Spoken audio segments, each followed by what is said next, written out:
Yeah, I can taste it.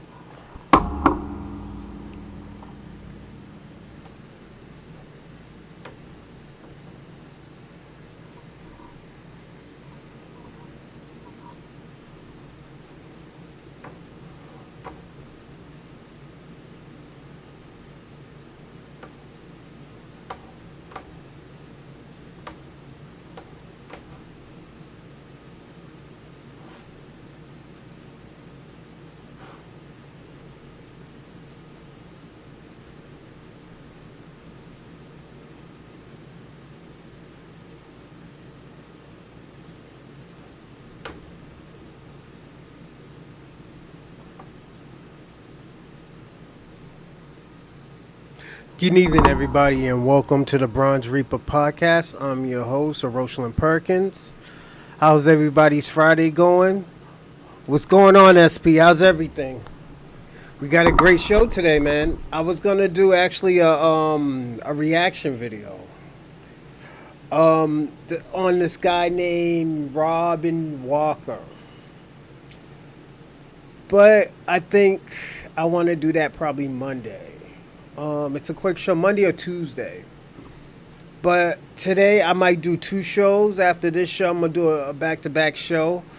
Depending on how I feel, I just might do a morning show around 8 o'clock, 8, 9 o'clock. Um, Good, bro. How are you? I'm fine. Definitely. I'm chilling. I've been up probably 19 hours. I had like 2 hours of sleep, so. And I'm trying this new wine. I don't like it.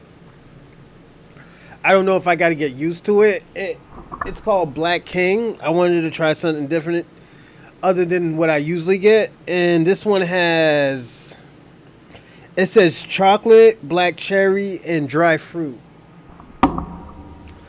I'm not really a big fan on that. I like dry red wine, but I wanted to try something different. Um, I'm gonna give this bottle a shot. So, yeah, I'm a wine drinker, so I'm trying actually two bottles. This one and this one. This one right here is gonna be for the for the Sincerely My Paramour show. This is actually tree, so that's why I bought it because it looks super cool. So yeah. But before I do a show, even if I do one tomorrow, I'm gonna work out. I'm cleaning up. I'm actually doing like summer cleaning. I ordered some clothes and I got a new pair of sneakers. My children's mother bought me these comfortable shoes. They're not nice. They're not Jordans, the Jordans that I usually wear, but they're these. I thought they were house slippers, but I walk around everywhere with them. How late were you on Wednesday? A little intoxicated. Hold on, I'll tell you. I was feeling good. I'm not even gonna lie. I was actually feeling good. That day. Like I wasn't drunk, but I was. Hey, what's going on, Jeff? Give me one. How long was we on Friday? I mean Wednesday. I'm gonna check right now. Yeah, I was feeling good, man. We were on. You said Wednesday. Uh, so Thursday we were on. No, that was Wednesday. We did like almost a 4.5 hour show. So the day before that we did. Was it 2 or 3 days before that we did a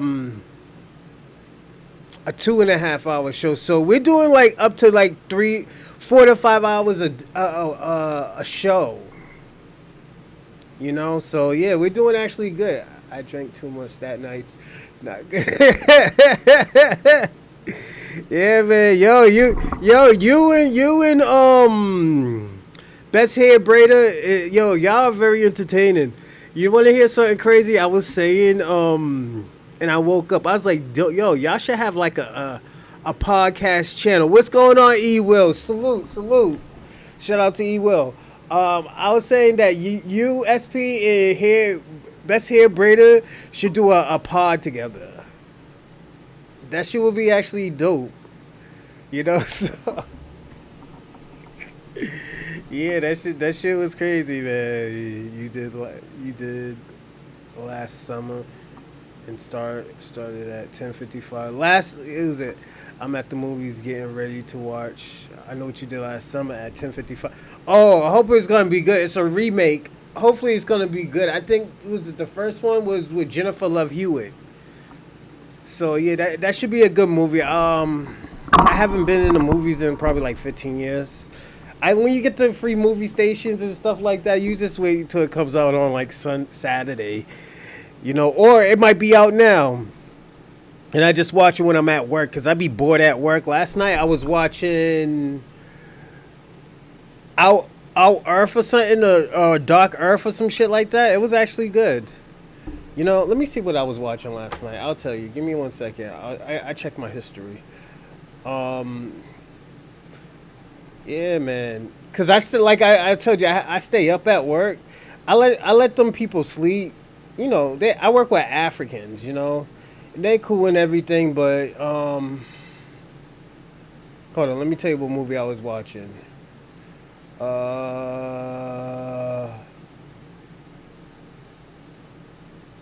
Damn, what movie was I watching? I was trying to find a movie. Yo, I can't even find what I was watching last night. It was a horror movie. I know that. I saw pictures of JLH. She's the yeah, yeah, man. Hey, yo, I was thinking, sincerely, my paramour. I was gonna talk about BBWs and cause I actually, I just found my old book when I first started writing this pod. This is the book I was writing in. I was gonna do, and I'll tell you the things I was gonna talk about. I was going to do natural or surgery bodies, toxic relationships, mandatory paternity testing, pet peeves, milfs, love or infatuations, fetish, interracial relationships, sacrifices, perfect encounters, bad encounters. Hey, what's going on, Lala Brown? Shout out to Lala Brown. So there's a whole bunch. I have like at least 25. So I will be talking about that on Sincerely My Paramour. I think that's why I said I'm thinking about doing a double show. I might do it tonight after this show, or tomorrow. I most likely will do it tomorrow.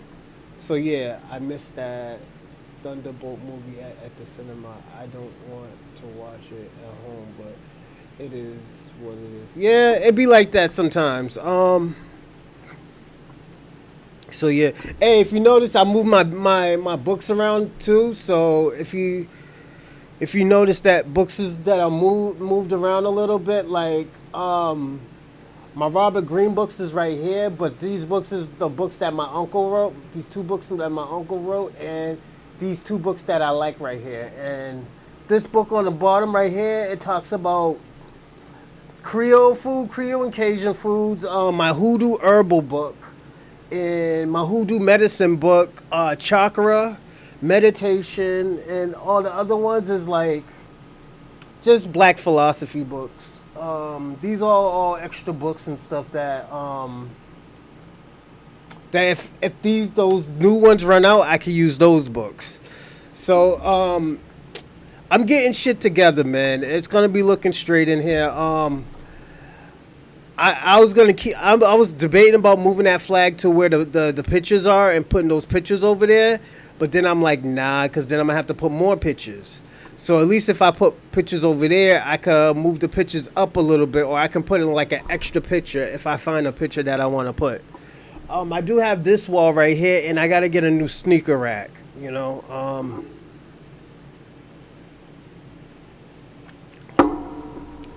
But yeah, it's gonna be straight. I just can't. I'm still figuring this stuff out. And also too, I do have good news. I've been hitting up sponsors, see if they could sponsor our show. a channel, more endorsements and stuff like that. That would be super dope. And the reason why I say it would be super dope because even the new people, like the people who've been on here for like 3 or 4, maybe 5 months and stuff like that, y'all have actually watched my growth. I've been doing this, like I said, I've been doing this for almost 2 years. In in December, it'll be 2 years. When I first started doing this, I was so scared to get online, and the reason why it's not because I thought I was hideous or looked like fucking Dumbledore off of not Dumbledore, the motherfucker after was a Hunchback of Notre Dame or anything. It's just I didn't know what I was supposed to say, So, what flag is that? That's the Black American Heritage flag. This flag was created in I do want to say the 1960s. I will actually do a show on that flag just so you can know what it is. That flag, or how about this? I'll do a show on Black American flags, or foundational American flags. Foundational Black American flags. That'll be cool. Quasimodo, yeah, that was his name. Yeah, I didn't think I looked like Quasimodo or anything, but it's just, I don't know. I've always been a shy person. Like even when I was professionally wrestling, when I was doing indie wrestling, I was still shy, man. To this day, I'm still shy. Like when I meet all these wrestlers and stuff, I still be shy over. I'll tell you, when I met Mercedes Monet, I didn't know that was her. I thought it was a 12-year-old girl. I'm not even gonna lie, but she's really beautiful. She's a beautiful girl. Who else that I met was very hot? There's a lot of cute girls that are wrestlers that are hot, man.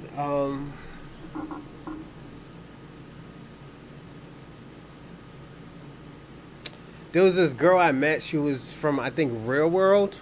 She was training to wrestle. She was cute. And you know me, I'm scared of dating white women. Personally, I always tell people there's only one or maybe even 3 white girls I will date out of my whole life. One girl who has the whitest girl's name. If I ever broke up with my children's mother, her name was Susie. Susan. That's the whitest white girl name I've ever heard in my life. So she's smart.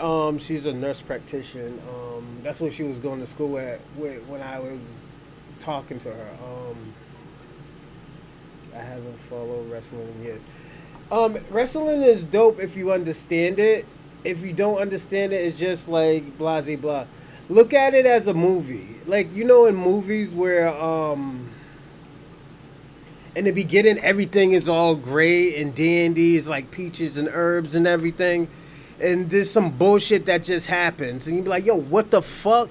The dude's like, yo, what the fuck? How am I going to get in this situation? The motherfucker just gets... He just, gets his back kicked in. He might lose his job and don't know what he had to do. He have to do, sell drugs or some stupid shit like that. I'm just making up some shit. Then all of a sudden, some shit, he just say, yo, I'm tired of this bullshit. And he tries to do something about it. And at the end, anything can happen. He could just get shot in the head and die, catch a hot, slug, or he'll make it out the situation.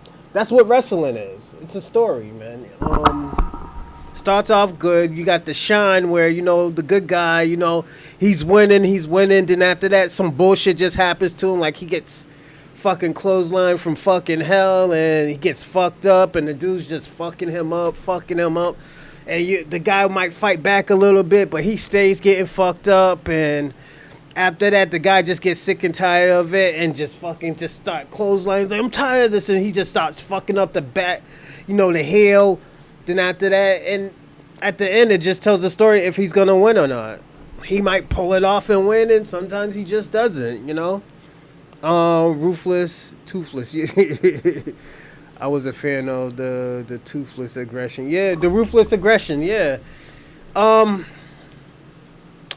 going to say this. When I was young, I was always into ECW and WCW.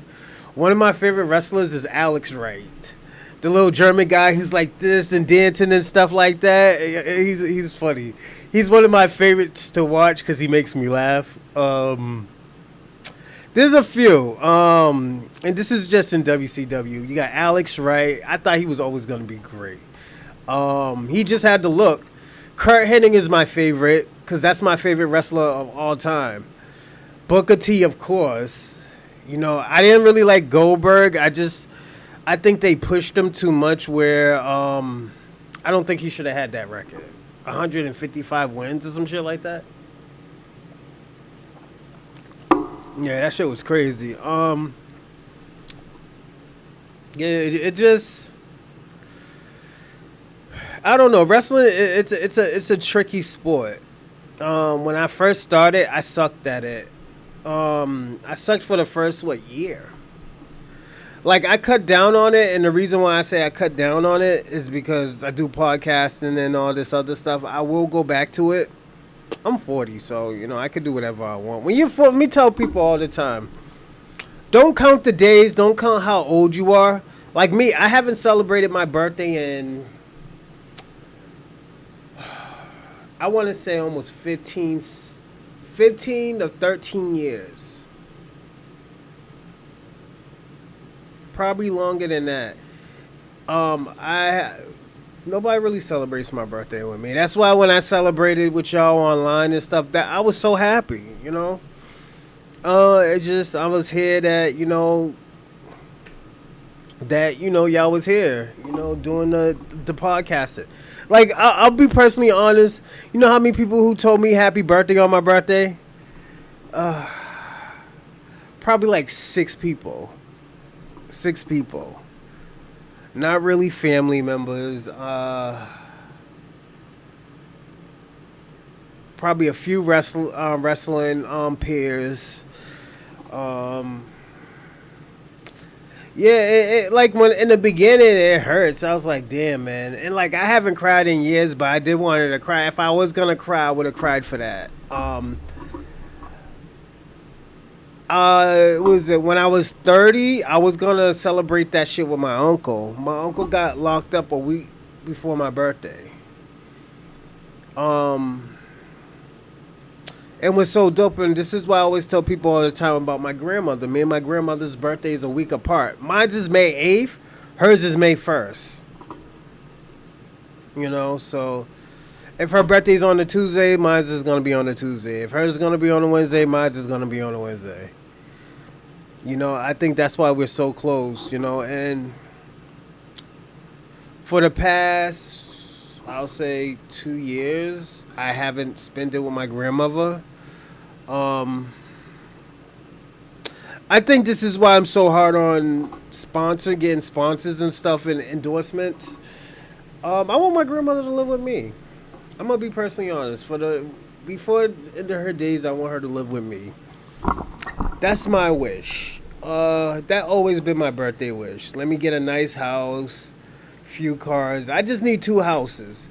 One house for my children's mom, and one house for my media. A media house. So that's all I need, man. And a few nice cars. I want a Corvette. You know me. I want a Corvette. I don't want no Ferrari. I don't want a Lamborghini. I want a Corvette. I want a Chevy Corvette. The matches and wrestlers during that era was amazing. Yeah, absolutely. But you want to hear something crazy? I don't think The Rock is a top 10. Rock wasn't even in wrestling for 10 years. Most people don't know that. People think The Rock was in wrestling for like 15 years. Nah, he was only in wrestling for probably like 6, 7, maybe even 8 years.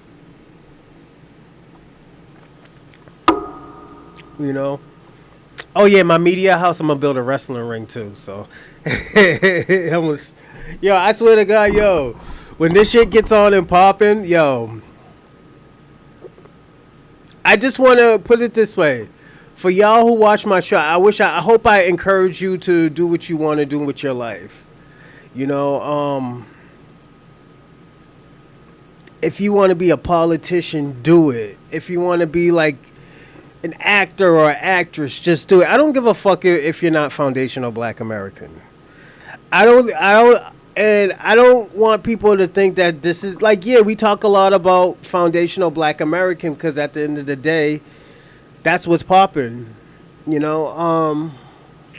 And the stuff that do be popping off, because don't forget, the Did case is over, the Karen Reed case is over. I know y'all don't want to talk about Clay Thompson, and we could talk about Clay Thompson and Megan Thee Stallion. Are y'all hearing that double playback? Y'all hearing the double playback on YouTube? Hold on, give me 1 second. Megan Thee Megan Thee Stallion. Are y'all hearing that double playback? Y'all hearing the double playback on YouTube? Hold on, give me 1 second. I'm gonna turn it down. All right, that better? All right, I'm gonna turn it right there. All right. Is it better? Hey, E, is it better? Hey, Charlie Shaw, how's everything? Salute, salute. Nah, I was just talking about inspiration. Definitely, Charlie. I just want to. This is one of my goals. I want to inspire y'all to do what y'all want to do, or even put forth effort into doing it. What's going on, Rando? Salute to Rando. Salute, salute. Um, I want to just put. I think this is why I put a lot of effort into it and stuff like that. Even with my kids, I always tell them to do what they want to do, but be cautious. Everything is a risk or consequences. I'm glad, Charlie. I'm glad all is well. Nah, I still hear it. Oh, you do? All right. Give me a second. A double. You hear a double playback. Give me 1 second. Let me see if I have any windows up. Nah, I still hear it. All right, give me a second.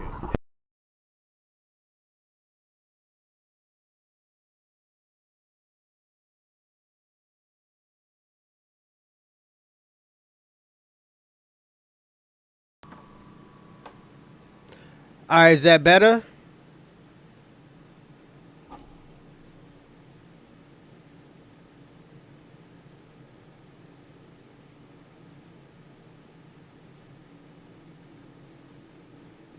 All right, is that better?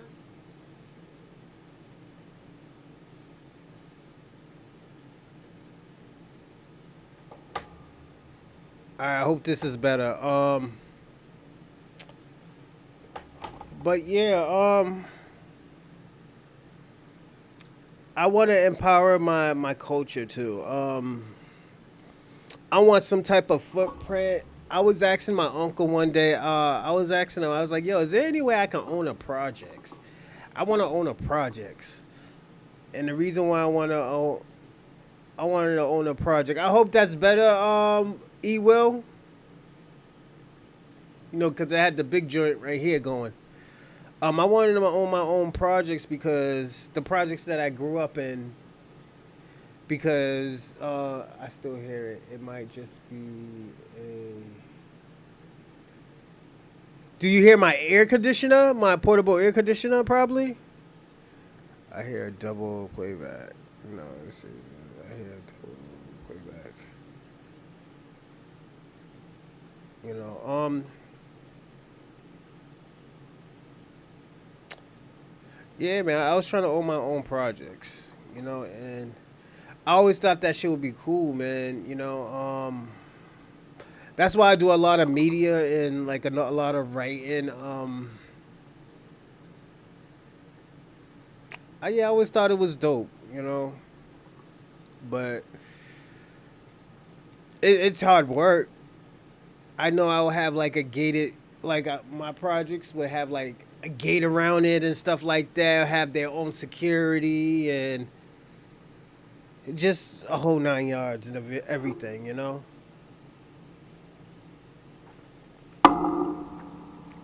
Yeah, that wine tastes super different. I'm so used to dry red wine. This you could taste the chocolate and the black cherries. I do want to open that one, but I'm gonna wait until probably tomorrow to open that one. But yeah, it's that was my other goal was to own my own projects. I thought that would be super cool, but my uncle was telling me, "Oh yeah, that's private property," so I'm gonna see if I can get around it once I start making money and stuff like that, and own my own projects and rebuild more or add on to it. I think that would be super dope. You know, yeah, like the money will start coming in after. Um, but yeah, I I hope everybody's having a great weekend, starting of their weekend. You know, if you're going out, be safe. You know, SP's at the movie. He's watching. About to go see. I know what you did last summer. I hope the remake is good and they didn't do bad to it. You know, they didn't do wrong to it. You know, it'd be crazy sometimes. I would say that the remaking is a crazy. It's dumb, or if they make something out of a book, it's dumb. Like I remember this movie Congo about gorillas attacking and killing humans. They were using like military style of like tactics and stuff.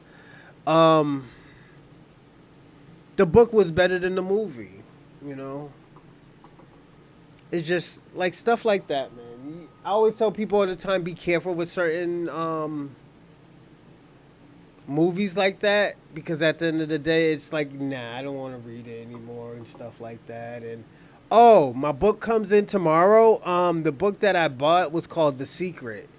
If anybody has a chance of getting the book, definitely get that book. It's a real good book. My uncle advised me to read the book, so yeah. Um, that yeah, so definitely get that book. That's a good book if you're a reading type of person like me. Um, yeah, man, I also feel like also too. I feel like with Black America, I think I'm gonna say this. The show that we had, I don't think was it yesterday or the day before. Yo, it was a good topic. And shout out for V for Vengeance. He was the one who requested that topic questions. I always tell y'all if y'all want to request a topic question, or y'all want to talk about something in the channel, email me. Email me. I'll definitely read the email. I am Oroshalin at Gmail. Definitely. I will read it, and let's open up my email now. See who. No, nothing really good. Just my day trading and stuff like that. I changed my password and stuff like that. Today I was trading General Motors, GM, and Coca Cola. Those are the two that I do. I do like 3 or 4 shares of it. I make like $50, $60, probably a little bit more sometimes. It depends how much share you get, you know.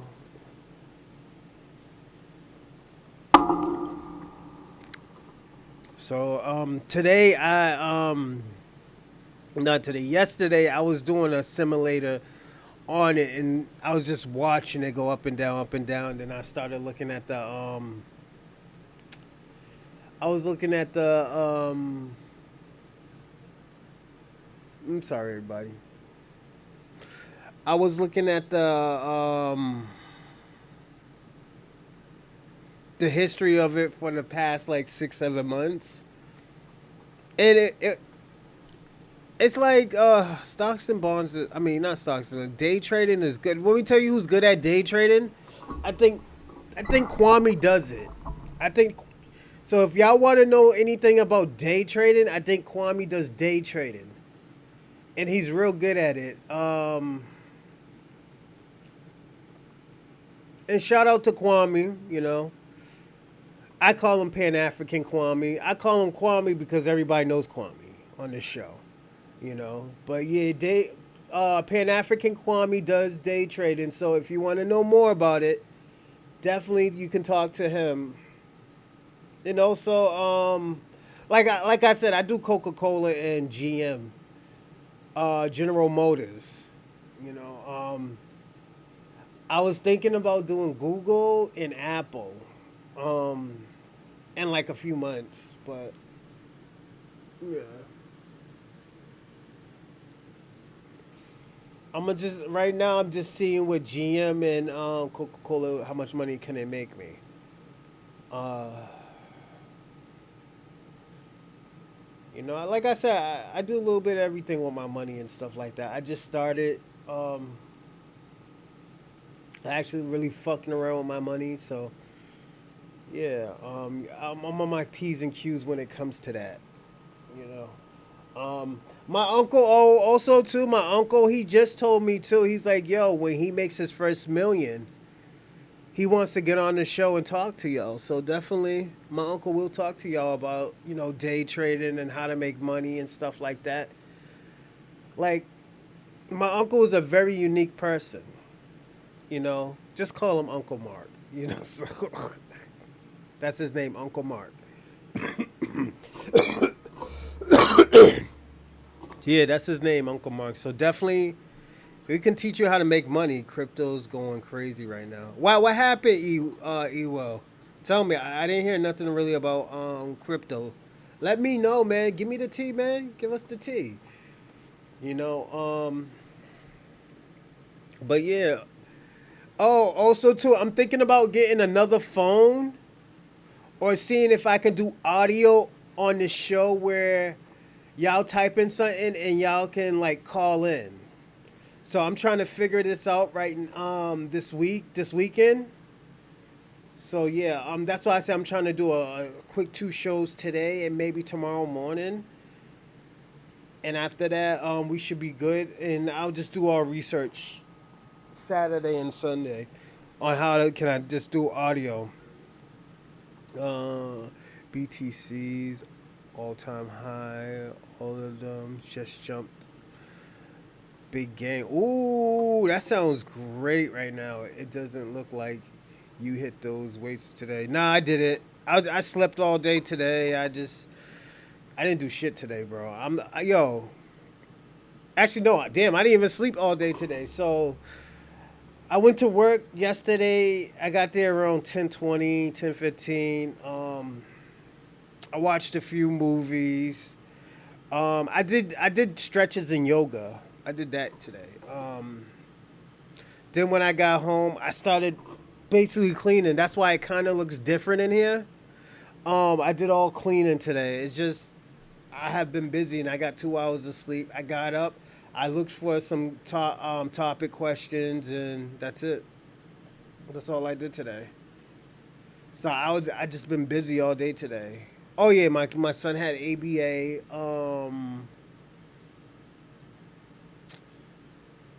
ABA. Then after this, I gotta work out.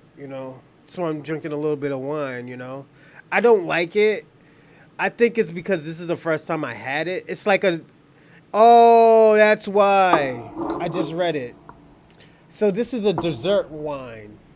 I never had dessert wine before. So.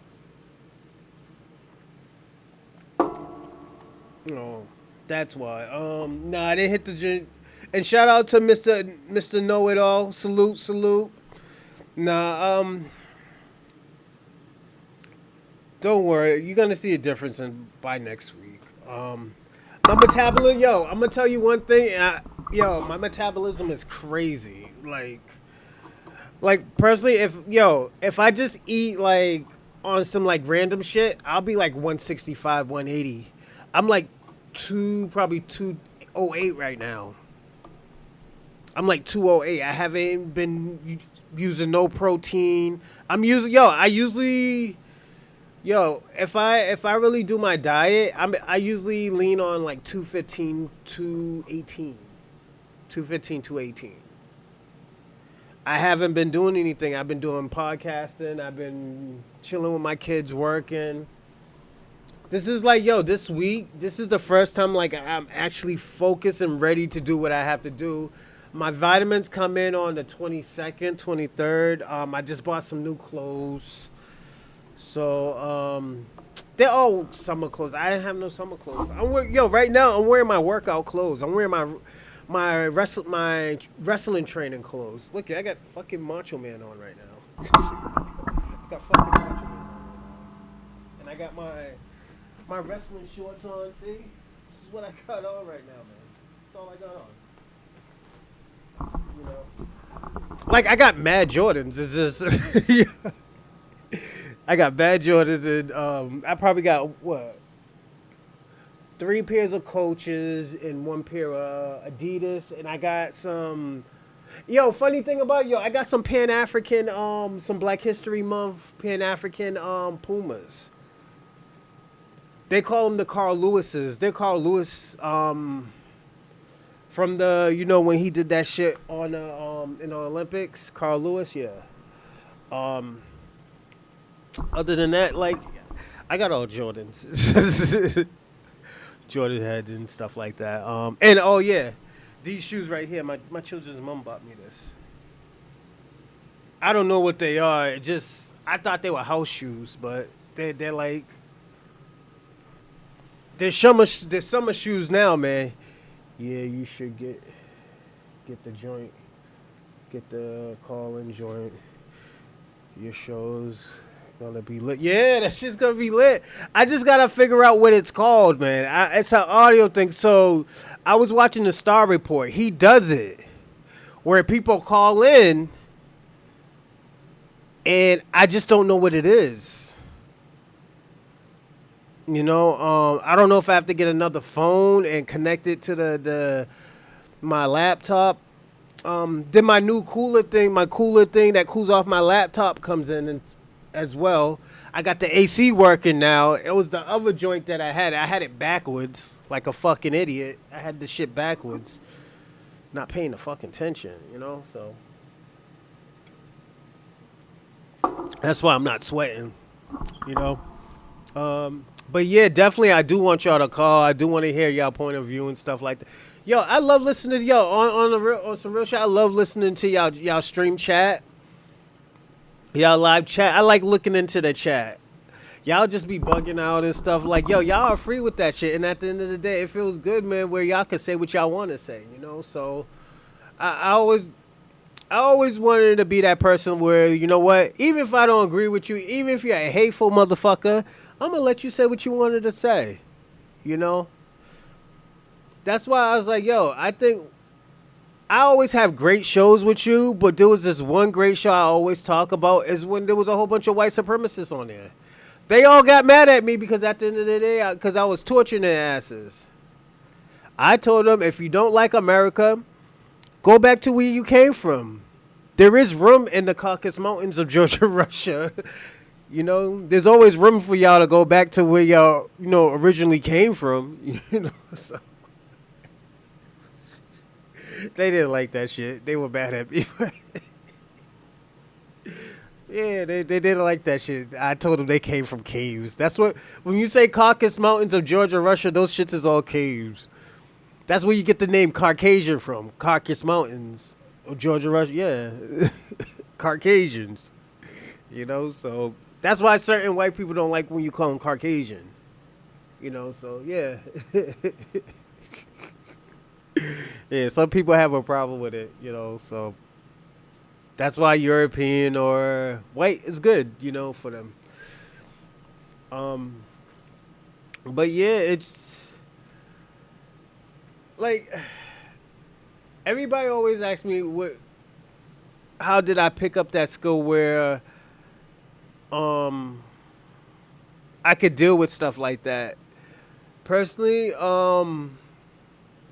I've been to therapy. Therapy didn't really help because I think personally, and I'm going to be personally honest, and shout out to her. I'm not saying she wasn't a good therapist, But she just loved hearing my stories, you know, because I went to therapy for. They say it was depression. But they try to lower my sex drive, because I used to like end up in like different states and shit. This is how. Let me tell y'all something. This is the reason why I was going to different states. I was going to different states because I used to sleep around a lot because I was single. But it kind of affected me because I sometimes my attitude would be like here, then like 3 minutes it'll be like this, then it'll go all the way up here, then it'll just go all the way down. She was thinking that I had a chemical imbalance, I don't know. That's why I always tell people all the time I can talk about when I look up. I'm thinking. I always like to listen to other people, and I met some crazy women, man.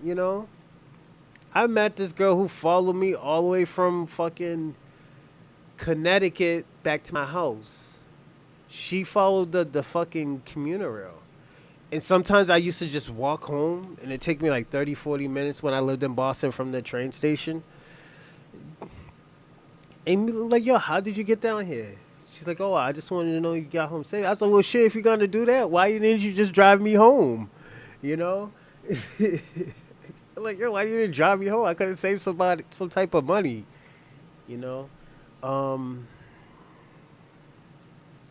There was sometimes the shit could have been dangerous. Cause yo, you just seen a picture of a few pictures of the girl. You don't know if she's a fucking serial killer or she's a fucking, axe murderer or some shit like that. We don't know, man. It's just like I always tell people all the time, when you have a sex addiction problem, this is what happens. Yeah, the bitch could have gave me a ride home instead of like fucking, just following the fucking the bus.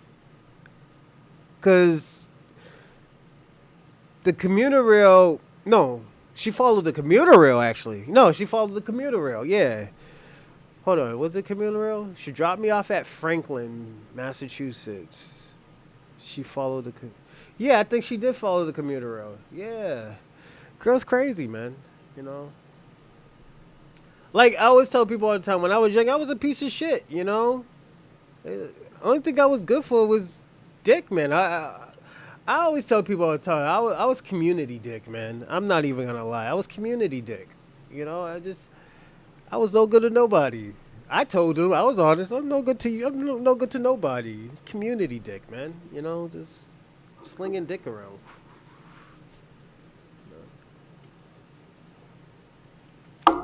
One girl was like, I had sex with him too. I was like, oh, well, congratulations. I was like, I'm no one special. I used to think I was no one special. I'm going to be personally honest. It's just, I always tell people all the time, and it's funny. I always say this. I think I got this type of, I had that type of mentality because I broke up my girlfriend and I was heartbroken. Then when I started modeling, that's when I got all the resources to all the bitches. Yeah, all those bitches having those sex parties and stuff. Let me tell y'all something. And I'll tell y'all this on Sincerely My Paramour. I'll actually do a show on that. These freak-offs ain't nothing new. This shit is nothing new. Diddy didn't create this shit. This shit been going on from probably fucking Roman times. This is why probably fucking Solomon Gomorrah got fucking rained on by fucking brimstone. Niggas been doing that type of crazy shit for years. If you ever notice, what you think Christmas is about? Christmas has nothing to do with Jesus Christ, and I'm gonna be personally honest. Jesus was born in probably like April, March, maybe even February. Christmas was about, it's a pagan holiday. I'm gonna be personally honest. It's a pagan holiday where they called it gift giving.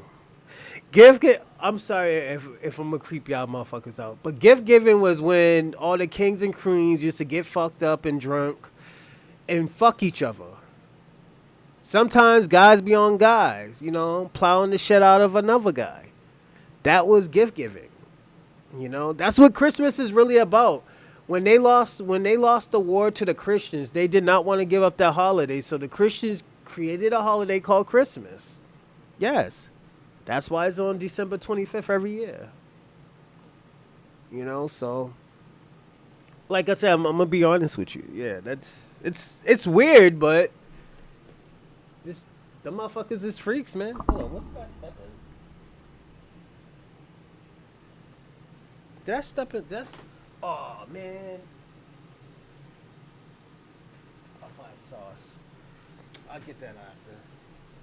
Hold on, let me pour water on it so it don't stick on my nice rug. This rug, it was like, you know, $70, $80, but you know. Okay.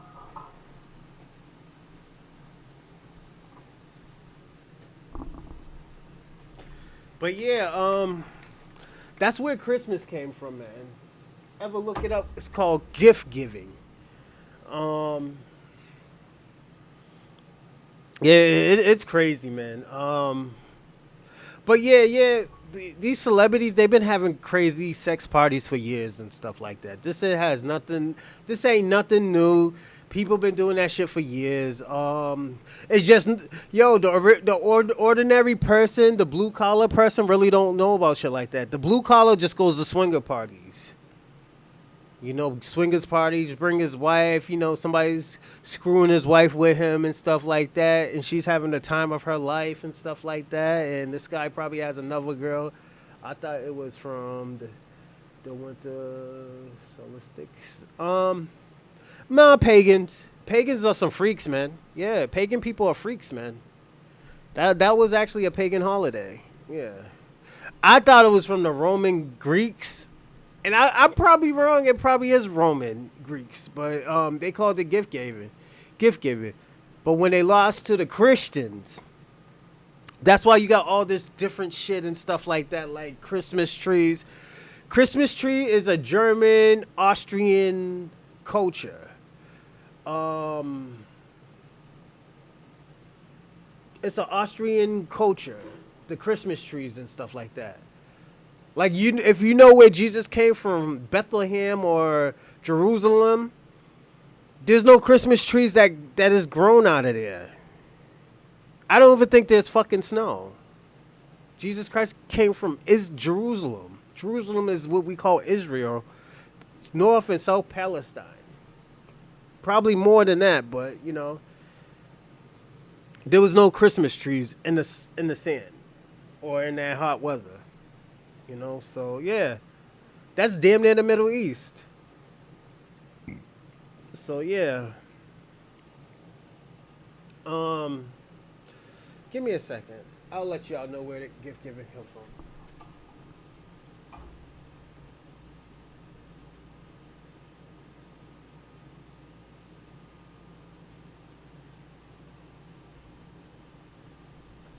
Gift giving culture. It's social.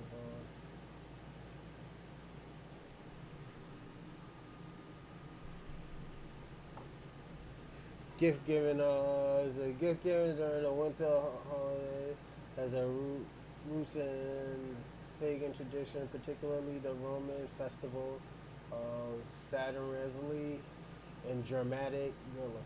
These celebrations, which predict Christmas, involves exchanging gifts as a way to foster goodwill. Celebrate the. Yeah, you're right. It's a pagan holiday.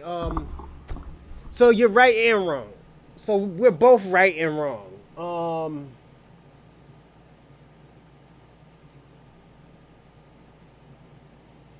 So gift giving is basically a pagan tradition. It's particularly the Roman festival of Saturnalia and Germanic Euro. These celebrations, which predate Christmas, involves exchanging gifts as a way to foster goodwill celebrate the winter solstice. That's what you were saying, and ensure prosperity in the coming year. But they did more than that. They were screwing each other, and yeah, they were having sex with each other. Oh yeah, they were getting busy. You know, some people don't even remember what happened. You know. Hold on a second. But yeah, yeah. So we were both right and wrong. So I didn't know. That's why I said I don't know about the winter celestian thing because I don't know what that is. Hate to come across like a terrible misogynist, but I'd be down for for a few years ago when I had a girlfriend. I didn't, really care for. Let me tell you something. It's a. Okay. When I was doing a little bit of modeling,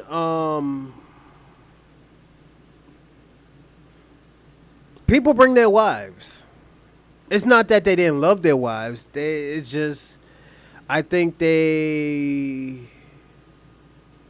wanted to do something new. And when they tried something new, they both liked it. That's why with Diddy, he liked watching this girl get, fucked. So this is why I said, yo, I think Diddy's gonna beat his case. That prostitution shit and all that other stuff, he didn't prostitute her. He probably bought prostitutes. Only thing I think they should have charged him was for soliciting. Buying prostitutes. Not human trafficking. That RICO shit is for like the mob. When they was extorting niggas, when they was stealing like government money and shit like that, that's how it be. That's why they get the 30 years. That's why they get 45 years and shit like that. That's why, what's his name? John Gotti got like life. Because the shit been going on for probably like 20, 30 years. All they needed was somebody who's going to snitch. Because don't forget, back in them days, 20 years wasn't nothing to them. I dated a girl's father who was doing 20 years. I dated her when her father got out of jail from 20 years ago. So he was in the mob. And shout out to him, and God rest his soul, because I know he passed away because he was like in his 80s. This dude was like 87. This girl was like what, 18, 19, maybe even 20. And like, that's how the mob is.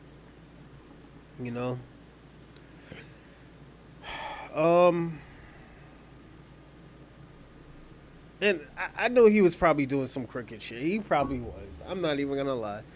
And the reason why I say he was probably doing crooked shit is because he was counting hundreds on the tables, stacks of it, boom, boom, boom, boom, boom, boom, boom, and he just owns a fucking cab company. And shout out to the mob, man. They stand 10 toes down on what they do. They don't really be snitching like that. That's their tradition and stuff like that. Like even with my family, people frown upon that shit. And the reason why is because at the end of the day, it goes back into like when motherfuckers was slave property. What are you talking about? I was talking about the Italians, and now I'm talking about black culture. Well, personally, my family frowns upon it because my family's from Alabama.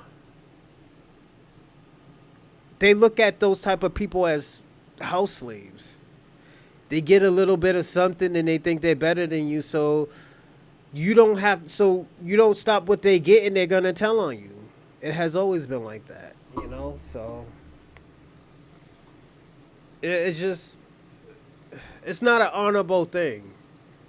I understand that this is the only way you can get a pass.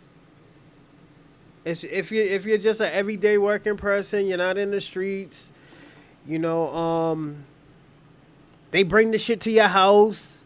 Then you have to call the police. Who the fuck you gonna go to? You're not a gangbanger. You're not a gang member. You're everyday fucking citizens that pay their fucking taxes. You know? But if you've been in the streets and you change your life, nigga, the shit gets difficult.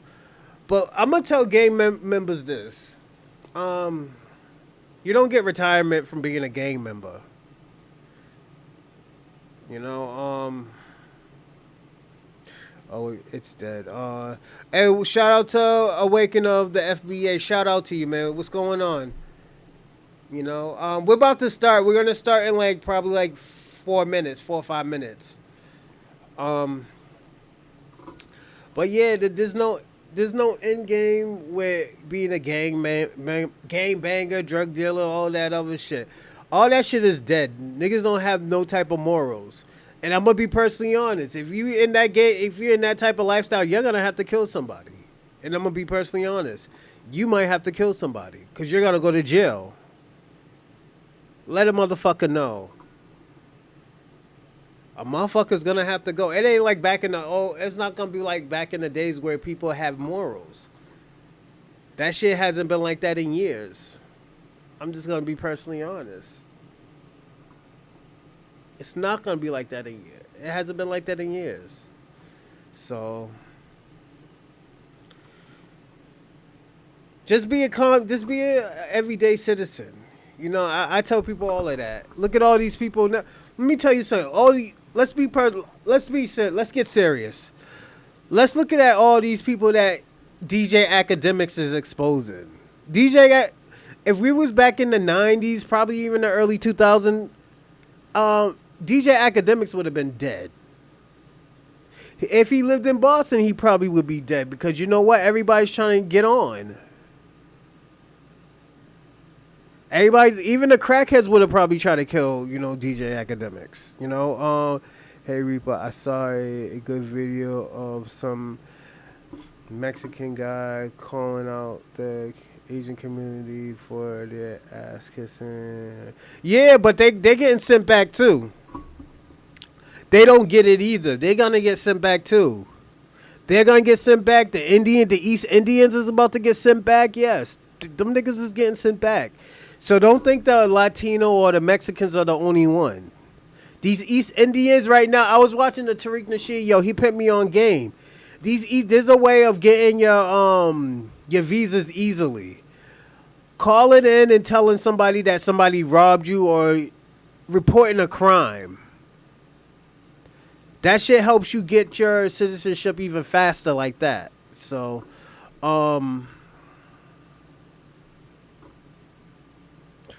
but these East Indians were lying and saying that, oh yeah, a black man robbed them in Louisiana, and they wasn't really getting robbed.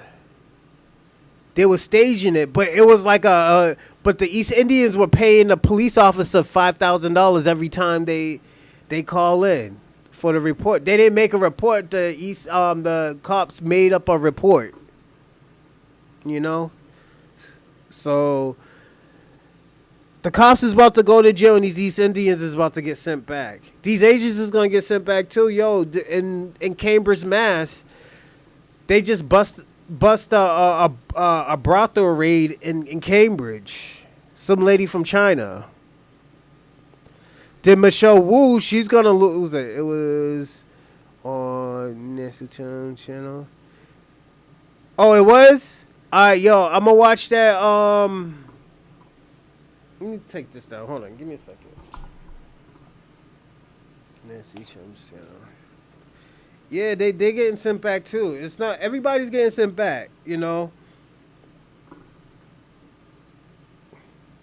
It's just you know why the Mexicans and the Latinos are the first? It's because they're the loudest ones. If they were just quiet and didn't say anything, they wouldn't be getting sent back like that. Africans are loud. Latinos is loud. And like, yo, if y'all was quiet, you don't hear shit from Asians. Only people you hear from that's talking for the Asian community is Michelle Wu. But they getting dirt on Michelle Wu. They talking about she was getting funded by a communist China party, the CCP. Yes, I think she might be African. Yeah, it sounds African. It sounds like a. So what I've been noticing, East Africans be having some type of like. It look like Asiatic names. It's like kind of African, but kind of Asiatic. I don't know if it's East Africa or West Africa. They be having these long ass fucking names. Yeah. So yeah, I wouldn't be surprised. Yeah,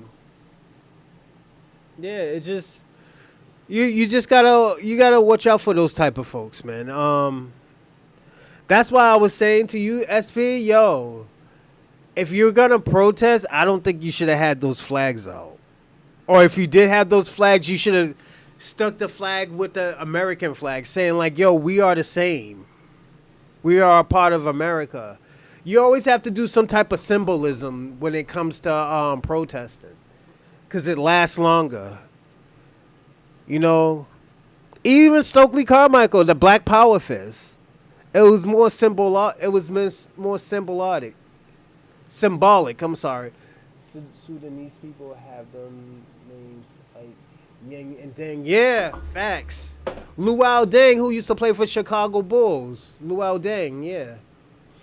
The Mexicans do put their whole community on blast. They really did. I think that's why I said, yo, you have to. I'm gonna say this. I feel like there should be a class for like these type of protests. I personally do. Like y'all study like these political leaders that had protests. Martin Luther King. We'll see that Martin Luther King did it. One thing about Martin Luther King, he didn't really. I'm gonna say this. Even though Martin Luther King was the face of the civil rights, it wasn't the civil rights. It was these. They were getting scared that these black people were out here protesting, killing people, beating motherfuckers up, burning down cities.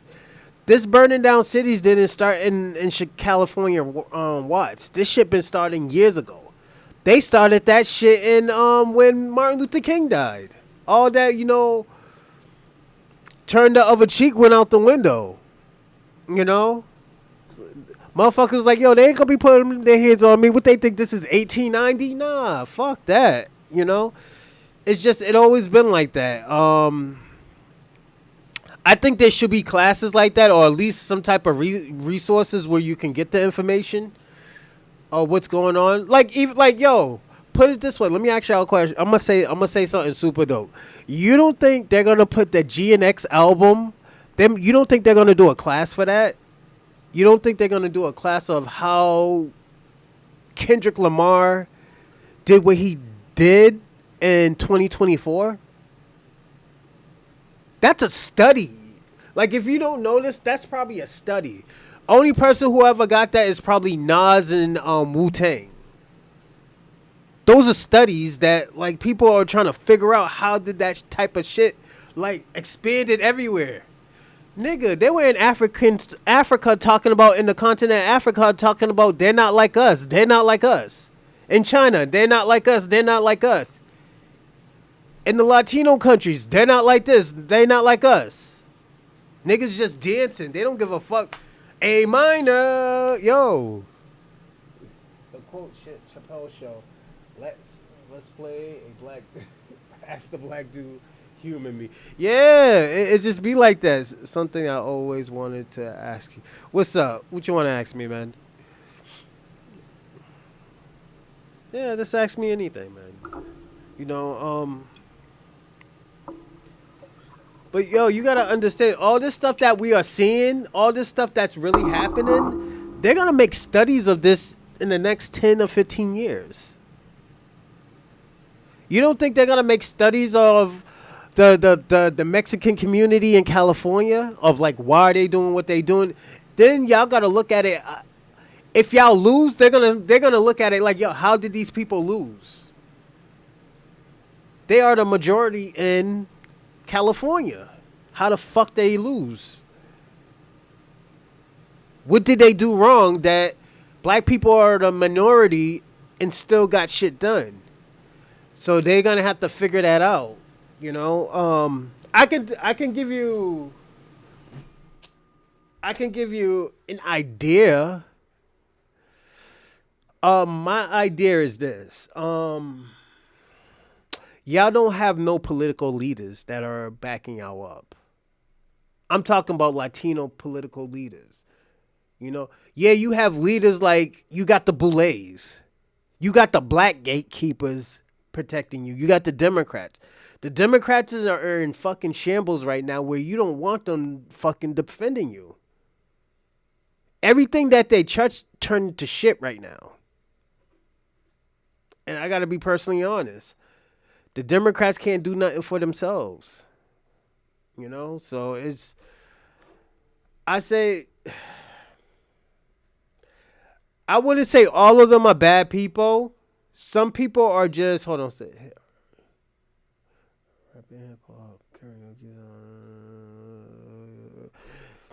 I'm not going to say all of them are bad people, but give me a second. But I'm going to say this. I do feel that the Democrats is taking advantage of y'all. You know, they're the reason why you're in this situation.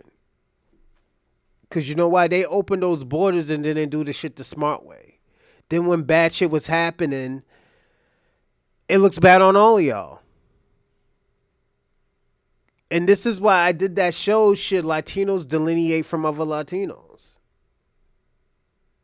This is why, because I knew this shit was going to happen. I knew they were going to attack all of y'all. They're going to look at y'all as a collective. You know, so, let me see what you say. As someone whose ancestors had dogs sit on and high pressure water hose and use against them, how did it feel when got a hate crime? We wasn't surprised. I think this is when people woke up and smelled the fucking coffee, where they were like, okay, you know what? We got to stop fighting for everybody, because every time some bullshit happens to somebody, everybody gets a hate crime. But when something happens to us, you know, they said, oh yeah, what did y'all do first? You know, we don't get that same respect. Then the person that we help are doing the same thing. Let me give you an example. Let me tell y'all something. Something drastic, something very, very bad gotta happen to us for us to get anything. The first black church gets shot up by a racist white person. Fucking Obama wanted to go talk to the guy, seeing why he did that.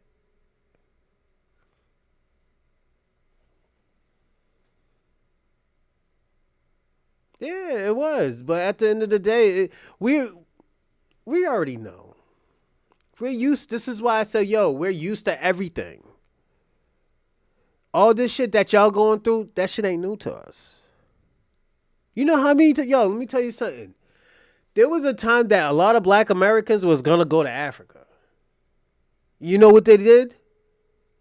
They made passports. They knew they'll lose money.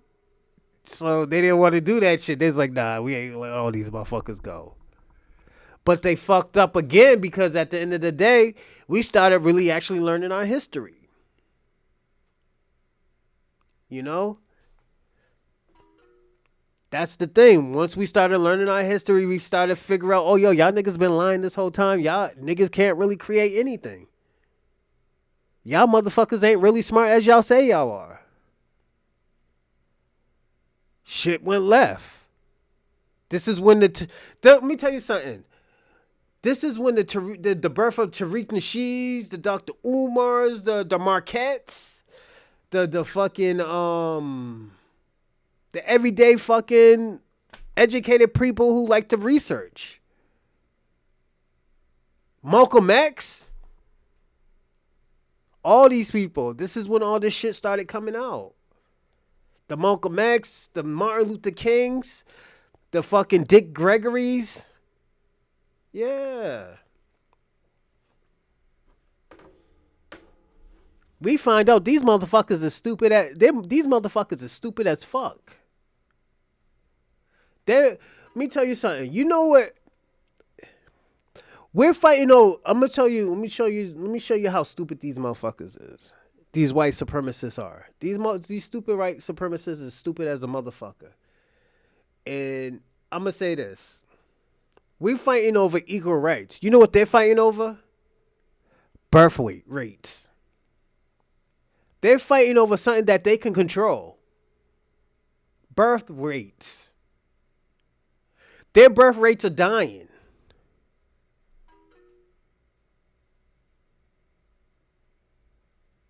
Facts. Shout out to E-Town. What's going on? We're about to start in like a few more minutes. When we talk with, like in the first hour and 20 minutes, we just talk. Whatever question y'all ask, I just answer, or we just conversate. So that's what I do with my first hour. But yeah, it's just white supremacy is fighting over birth rates. Talking about, yeah, we used to be Aryans. Nigga, them niggas is dead. Them niggas is losers. They're fighting over, they're trying to defend losers. Even the rebels and Confederates. White supremacy is a fighting over Confederates. Those are losers. Y'all got awards for fucking losing. Why the fuck would you want a statue of a person who lost? Like, let's personally be honest. That's like asking for a Napoleon Bonaparte statue in fucking Haiti. And he lost to Haiti. That shit don't make no fucking sense. It's stupid. You know? Oh, no doubt. Definitely. We're about to start. This is gonna be a good topic, but this is what we always do the first hour and a half, or hour 20 minutes. We just talk. But yeah, it's just, that's why I always look at white supremacy. I was like, yo, y'all niggas is losers. Y'all support losers. Y'all okay with losers. Y'all never really are winners. Like, come on, let's be honest. They enslaved they enslaved black Americans for over 250 years.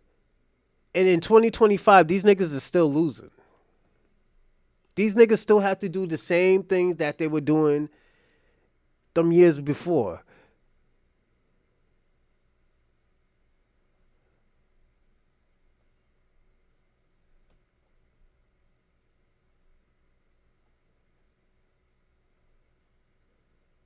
That's what I'm talking about. It's just, the thing about it, let me tell you what it is. And this is where black Americans fucked up at. Even my culture fucked up. I call it my culture. My culture fucked up because helping everybody. When everybody was saying that, yo, we don't fuck with black Americans, we were still like, yo, we're going to defend you because you know what? It's a human thing. It's a human right. Even though people that look at black people as humans, or foundational black Americans as humans, or ADOS or Soli as humans, we still defended people's rights. And I think this is why people treat us the way we get treated. This is why it's a culture shock when black Americans say that, yo, we're not helping anybody. This is why it's a culture shock when black Americans just don't let people say anything to them. Don't forget, if you look at the history of black people or foundational black Americans and white supremacy's always talked down to us. Why the fuck you think they're hiding from us? All these white supremacies are hiding from us. They having people like fucking Nick Fuentes, a BU or BC dropout flunky reject, trying to tell us about how black people are. You got fucking Candace Owens, a bedwench, trying to tell black people how she is, and she's a Caribbean. She can't tell us shit about our culture. She can't go back to her grandparents and say, oh, yo, How was the 1930s? How was the 1910s? How was your grandparents? It's just they can't do that. Hold on, that's why we have mass deportations. The white men don't want to be numbered in the land. They getting deported too, Shabaka. You gotta look at it. Look at all these people who put their ethnicity white. The Indians put their ethnicity white. Asian people put their ethnicity white. A lot of Latinos put their ethnicity white, and they're getting sent back. So that white title term, it doesn't protect anybody. White Africans are getting sent back. The South Africans are getting sent back. Shabaka. Nobody's not safe. You think they're only gonna attack just Latinos and Africans and Asians? No, they're attacking everybody. They're getting everybody the fuck out of here. They're getting the Arabs out of here too. Why you think they got bans? Why you think they got country bans right now?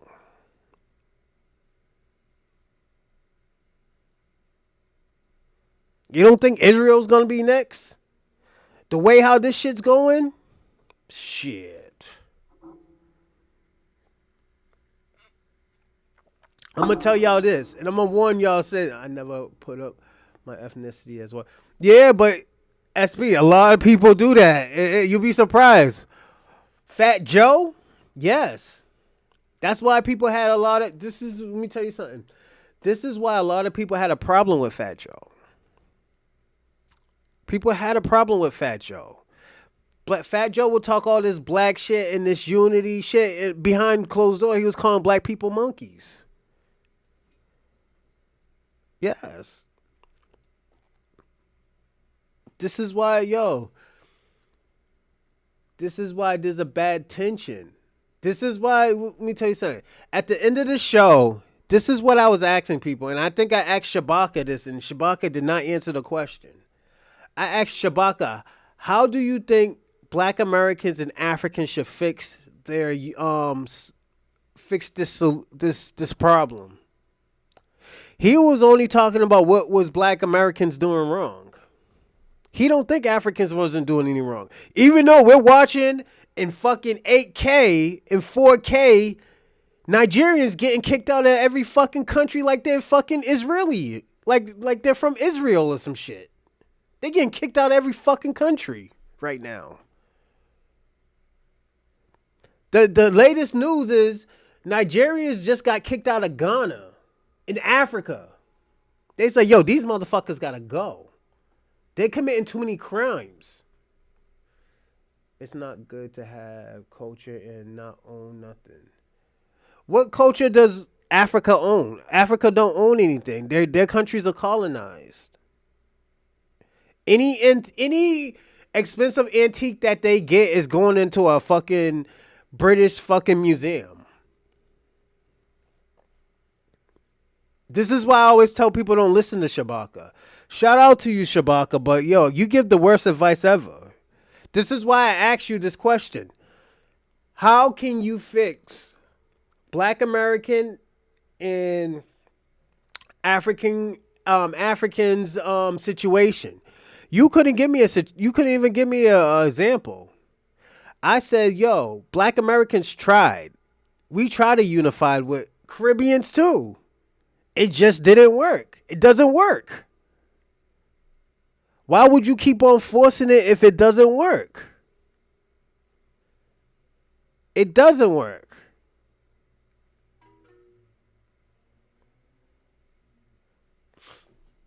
You'll be surprised, man. FBAs are the trendsetters. Yeah, so now people all over the world are delineating. Yes, absolutely. Yo, let me tell you something, E-Town. Don't be surprised if you see Africans delineating from other Africans. All jokes aside, have you seen what they're gonna be doing with the new census? When they put black and African American, there's another box of putting if you're Jamaican, Haitian, like Sudanese and shit, and they got other. They do that with Asians, Vietnamese, Chinese, Japanese, Cambodian. Yo, other, yeah, they got, and then after that, when you put other, if you put other, you gotta write in where you're from. Yes. This is what they're doing now. What are you talking about? You have not studied what is happening. Nick, I seen. They're fucking up their shit and they want them out their country. They want them out their country, Shabaka. What are you talking about? You haven't been you haven't been keeping up what's been going on in Ghana. They've been going through this bullshit for like a very long time with Nigeria. Yes, thank you, E-Town.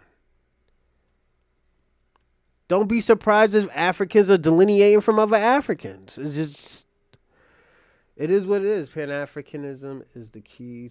Pan-Africanism had a chance to help people ever since the early 1900s, and they haven't done anything. They just reaped the benefits off of poor people. That's all they did.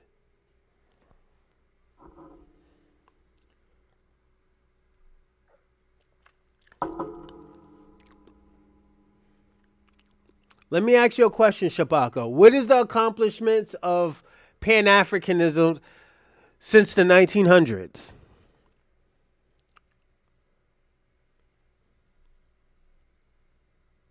What was the success of it? There's no success.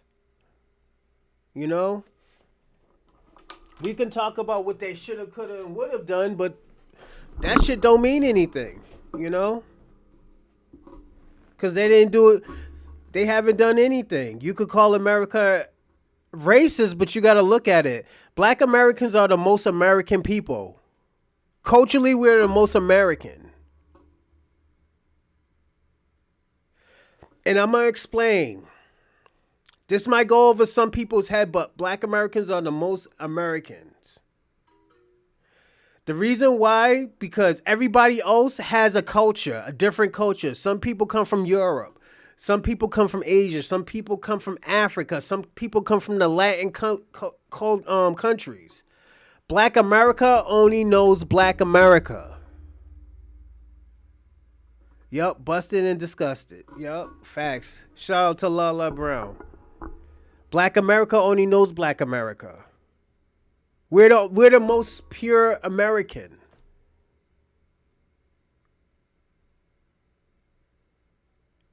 We are the most pure American. People can talk about their parents from Ireland and England and Scotland and India and fucking Ghana and Nigeria and China and Japan and South Korea. All these places. Black Americans can't do that. Only thing they know is America. America is the purest. Is the purest. Why the fuck would we leave? That's the question you have to ask, Shabaka. You could say this is a white country, but white America follows Black American just culture. White American can't talk about their culture. You know why? Their culture is already tainted if they even get into it.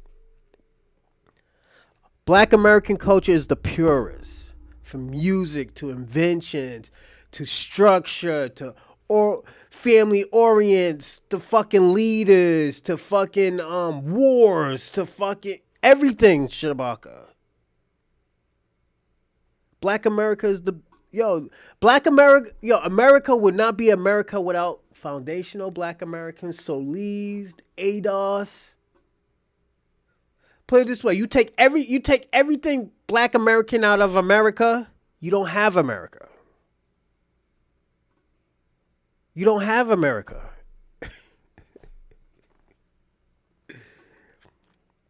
I'm just being personally honest. You won't have America. What would you have?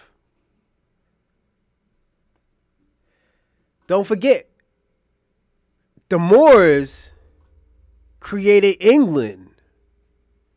That means you wouldn't even have England. Because you got to look at it. The Moors got kicked out of England. or out of Europe, where did you think they went? That's the question. And don't forget, they had technology on how to get to different continents. They were the only ones that had technology to get to other continents. This is SP. This is what I was trying to explain to you. Black Americas were in North America because we had the technology. Yes, we had the technology. How you think we got to Europe? How you think we got to Asia? Australia? Yes. What's up? Does FBA? Yeah, what's going on? Same day parlay.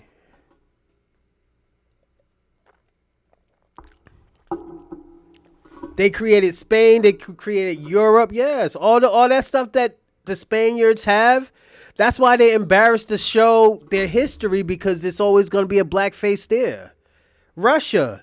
There's always a black face in Russia. Where you think they got their language from?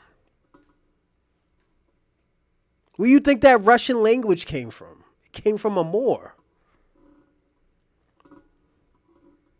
Yeah. No, real talk. Yeah, you'd be surprised. The Moors got kicked out of Europe. But we had the technology to go anywhere. We have been to Asia. Yes, we have been to Asia. That's why you have these Asians that are dark-skinned that has coil hair like mine. Yes. Everywhere you go, Africans has influence. See, look it. And they're Moors. Y'all just started calling yourself African probably like, what, 600 years ago? 500 years ago when that white man took y'all country? Y'all continent? The fuck? Yeah, the Dark Ages. Why you think they call it the Dark Ages? Thank you, Lala. Yeah. You heard about the Serbia Bay. Nah, but definitely I'm going to look that up, Serbia Bay. It sounds interesting. I got to look that up. Yeah, man. You'll be surprised. Yo, SP, you'll be surprised. You'll be surprised. I just left his feet. He's an expert on the Moors. Ooh, I'll definitely look him up. You know, definitely. Yeah, I am. Give me a second. Let me write this down. You know what? I got a pen. Yo, I be forgetting I have these. And give me a second.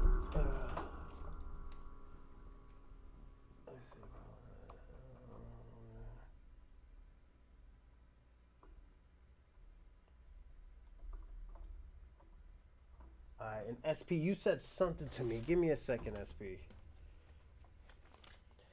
Yeah, SP, all those people were black, man.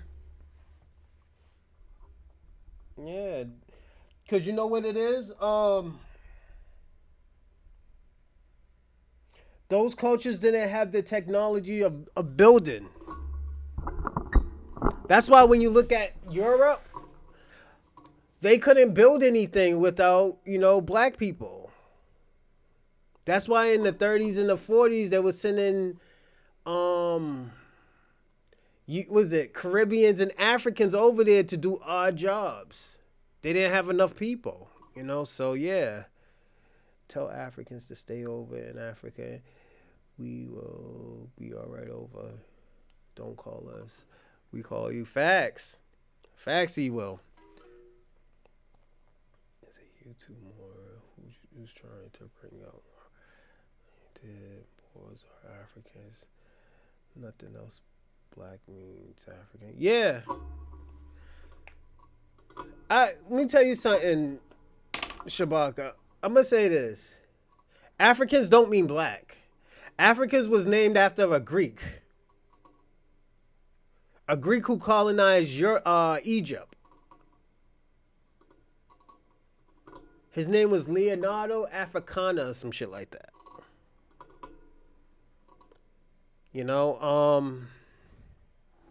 It's just, it is what it is. You're named after a white person. Charles Martel stopped them before they got any farther. Probably, yeah. Let me tell you something. The thing is, these Moors had technology already. Don't forget, they've been developing. They were scholars. These people are scholars. These Moors are scholars. Because let's ask this question. After all the technology that the Moors built in Spain, what else did they build? What else did these Spaniards build? Without more technology. He's kind of one-minded, but I listen to his sometime. But him and hard to say. Good legacy, legendary top cat. I listen to Dane Carter sometime. We're gonna watch a Claud Anderson interview today too. Voodoo good too. Yeah. We're gonna watch a Claude interview today too, so we're gonna get started too.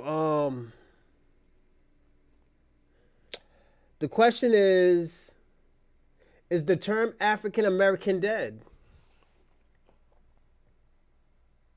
All we know now, and all that we've been hearing is, hold on, let me turn my portable AC on. There we go. Is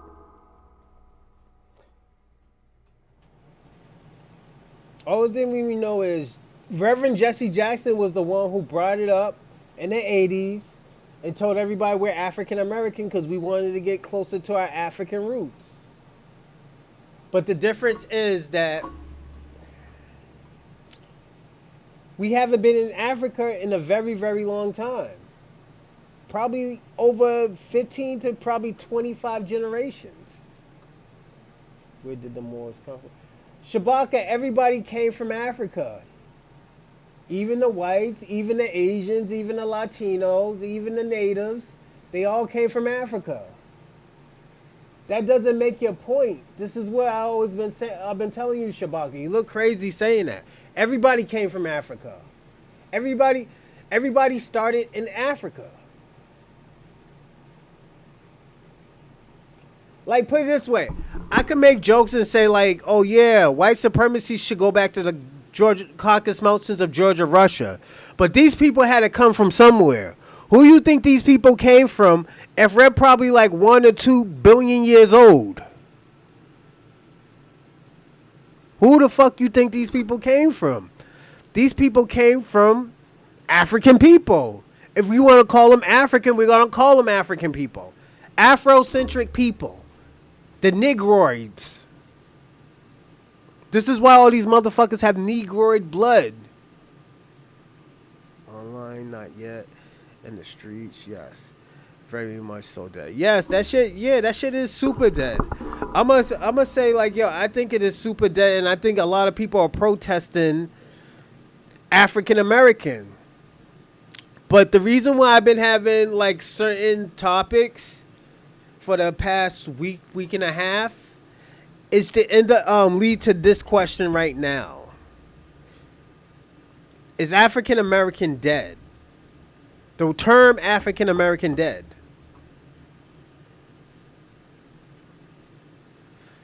The reason why I'm going to say it's dead is because, you know what? And I'm going to say this first. The reason why people are having an outrage because they can't benefit off of saying that they're foundational black Americans. That's a term that everybody can't take. That's a term that everybody can't say, oh yeah, I am. This is why I started talking about the census. These censuses is about to be different now. You can't say you're African American or you're black American and you're not. This is why they started getting rid of that gender stuff. Yes. And shout out to the LGBTQIA. There are some good of you. There's some of y'all good of y'all, but they're getting rid of that shit. The reason why they're getting rid of it because at the end of the day, people are benefiting off of things that they should not be benefiting off of. I have to be honest. These the same people that will pretend Egypt is not really Africa. Yup, facts. We have to say that. You are right, Lala. You are right. These are the first people to say, "Oh yeah, Egypt is an African," and we were defending y'all. We were defending y'all Africans. We didn't hear none of y'all Africans defend them. They said that, "Oh yo, this is a white culture. Egypt is a white culture." Even though we see the statues of a black person, they changed the color of fucking Cleopatra. Y'all motherfuckers didn't say shit. Why the fuck would we want to be allied with y'all scary motherfuckers? Let's be personally honest. No people migrated from Africa and adapted to their environment. They mutated because Chinese, Asians, and everything. No. Look up the Saharan Afrocentric people.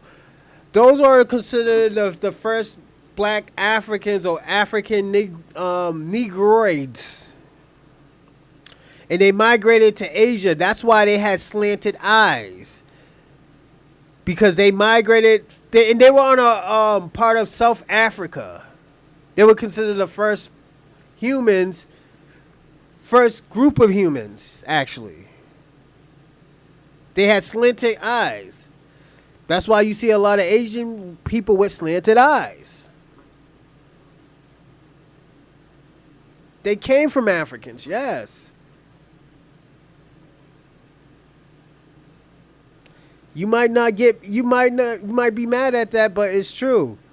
See, Shabaka, you're all over the place. The African empire is collapsing. Donald Trump wants the Africans in America to go down with them. We're not going down with nobody. We're not going down with nobody. This is what I don't get. And I'm going to be personally honest. And let's talk about this situation. Everybody think we're with the Republicans. We're not with nobody. We got no loyalty to nobody. We got loyalty who's going to do something for us. If you're not doing nothing for us, we're going to be dancing. You think we got loyalty with the fucking Republicans? The Republicans think we're with them. We're not with them. Are you serious? Them niggas is losers too. They can't get their shit together without black Americans. Let's personally be honest. He's talking about the Kyo people still melanated but not black American. Yeah. He said Americans is a white culture. America isn't a white culture. We're the purest Americans out of anybody. We got the strongest, the longest history in America. We do. What do you mean, Shabaka? We got the longest and purest history. This is how great we are. We lost our history. We created a new history. Then we found our old history and added our old history with our new history. How fly is that? This is how fly we are.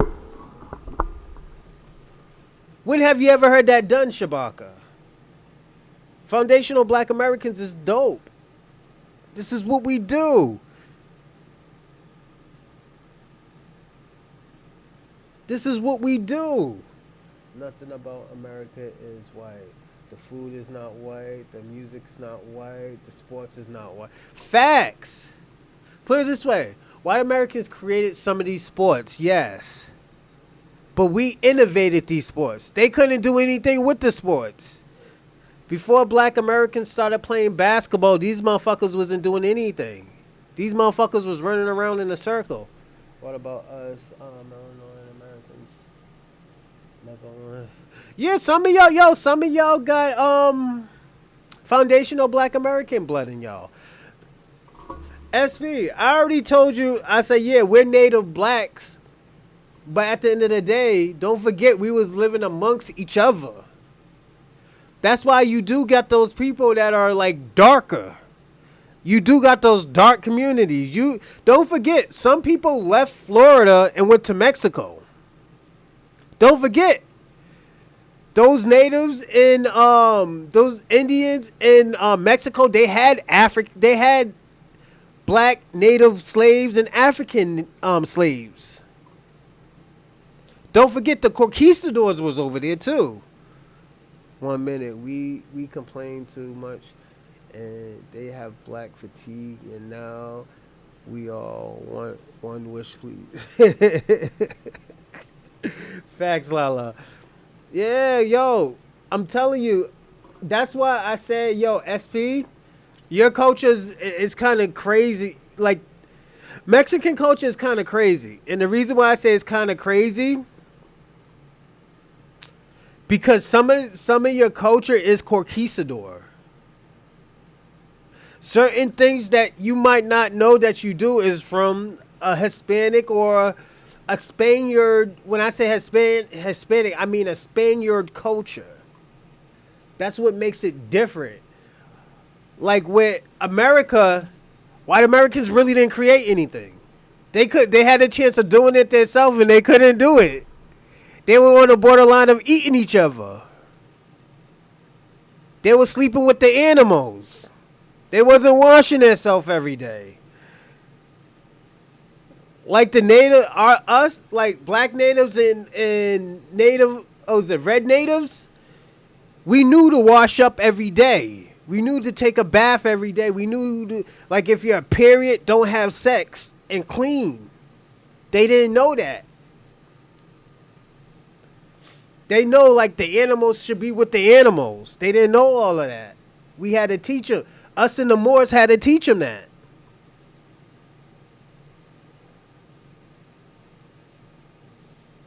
Yeah. They so colonized still to this day. They concentrate. Beware double dutching. Nearly 60 years. Yeah. I can believe that. Runaway slave spread. Yeah. But you gotta look at it too, SP.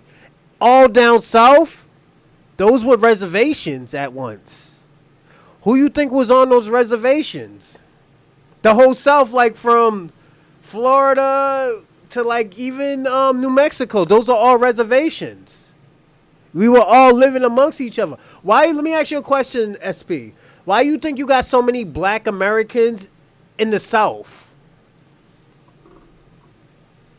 You got a lot of black Americans, the majority in the South.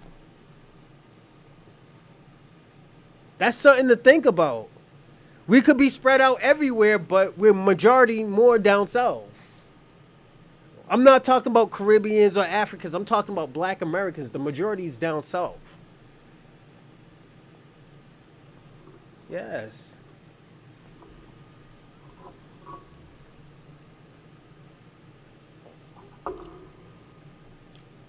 The white man's money will mean nothing. What will black America have for back then? I'm going to say this, Shabaka. And this is what I noticed about you Africans and Caribbeans. When y'all try to compete with black Americans, y'all only talk about the 10% that is doing good in Africa and Caribbeans. If we talk about the 10% who's doing good in black culture, we will triple lap you. You can't say shit about us. You talk about the black people, the 10% of, you talk about the what was it, the 30 or 40% of black people who are fucking up. But if you talk about the majority of us, we are all doing good. You talk about the 10% that are doing great in the Caribbean countries and Africans who comes to America. Most of y'all motherfuckers ain't doing nothing in America. Most of y'all are Uber drivers. Y'all cleaning people's shit. Y'all getting beat up and stuff. Yo, y'all don't do shit. Y'all have like 50 jobs, nigga. Y'all niggas ain't really doing anything. Like, let's personally be honest.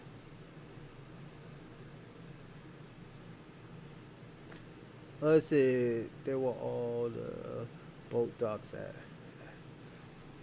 Yeah, but you got to look at it. There was only 400,000, less than 400,000 Africans that came to America. How is there more than 40 plus million black Americans? It doesn't add up. This is why I say you have to think. That means these people were already here with y'all. We were just living amongst each other in tribes. Yeah, some of us had wars and stuff, but this is why I was saying that most of these white supremacists, they didn't have a lot of slaves. These people were fighting the white colonists, the white colonizers. Yes. You got to think about that. It just doesn't make sense. They brought 400,000 black Americans over here. Within 250 years, there's 40 plus million. Just doesn't add up. Don't forget, they were killing them too. Killing them, feeding their babies to alligators for alligator bait and shit. Yeah. It just doesn't add up. Taking these people's kids, selling their kids. Yeah, yeah, you got to think about that, SP. Even the white people's children and immigrants say if they were in trouble, but that's finding black Americans. Facts.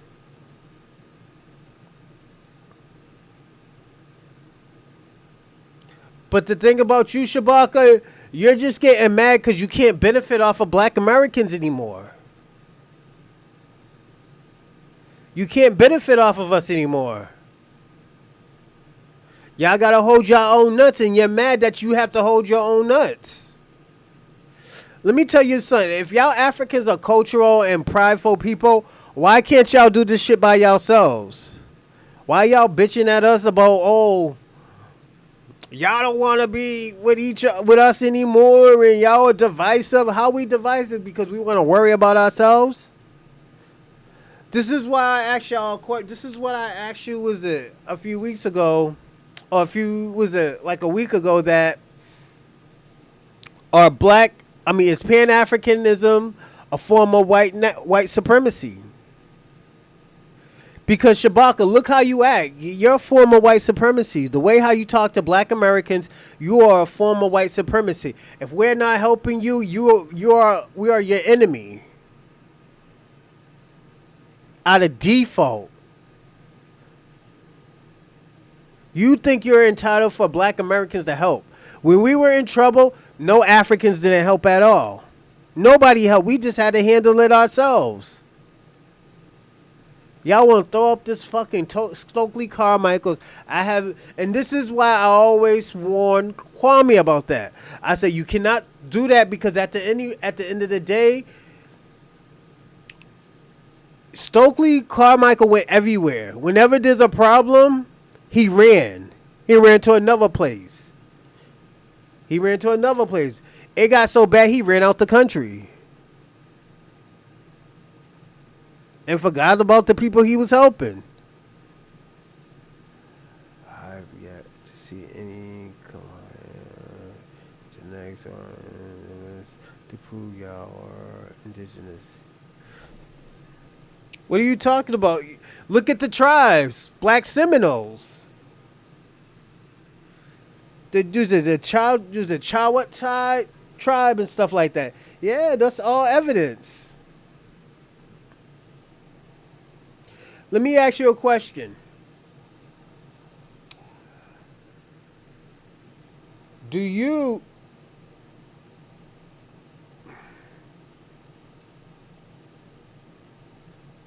If you really look at Mexico... Hold on, before I say that, let me see. Hold on.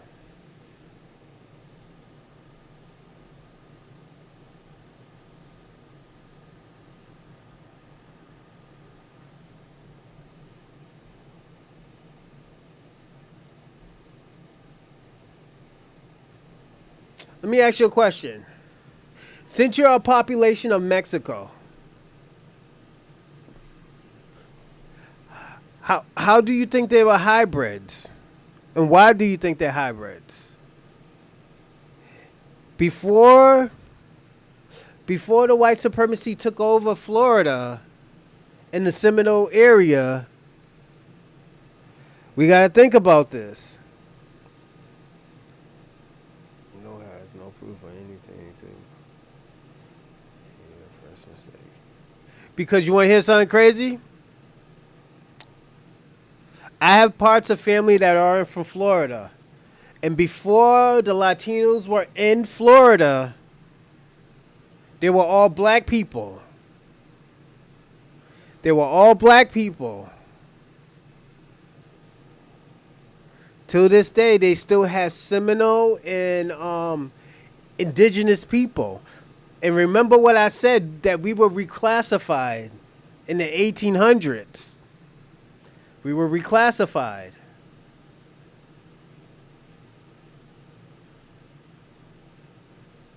But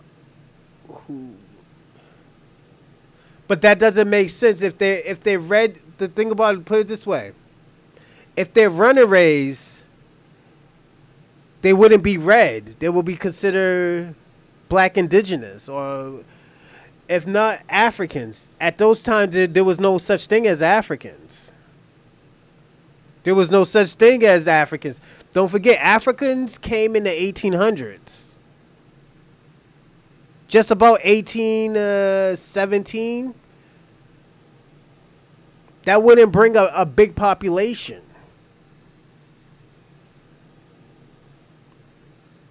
So I'm telling you, that means that these people were already here. Look at Alabama. Alabama was a reservation too. Georgia was a reservation too for natives. So Florida wasn't just the only, there was more. Again, how is there a big population of black Americans now? And you could tell like there's a difference. You could tell that like, yo, they don't look like they're from Africa. Put it this way. An African and a black American can have the same hairstyle. You can tell the difference. You can still tell the difference who is what. Africans might get mad about that, but most of the time you can tell the difference who is from where. I got aunts older than their countries. Facts. That's true. My great granddaddy's older than Nigeria. The fuck? My great grandmother and my great grandfather's older than Nigeria. I was born in the 80s.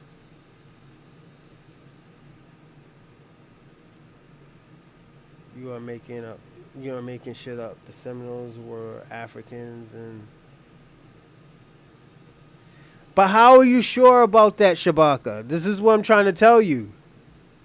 If they came over here in the late 17s, early 1800s, or was it? We can even say the early 1700s. It will not make a big population of black Americans like that, Shabaka. It just doesn't make sense. It still doesn't make sense, Shabaka. They had to get a head start. In the South, there's a big majority of black Americans. Down South is where most black Americans are. What is that telling you?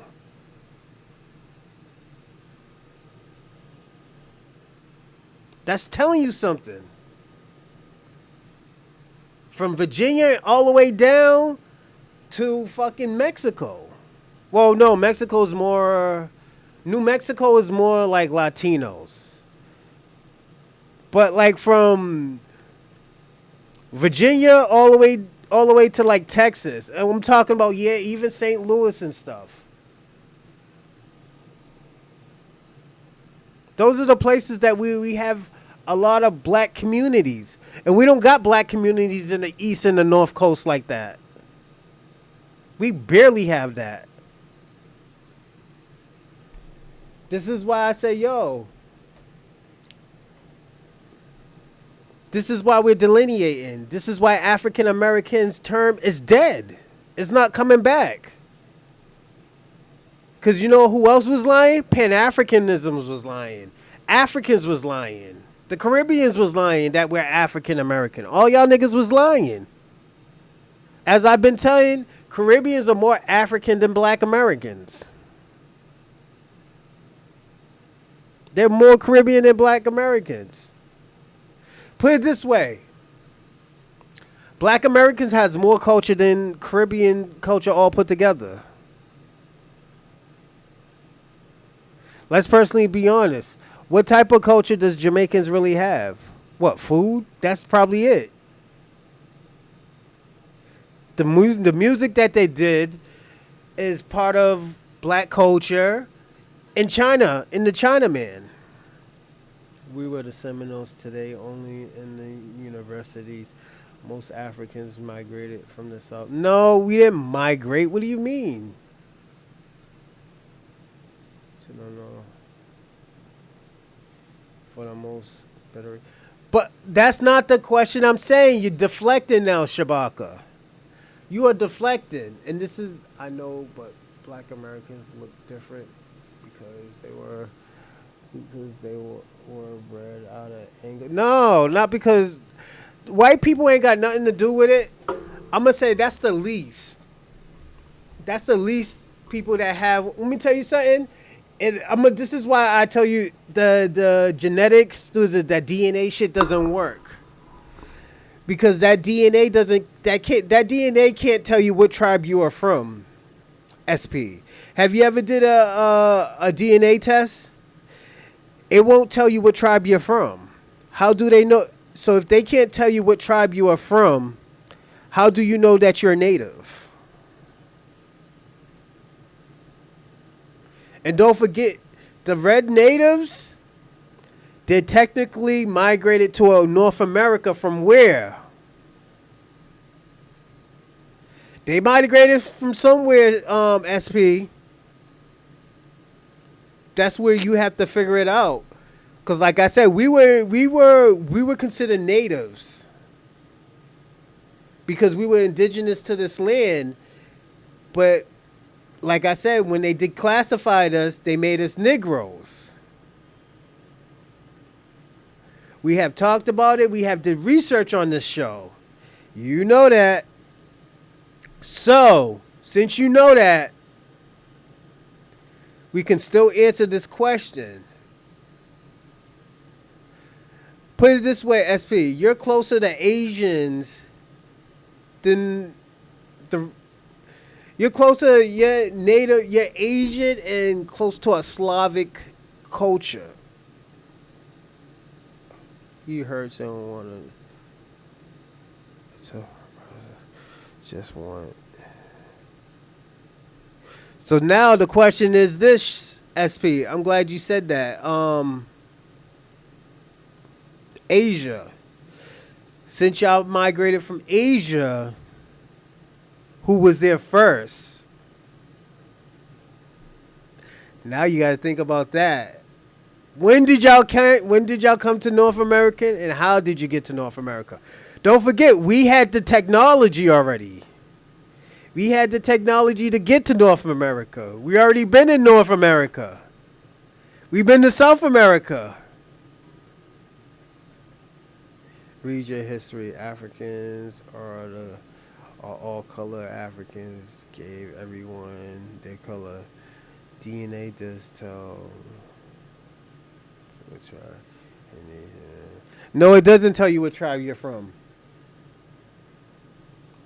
And Shabaka, you're going back on what you said. You're going back on what you said. You need to read our conversations, and you're going to see what I'm talking about.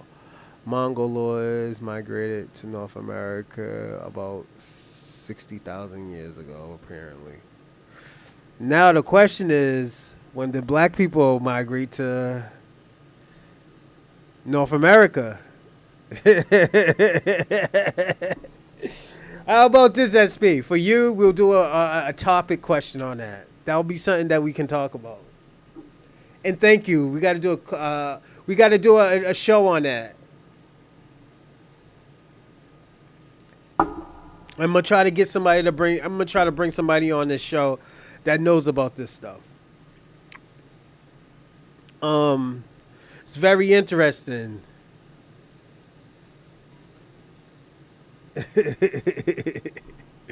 Thank you, SP. And Lala, you doing your thing, girl. You know I'm watching you. Everyone knows who we are, but us until now. That's why they use Native and Indian interchangeably, and we are the only ones in the. How about this? Y'all can keep the word Indian. It will just keep Aboriginal or native, Black natives. You know, let's watch this. Let's watch this video on why some Black Americans reject the term African American.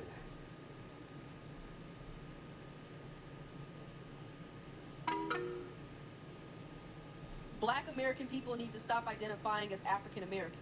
Yeah.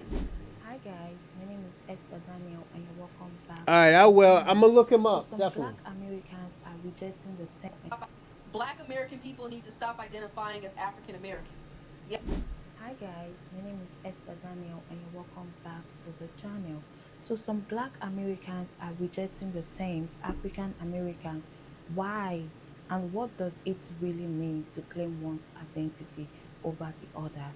Before we move on to what people has to say concerning this issue, please subscribe to the channel, like and share the video to help the channel out. Black American people need to stop identifying as African American. Yeah, I said it. We are not African. That is the problem. That is why Africans feel so comfortable coming in and... Let me ask you a question, SP, and we're gonna go back to the show. How do we even know that you was in America? I'm using your logic. How do we know the evidence that we have that you were in America? You ever thought about that? We know you was pushed down to Mexico, yes. Why he wouldn't debate Top Cat? But yeah, how do we know that you was even? How did we know you was even in North America? Maybe y'all was just in Mexico. Maybe y'all sold the land. Yeah. And please don't bring up Dink or the legendary Top Cat guy.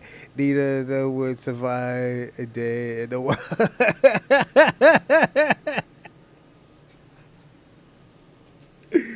Yo, y'all nuts. No, that's the question. Yo, how do we even know that the Mexicans was in America? Don't forget, white supremacy has been lying about black culture for years, for generations, for centuries. How we don't know that they were lying about your culture? Infiltrating black spaces like Essence Fest because they think we all one and the same, one band, one sound. No, no, no, no, no. We are natural born American citizens. We've been here for 4 or 5 centuries, 400 years plus, and we still not identifying as Americans. We're not Africans. Ooh. That's why they come over here and they feel so comfortable with disrespecting us because they think they super Africans, right? And we the little peon Africans because they got the direct source of the motherland and they know where they come from and they roots and all that stuff. Of course you do. One generation ago, you got here yesterday. You are the true African American Africans. Y'all come here from Ghana, from Senegal, from wherever, Ethiopia, whatever. Y'all come here and you get your citizenship or plant your roots, whatever. Yo, Lil Mama's cooking too. She ain't even joking. You're Africans - Americans. African Americans. Black Americans are not Africans. Fact. I don't have no Africans in my family. Period. I'm from California. My dad is from California. My grandma's from Wichita, Kansas. My great-grandma's from Wichita, Kansas. I can go back generations of Americans. That is where the confusion is coming from. And then people come from different countries and they come in our home, our house. This is our house.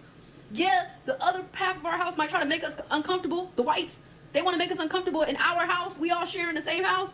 But at the end of the day, this is still our house. We're the visitors. The visitors are coming here and treating us like we less than. We can change the narrative. Cause we come in all different colors, Shabaka. You think we're just one tone of color like Africans? We come in multiple colors. Don't forget what SP said. We breeded with natives, other natives. This is why I said this. Why didn't you think that we shared the land with other people in this country? There was over like what, 15,000 tribes in America probably? You don't think we shared you don't think we had sex with each other? Like, yo, I tell people all the time, in the summertime I turn burgundy. And I'm black American. If you see my grandfather's dark as night when he was alive. My grandmother, she's chocolate brown. Like, she's like a light chocolate. She's like her color. In the summertime, she gets my color right now.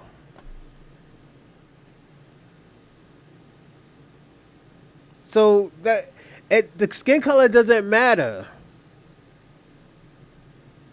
There has been more people in this country. It doesn't mean that, oh yeah, we had sex with white people. No, it doesn't mean that. Look at our hair. Our hair is different. You know how many textures of hair that black Americans have? We have multiple different types of hair. We got coil hair where our hair turns curly. We have coil hair where our hair is just straight but it's rough. We have our coil hair that might look like an African. Or we might have another coil hair we might have another texture of hair where it goes all the way down and it looks like a Native American. We have different textures of hair. This is what makes black Americans so unique. This is why we are praising and we're empowering our people. Yes. We can be melanated, but we not the same. And they know it's just make me want to call ICE on his stuff. Go on, Lala. You get your thing on. It's our storyline. We keep letting other people write our storyline and then getting mad at the story. There's too many of us to not be creating our own narrative. Let's change the narrative, okay?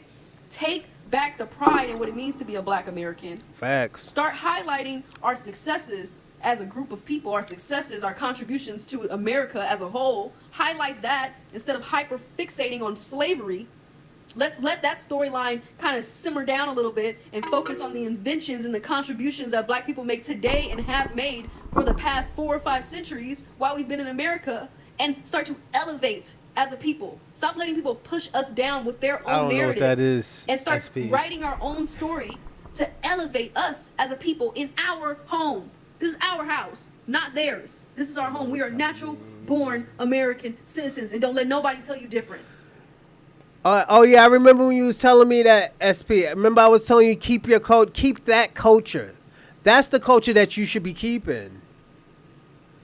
Don't forget, Mexican culture is like a hybrid of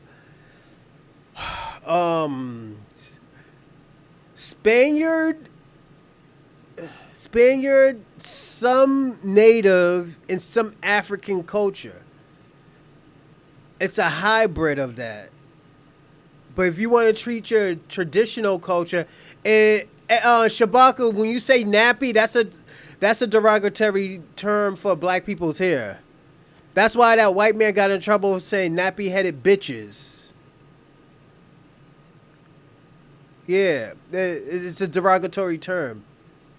But if you think of black people as nappy people, okay. I've heard of those, but no, nothing of them. But yeah, definitely. I would tell you to keep that culture. Black American over African American, because I'm not African. I don't know nothing about African culture. Okay? I know what hot dogs, hamburgers, french fry is, and I'm from the South. We do mac and cheese, chicken, and crab boils. Okay? I don't That's see what them. we do. Do they do crab boils in Africa? No. No, how the hell am I African American? I don't see them eating crab legs and blue crab and shrimp and shit, like crawfish. Those are Black American things. Yeah. We don't do that over there. How the hell we African? Stop the madness. Don't call me that no more. I am not an African. I am a Black American. What that means is that my entire family has come from America. I'm sorry to stop this, but this man's mad zesty. He's so happy. Yo, and the word gay does me happy, and he's like super gay right now, like super happy. Like, look how happy he is, man. I can't even be mad at him. He is he's just so gay to be black, you know. So I mean, so happy to be black. See, y'all got me saying the real term of what gay means. He is so happy to be happy, yo.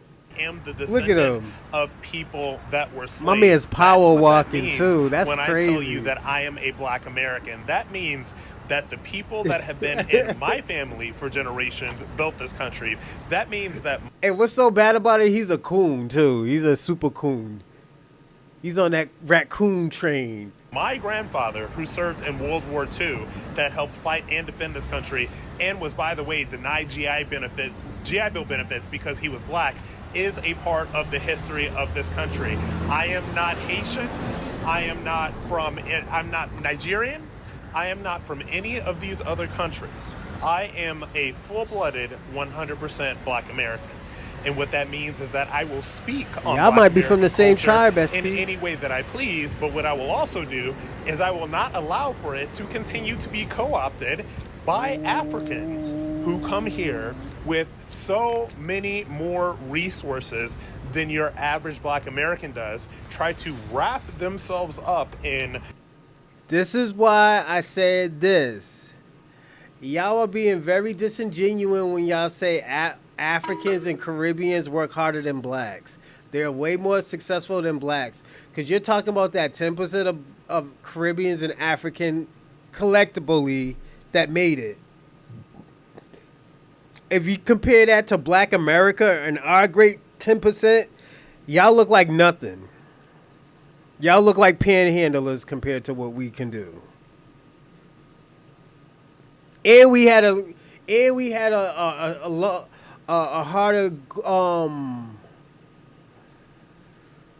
harder obstacle of getting it. Let's see, hold on. Little mama ashamed of herself. Yes, light-skinned sister, you are African. The natives are on reservations. No, there were no mass orgies. We mixed up. So and straight like that. No, we're not gonna do that, Shabaka. You know, I get it if you want to be African, man, but at the end of the day, you can't be coming in here like a Democrat. Yo, you could tell Shabaka was a Democrat. Shabaka, did you vote for Kamala? I'm asking you a question. Did you vote for Kamala? And it's not if you voted for her, you voted for her. You did what you were supposed to do as a Pan-African. Our struggle, our oppression, our history, and try to co-opt every space that we have built for ourselves, like they've done in the destruction of the Essence Music Festival. So don't try to discount what I say and try to pretend This that is a I'm Republican Haitian or saying I'm not this. American or whatever. No, I'm 100% Black American. Check this out. Scientists and researchers have recently discovered that only 8% of the African Americans that are here were actually brought here through the slave trade from Africa. 8%? This means... Did y'all hear that? 8% of Black Americans were brought here from Africa. Right now. Oh, man, SP, I'm gonna say this. You did that, and I understand that, because if my people was put in a certain situation, I would have did the same thing and voted for Kamala. So you're supposed to vote for Kamala. Shabaka, he voted, but he's like a Democrat spy. Being a single father, I haven't got laid in months. No one can get in touch. Oh man, you should have got her when she was messing around with Montel, man. She was sucking penis under the desk and everything, man. I heard. Yeah, she was getting busy, man. She was getting busy more than Yes Nancy. Say Yes Nancy. You know? Do you know who Say Yes Nancy is? She could suck penis, man. I heard that. That's Ronald Reagan's wife. Say Yes Nancy. Nancy Reagan. Y'all got some y'all got some freaks in California. How you ain't getting laid in California, man? Jesus Christ. You got Tag, you got High Five, you got, adult friend finders? What? You got the back pages. Yeah, man. You got all of that. Yeah, they used to call her Say Yes Nancy. Yeah, she can suck some dick, man. Yeah, Say Yes Nancy. Where did that story come? Oh, that's an old story, man. That's an old school story.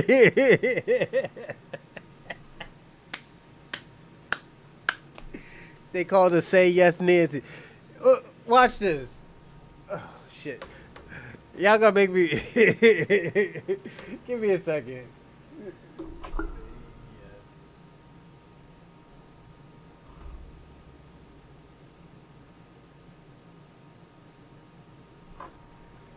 This is the first throat goat, all right? It was Say Yes Nancy.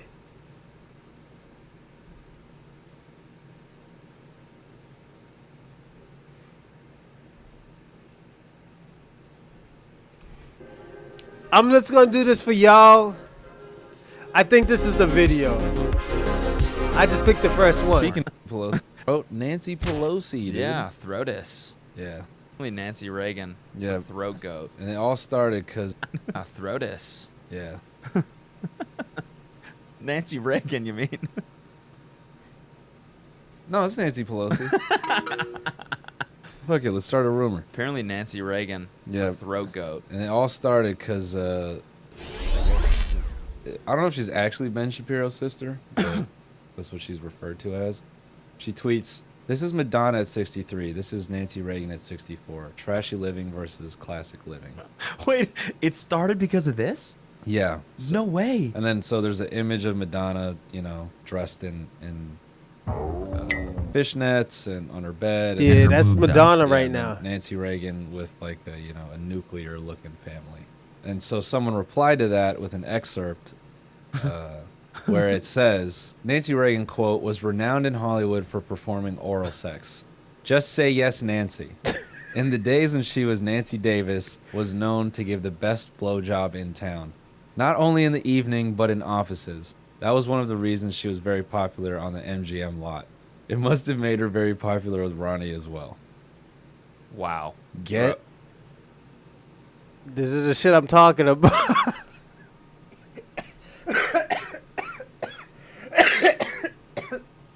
I'm sorry, everybody, but I thought it was. I did my research on it. I was like, nah, this shit ain't true. Motherfuckers is making this shit up. But yeah, niggas. That's where that Just Say Yes Nancy shit came from, man. Motherfuckers was calling her a throat goat before the throat goats. That 92% of the people, of the African Americans that are here, were already here. They were Native Americans, native to North America. This is a powerful revelation. Damn, man. We are Native Americans. You should try those power dates or something, man. Yeah, SP, you should try power dates and stuff like that,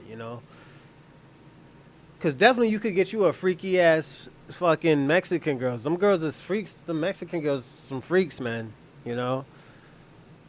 Definitely, man. I remember I had this one Mexican girl. She was like 4'11", 4'9", I think. Yo, she was short as I'm 5'11", and she was like fucking short. Man, I was had her up in the air and stuff like that. She was from Springfield too, man. Springfield, Mass and stuff. Yeah, man, had her up in the air and stuff, man. 69 and her, man. I was having fun with her little fun size ass, you know. I know, too short. Yeah, that's what it is. Yeah, that shit's true. That's a start. Yeah, she was getting her freak on before Uncle Ronnie, Uncle Ronnie Reagan. But yeah, man, just get you. Yeah, Mexican girls is some freaks too, man. Definitely, man. Especially the ones who be wearing the red lipstick, man. Oh yeah, I like those, man. They might be a little bit racist, man, but yeah, they some freaks, man. I had this one little racist Mexican girl in Boston. She was racist as fuck, man. Man, she made me mad one. I gave her the best dick ever, man. Because I was just mad at her half the time anyway, so. Don't mind me, man. I told you. You get it? I told you back in the day I was community dick, man. So, you know, I was communion dick, man. So, you know. I was fucking everywhere, man. That's why I always tell people, I probably got mad kids out here don't even know, you know. It's just sometimes these women can be reckless, man. You Just got like it. me. Good. Have a blessed day. No, black Americans are American. They are not African. The vast majority of black Americans living here today are American descendants of slavery.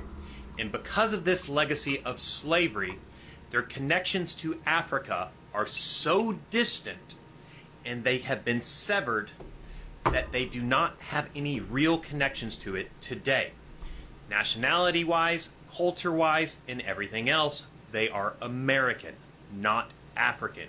In fact, even the concept of ethnicity, their ethnicity would be black American, not some form of African. And no, race does not make them African. Race is a social construct, and it's a pseudoscientific one at that. Not to mention, all human beings have their origins in Africa, depending on how far back we go. So this entire concept of, well, we have to consider the blacks African is just racism. Black Americans are American just like I am an American. I am not a European American. I have literally no connections to Europe at all. I am American, and so are black Americans. Quit trying to divide people by the color of their skin, and instead, let Shabaka. people identify as they please.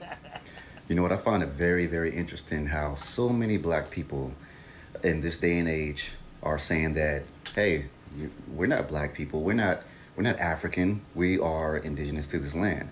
I find that very, very odd because I'm trying to understand this whole movement as far as, hey, I don't want to be looked at as African. I'm not from there. I was born here in America. We were always here, and I never understood that. I've had people told me that I'm delusional and that, you know, I'm not from Africa. My family's not from Africa. You know, we've always been here, so and so, blah blah blah. I even saw a comment where someone said that 85% of the black people in America are indigenous to this land. Huh. Very interesting, right? Well, I did my family history, and I've been doing it since 2013. And so it's been, 12 years that I've been doing my family history. And I've never run across anything that suggests that my family were always here. Everything that I've ran across always suggested my family came from Africa. I even have cousins within my DNA match list who are in Africa, who live in Africa.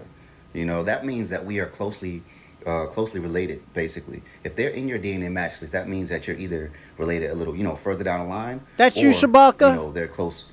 You're closely related to that person. But either way, if you have African ancestry within your DNA match list, all of your cousins and stuff like that, that means that you guys share a common ancestor within the last maybe 300 years. You know, depending on how far back they are, within the last 300 years. So that means that you're African. You have family that have come from Africa, you know, and I have those all over my DNA match list. A lot of people from from Africa who I've actually got in contact with, and their family, basically, they're saying that well, they don't have any family that's in America, you know.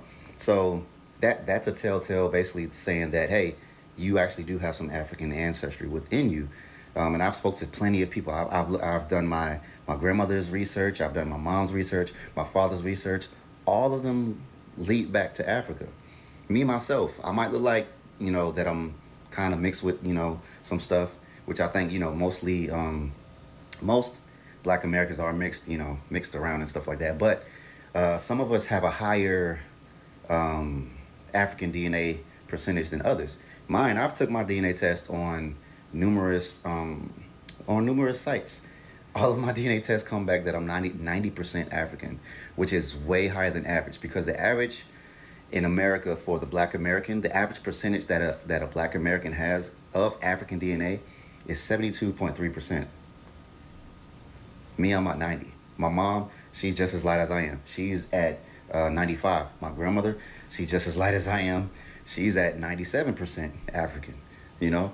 So our percentage of African is like way higher than normal, you know? And a lot of people who think that they have Native American within their DNA, and their families told them, hey, yeah, we're Cherokee, we're Blackfoot, we are, you know, Seminole or whatever. A lot of people who actually say that, well, my grandparents told me this, my great grandmother told me that, blah, blah. Everyone has that in their family, because it was the same thing in my family, you know, that they told us like, yeah, we're, you know, we have Native American in our family. Why? I'm thinking it's because, you know, some people might have had the long wavy hair. Well, Africans can have that too, you know. You know, stories passed down or whatever. But also what people don't understand is that when you have these records, okay, you have these records, you even have the Dawes rolls and everything. You have a lot of people out there who actually put their name on those records so they can receive free benefits. The Dawes rolls are basically the list back, you know, way back when, saying that, hey, you know, I'm Native American, and, you know, they put their information. It was a lot of white people that put themselves up there. It was some black people that put themselves up there and everything. There were also people back in those days who, all the, you know, the slaves who actually ran away, and they found settlement within the Native American population, you know, and they eventually became the citizens of that, you know, of that nation, you know. And some people will use that as saying that, well, you know, I have pictures of, you know, my grandparents or my great-great-grandparents in Native American garbs. That's proof that we're Native American. No, just like I said before, a lot of them either married into that population or they ran away and they sought refuge in those populations, and they, you know, and that's just how it was. And eventually they said that they were Native American. A lot of people claimed to be Native American. Why? They didn't want to be identified with the black population, because to be identified with the black population was not a good thing back in those days. So a lot of people got their stories from that. My mother didn't ever tell me that she was African. My mother told me, see, Shabaka, this is the lion I'm telling you about. This is the lion. I said my mother did that ancestry DNA, and it came back the more percentage was Benin. I didn't say my mother said that she was from Benin, that she was African. Now, why would you lie like that, Shabaka? This is why we are delineating from you. This is why we're delineating from your people. Your people are liars. Y'all are manipulators. Y'all are no good, and we cannot trust you. Why would we have solidarity with a liar like people like you? We got a better chance having solidarity with the devil than with lying Africans that only want resources from black Americans.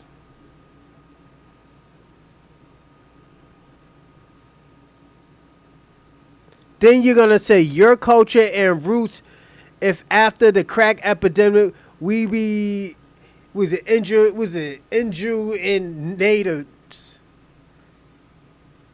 So you just basically call all black people crackheads. But let's talk about Africans. I got time. Let's talk about African. Does crackheads shit in the street? Yeah. Does crackheads steal? Yeah. Who else does that? Fucking Africans. Does crackheads lie? Yeah. Does crackheads get kicked out of places? Yeah. Can crackheads even tell the truth? And cry and bitch and moan when they don't get their way? Yeah. Who else does that? Africans. So next time you talk about anything with crack epidemic or you try to disparage anything about black Americans, you should look at Africans and say, hey, does Africans do this? Does Africans defecate in the streets? You know what? Give me 1 second. I got time. I'm sorry, everybody. I have time today, all right? I got a lot of time. You know? And you might not like me after this, but yeah, we're going to show this picture.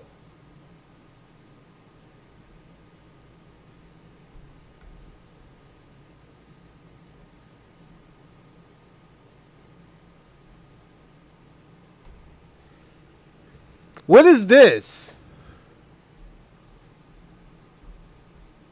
Hey, wait a minute. Is that in Africa?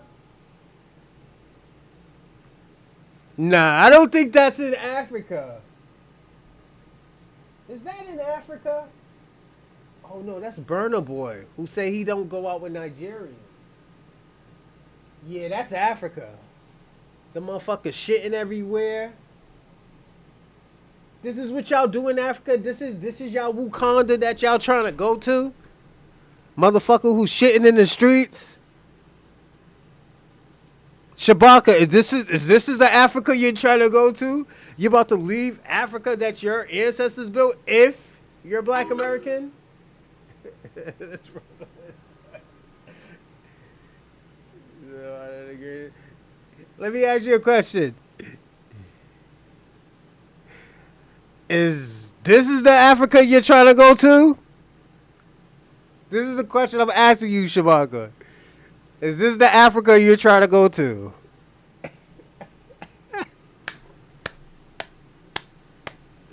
Yeah. Yo, you and Kwame have a great time shitting in the fucking streets and shit, alright? I'm gonna tell you that, alright? Great. Benin is part of a great African nation. You go off. Let me tell you something, alright? I respect Benin. Don't get me wrong. I think that's the greatest country in Africa. You know why? Because they didn't sell nobody out like the Nigerians did. All those other countries sell people out. And let me tell you something. You know why I respect niggas from France that are African? Because they don't sell people out. They go by Black American rules. Yes, they do try to cosplay us and emulate us. But you know what? They do a damn good job keeping the roots and saying that where they got it from. They don't do this bullshit like the Skepta did and got smoked by John Lucas. Let me say he's a half-breed too.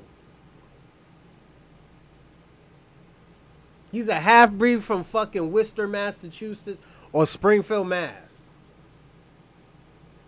He smoked that nigga's boots. Shout out to John Lucas.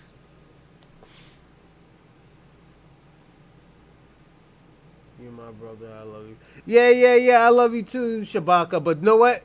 If you want to go to this Africa, you could go to that Africa, alright? I'm not going to that Africa.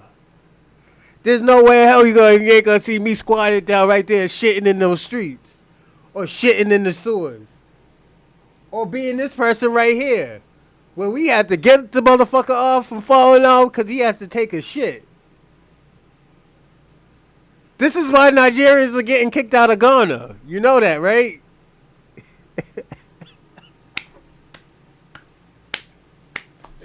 Yo, Shabaka, why are you making me be ignorant, man? This is the thing. Yo, Shabaka, why are you making me be ignorant right now? Because, like, yo, you talk so much crazy shit about Black Americans, but this is where you're trying to go. These are your brethrens. These are your brothers shitting in the fucking water that y'all drink out of. Do I want to be like these niggas? Hell no. Do I call these niggas my ally? And then he got the dashiki on. This nigga got the dashiki on.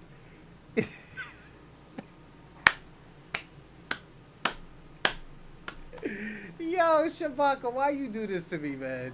Yo, I'll let y'all know, yo, Shabaka's the only guy who actually makes me like, yo, do I really have to get evidence on this motherfucker? Why I'm not going to Africa? Why I'm not African? Nigga, black people don't do this type of shit, Shabaka. Black people don't do this type of shit, Shabaka. Look it. Black people don't do that. You say they carry parts of... No. We don't shit in... Shabaka, only people who shit in the streets in America are people who have mental problems. These are your people that... This is your Wakanda. This is your Akon City, my nigga. That's Akon City right now. You want to go to Akon City? There you go, my nigga.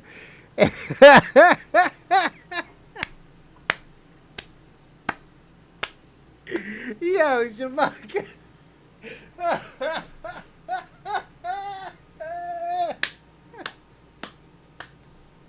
Yo, my nigga, this is Akon City right here. This is the 21st century of Africa right now, my nigga. So, if this is what you want to do, Shabaka, by all means, I support you, my nigga.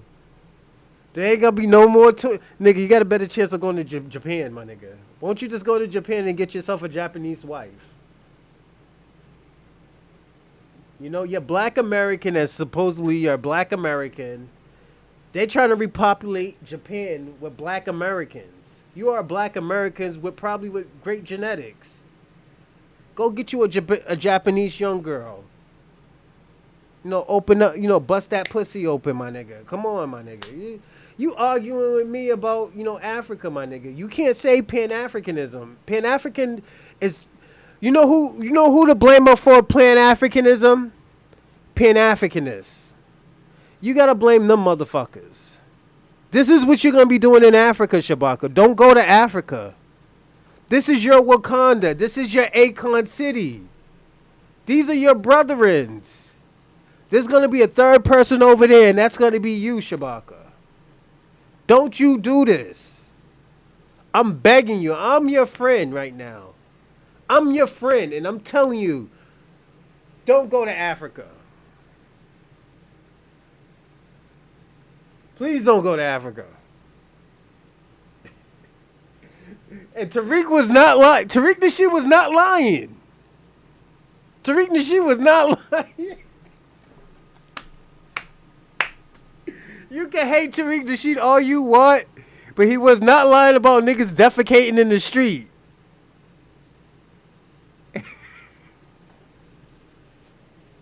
You really think this is us? Do you think this is our people? Like, come on, Shabaka. How y'all playing us like that? Why you playing black people like that, man? Come on, man. Put it this way, Shabaka. Every half an hour, I'm going to pull this picture up. And show every time you talk crazy, Shabaka, I'm going to pull this picture up and I'm going to say, yo, answer this question. Africa is beautiful. Yes, this is beautiful, Shabaka. Africa is beautiful because motherfuckers is defecating everywhere, my nigga. This is your Africa. This is your Wakanda, my nigga. And it's been handed down that, hey, yeah, we're Native American, blah, blah, blah. When the actual truth is that you're not Native American, but you just have those stories that's saying that, hey, we are. Although it's just that, you know, some of that stuff just, you know, happened back then or whatever. But yeah, a lot of people, black people, we are not, mostly all of us, most of us have not been here before the transatlantic slave. Some people have. And even with those people, they're also African as well because, you know, they sailed over here before that. So we got to stop this we are indigenous people and we've always been here type of stuff. And if people want to bring up some past history on that, I know there was an explorer back in the 1500s and he came here and he wrote down what he saw, and some people misinterpret what he says because he says that he's seen some people with dark skin, but the thing is that he said, I see the people with dark skin not like the Ethiopians, which were the Africans. He was like, they're not like the Ethiopians, but they just have dark skin. People will interpret that as saying, hey, see, he's saying that there's already black people here. No, he just said that they had dark skin, but they were unlike the Ethiopians. Okay? So, I mean, or the Africans. But yeah, we really gotta wake up and actually do our research and study this We stuff. did the and not research, think buddy. that every single name that we might see on the Indian list, oh, that's my family member. Because it's not. A lot of people had a lot of common names back then. Okay? Yes, a lot of there common are names. more Black So Americans. I continue to do my research. When I find something, I research it and research it and I dig and dig and dig and dig. Shabaka, do you have an answer to this question right here, my friend? Do they got this in America? I'm just asking a question. Do they have this in America? Do they have these signs in America? Or do we have people like this in America? We don't even got fucking towns like this in America, Shabaka.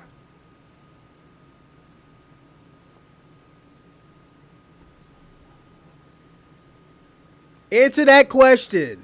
I don't want to hear nothing else. Answer that question. This is the correct person that's within my family. This is the correct documentation that has to do with my family. I've seen so many times on other people's DNA lists, and sometimes I've messaged them about it and told them like, hey, that's not correct. This is actually what it is. And a lot of times they'll change it, and sometimes they just ignore it. But I was like, yeah, that's not the this is the correct person. And I say that because they're a part of my family, for one, my distant cousin, and I knew that line that they have on their tree. They just came to an incorrect conclusion of it. So it does happen a lot, quite often. People find the wrong information for their family, and it's attached to the wrong thing. But yeah, we gotta wake up, y'all. Seriously. And I know this video is long as hell, but Yeah, it was seriously, mad long. black people, come on now. We African. I'm an African American. I am the only person in the world who's had issues or who's faced discrimination. No, you're not. American black people are not the only people who've gone through hardship in this world. The same way slavery or the history of America has an impact on black people, history itself still impacts black people across the world today. And that's what a lot of you don't seem to understand. Your great-granddad or your granddad was a slave. Is it just like in the streets? That's the entire. Hey yo, Will, let me ask you a question. Can Shabaka ask me about what's going on in Akon City? This is what's happening in Akon City.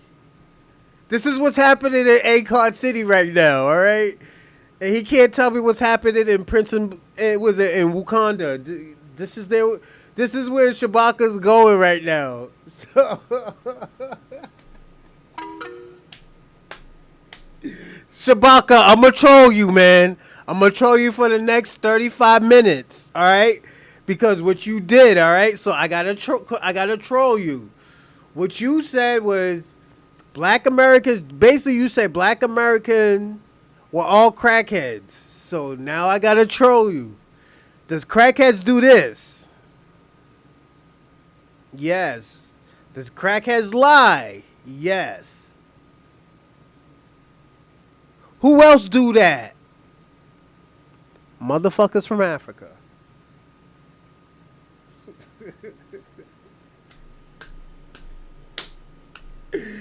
Yo, Shabaka, I gotta troll you for the next 35. Every time you talk, I'm gonna pull this picture up. Fair enough, innit? But so many African nations are still being affected by the West today. Look at Congo. As a clear example, it doesn't have to be slavery in your face for it to still be slavery in your face. Do you know where the resources in your iPhones come from? Congo. Them man are still going through it right now. I'm an African American. I am the only person in the world who's had issues or who's faced discrimination. No, you're not. I'm an African American. All these people are stealing our culture. I don't know, Shabaka. Them niggas look like those your friends right there who was shitting in the has streets. this real big impact on media. So yes, Shitting a lot on of that us bridge. in the world, white, black, blue, pink, grew up on American culture. Not specifically black, but hip hop is cool. Hip hop is dominant. Athletes are cool. Like any child and every young person Yo, in the world, you look up to Shabaka. people you can identify with. So if Shabaka. I know nothing about that shit. So, okay, Shabaka. So you're telling me this is propaganda. You're telling me this is propaganda right here.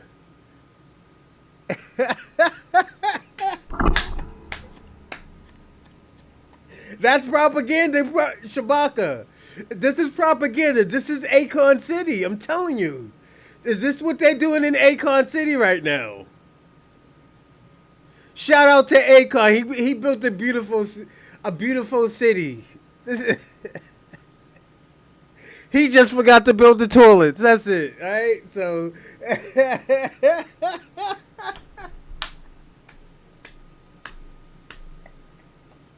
Yo, Shabaka.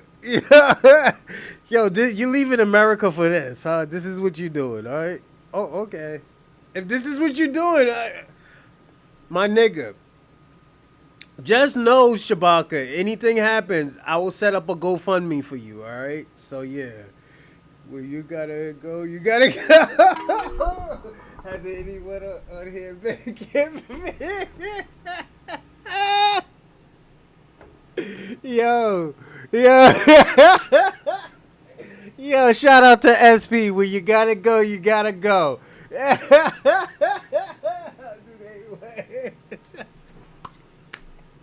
Shabaka, they trolling you now. You started it, Shabaka. He forgot.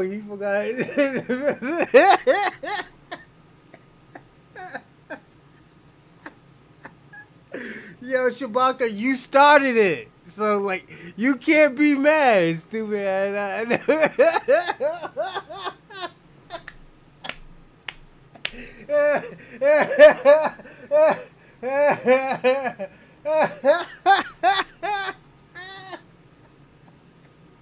Shabaka, why you mad at me? Shabaka, you really mad at me? You really mad at me, Shabaka? Come on, man.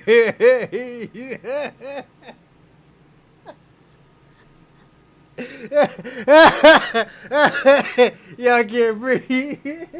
If you see a Michael Jordan, a Tupac, a Oh Biggie, my God. a Jay-Z, Oh, you're going to shit. admire them and you might adopt elements of their Oh, my culture. God. It's not rocket science. It's not that deep. You're not the only black people who have to Get that navigate hill being a like- minority in another part of the world. So, relax. People need to understand Yeah, that a not lot of- every black person in America comes from America. If I had $1 for the amount of time That was people come up Akon to me City, and slander Lala. me for That's not Akon knowing City. a specific line dance or a specific song that is black American culture, I would be millionaire.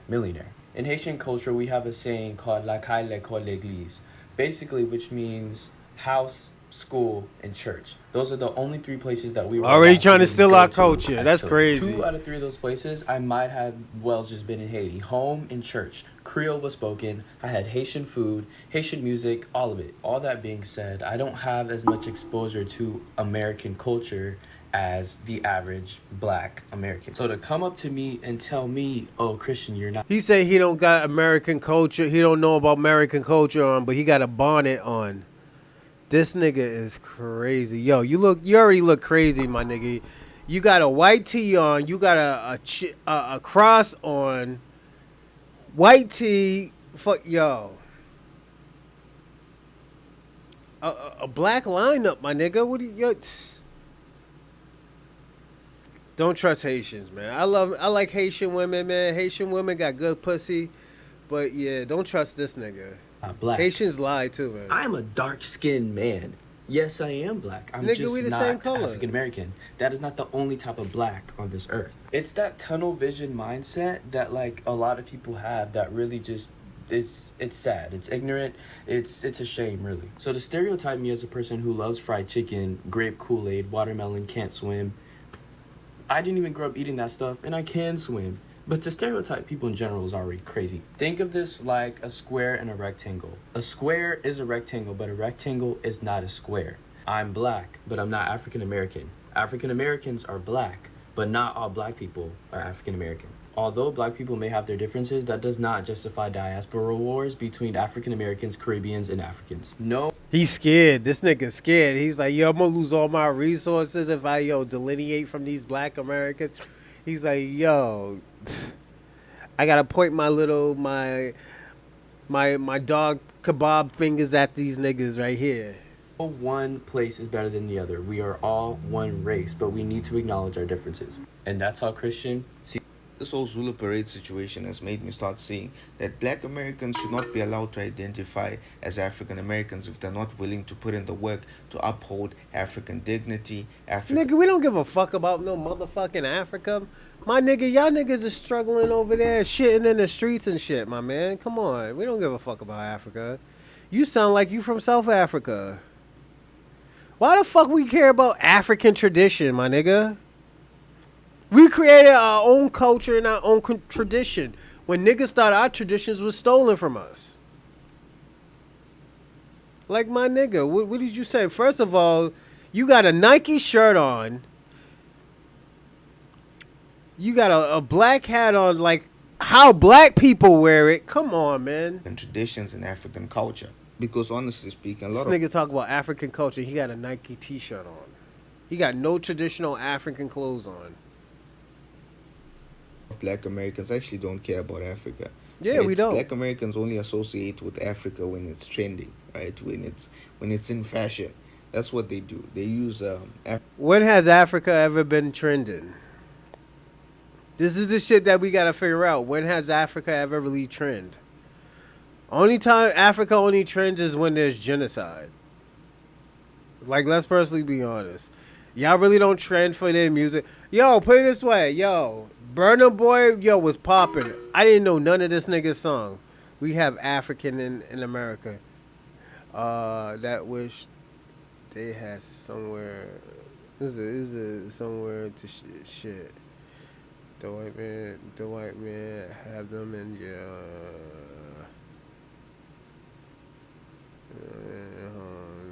brother, I've been there.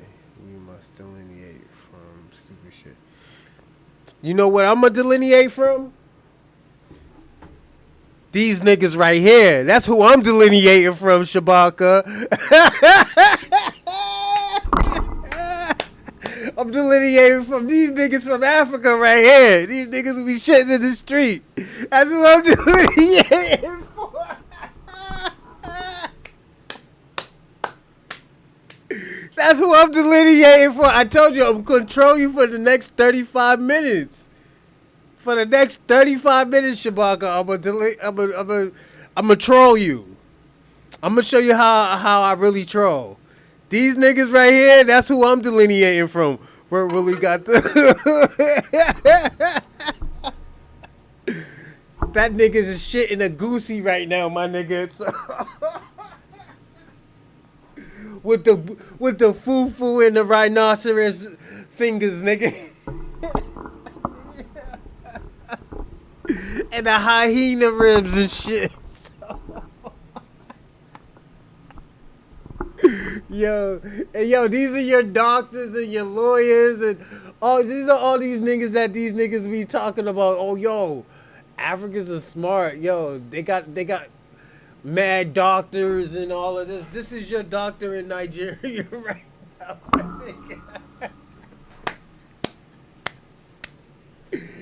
Oh my God. Try poo-poo school. Try poo-poo school. I told you, Shabaka, I'm gonna troll you for the next 35 minutes. Yeah, you said black. Yo, no, Shabaka, don't backpedal. Just own it. It's only for 35 minutes. It's just gonna feel like the longest 35 minutes of your life, my man.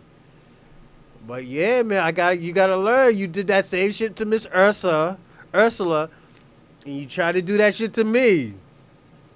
Now you gotta look at this picture, and you gotta look at this picture. This is Akon City. I'm telling you, this is what they're building in Akon City, my man. The food looks like baby poop and played. Shout out to Lala. This is we're gonna be trolling you, man. Troll you for you got 15 more minutes, Shabaka, and you're good. You're good after. And we could delete the picture. Africa as a costume to make themselves look cool. They don't care about putting in the work, right? They use Africa as a statement. That's exactly how the Zulu parade came about. A couple of black Americans thought, you know what, we're gonna use the whole Zulu tribe as a statement. Not caring about the cultural representation of. Nigga, fuck that Zulu parade. Y'all can have that bullshit back anyways. Nobody want that shit, my nigga. We could create something 3 times better. We was just doing that because niggas was talking shit about y'all. And we was trying to upbring y'all niggas. So fuck you in that fucking parade, my nigga. You ungrateful motherfuckers. This is why niggas don't want to move to Africa. This is why, fuck niggas like this. First of all, you ain't got no traditional clothes on. You got a Nike Tech t-shirt on. You got a black beanie hat on. Like my nigga. True Bill's character. Facts. That nigga's looking like a true American. That nigga looks nothing traditional African. At all. This is the advice we getting credit from niggas like him. The fuck out of here. This nigga's a loser. Of the Zulu people. They just wanted to, make a nice little cool event for themselves. That's why I also feel like the introduction of the term African American that was introduced in 1988 by Jesse Jackson, it created more problems than solutions, right? Because Jesse Jackson, obviously, he wanted, black people in America to have some sense of belonging to culture. How they have, Irish American, Italian American. We are the culture. We are a culture. This is why we're empowering America, because we are America. There will never be no America without us. We are that type of... We are that person. Y'all can't even say, Africa won't be Africa without y'all, my nigga. Because y'all sold y'all shit. Y'all niggas is losers too. Y'all niggas is like the rebels. Y'all did not fight for your country. Y'all just complied. Them niggas didn't even need change. I'm going to say this. The only people I give credit to is Congo. Them niggas was getting their hands cut off. And them niggas was still fighting. Them niggas is still busting a move right now. Shout out to Congo Republican, DC Congo. Who's it? Democrat Republican of Congo, whatever. But both Congos, my nigga. I give y'all credit. Some of y'all niggas is in France. But them niggas really hold their tradition. And them niggas be doing rap. Them niggas be doing hip hop, but they do their culture of hip hop. And they be fucking with their own. They be fucking with their people who make their tribal music. This is why, like I say, I tell people all the time, I fuck with niggas from France that are like African. Like, yeah, I do make jokes like this and stuff like that, and it's cool, but them niggas hold it down. Them niggas say, I would never want to move to America because, them niggas got crazy guns down there. That's a gun culture. Them niggas ain't used to gun cultures in France like that. They probably seen like a Mac or two, but niggas got guns here. Why you think people won't attack America? Like, people won't bring their military in here and attack America because the people will attack their military. Not just military, their people. Everybody, there's more guns than people in this country. Who you think's gonna win the fucking war? Even if our military lose, who you think's gonna win the war?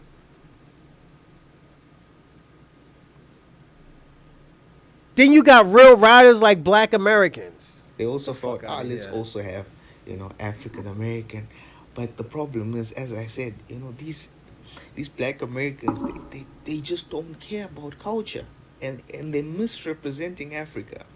And Africa already deals with enough misrepresentation your people, Shabaka, by white media. But it's hurtful. It's hurtful when the misrepresentation we get busy comes in from America. the very people that somewhat look like us. And you know the craziest thing you will see is when Africans are now trying to correct black Americans to say, listen, you're misrepresenting African culture. How they gonna correct America and they can't even correct their own country?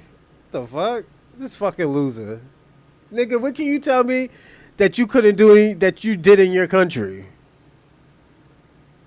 Y'all niggas drinking dirt water, nigga. Come on. The fuck? Them niggas drinking dirt water. Nigga, I'm drinking Aquafina. Nigga, I'm drinking water from fucking Nova Scotia, my nigga. You drinking Anaconda piss water, nigga. Anaconda piss river water, nigga. Come on. You fucking serious? The fuck you can tell me, my nigga? You need to make some changes and adjustments.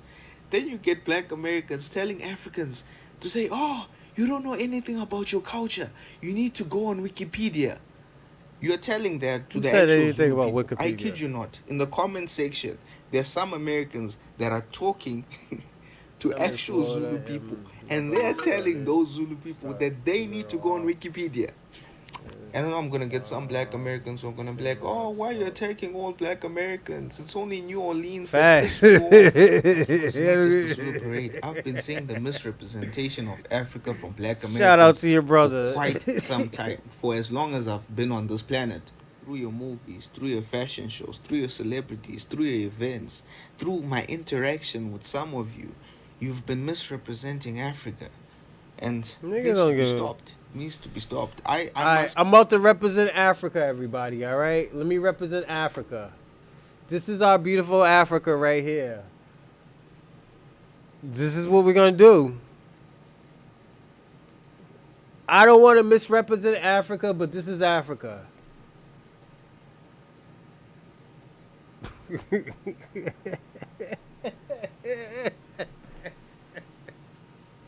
It's almost over, Shabaka. It's almost over.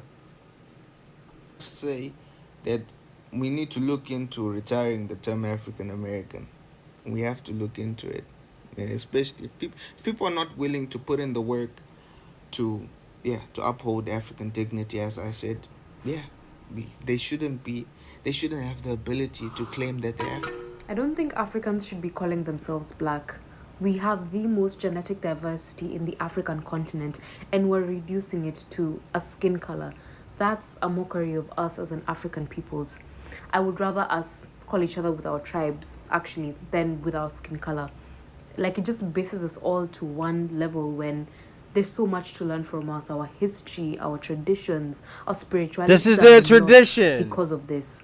And I know it has a lot to do This with is their American culture. influence, but that is This not is their how culture and we- tradition. especially for the Africans who we've been here all our life. Yes, we can empathize because we've all gone through some form of Their culture and their colonization, slavery, traditions. being segregated. But especially as a Kenyan woman, I think we should focus on us. I think we should focus on not integration yet with the larger society, but integration with ourselves, understanding of ourselves and our culture. Yeah, that's. You know what? Yeah, I agree with her. I think we need to delineate, and take our culture, because we don't want this culture right here. We don't want that culture. We don't want this in fucking Detroit. We don't want this in Atlanta. We don't want this in Alabama, Florida. We don't want to see people in South Beach, Florida with this. We don't want to see people in Miami doing this. We don't. And then, I know it feels like I'm talking shit, but that's their culture. I have to say that's your culture. You know why I got to say it's your culture? And it might be false too. It might be false culture. But my nigga, they got pictures of y'all niggas actually doing this shit in Florida. I mean, no, I said in Florida. And we got them niggas really doing that shit in Africa. You watch 1960 Harvest of Shame. Peep the replay. Nah, I'll watch it. Let me see.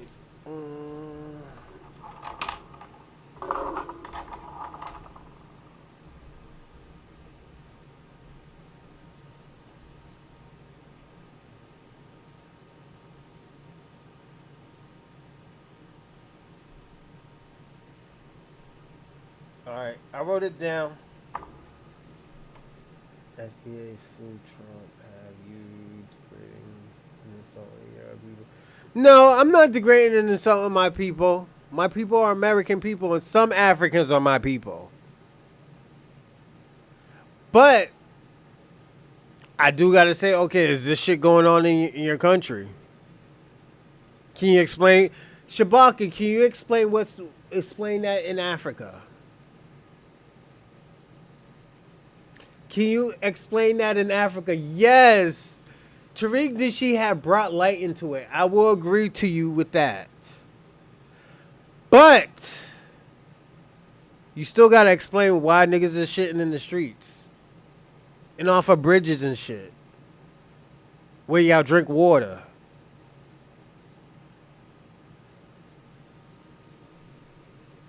And wants to know what the point of FBA lineage movement is.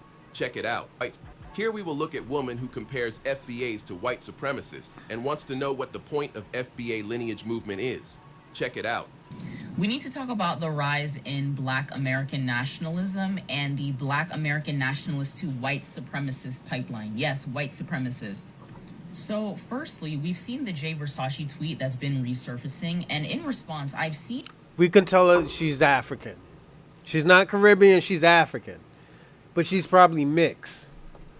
Like quite a few Black Americans make videos about that and say that you can always tell an African apart from an African American.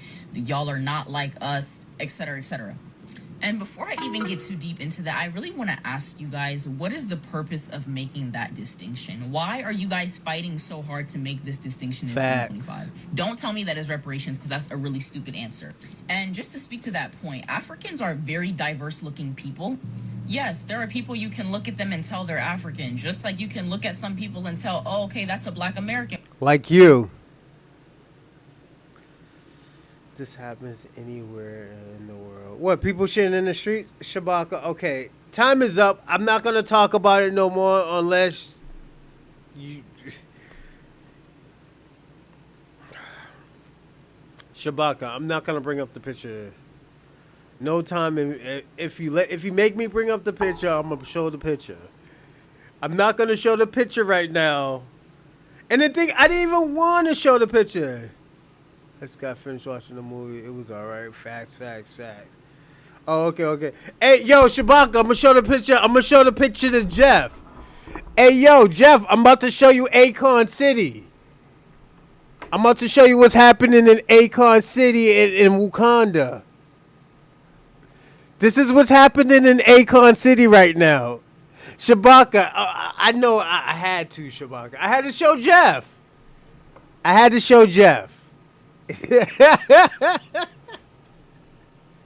This is what's happening in Akon City right now. This is wild.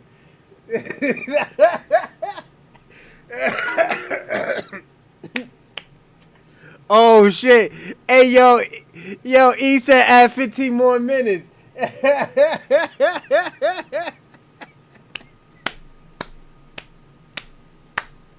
Yo, Evil said add 15 more minutes.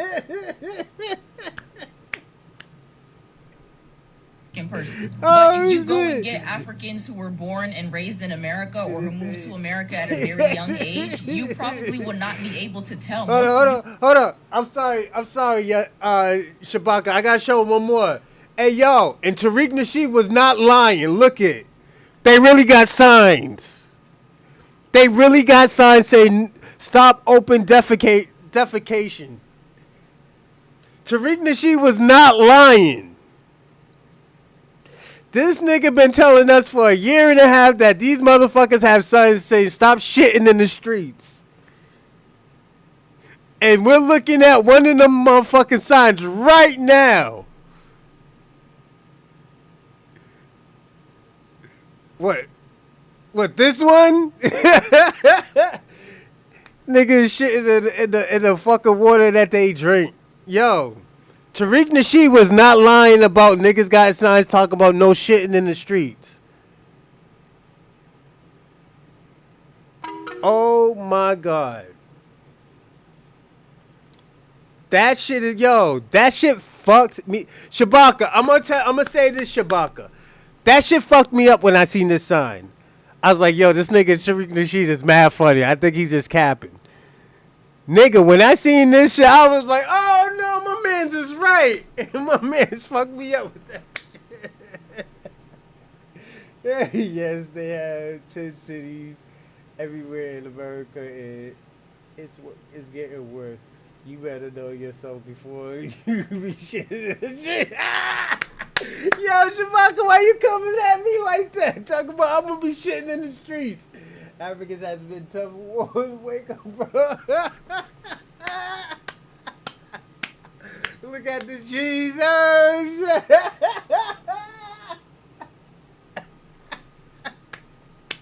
shit. Yo, oh shit.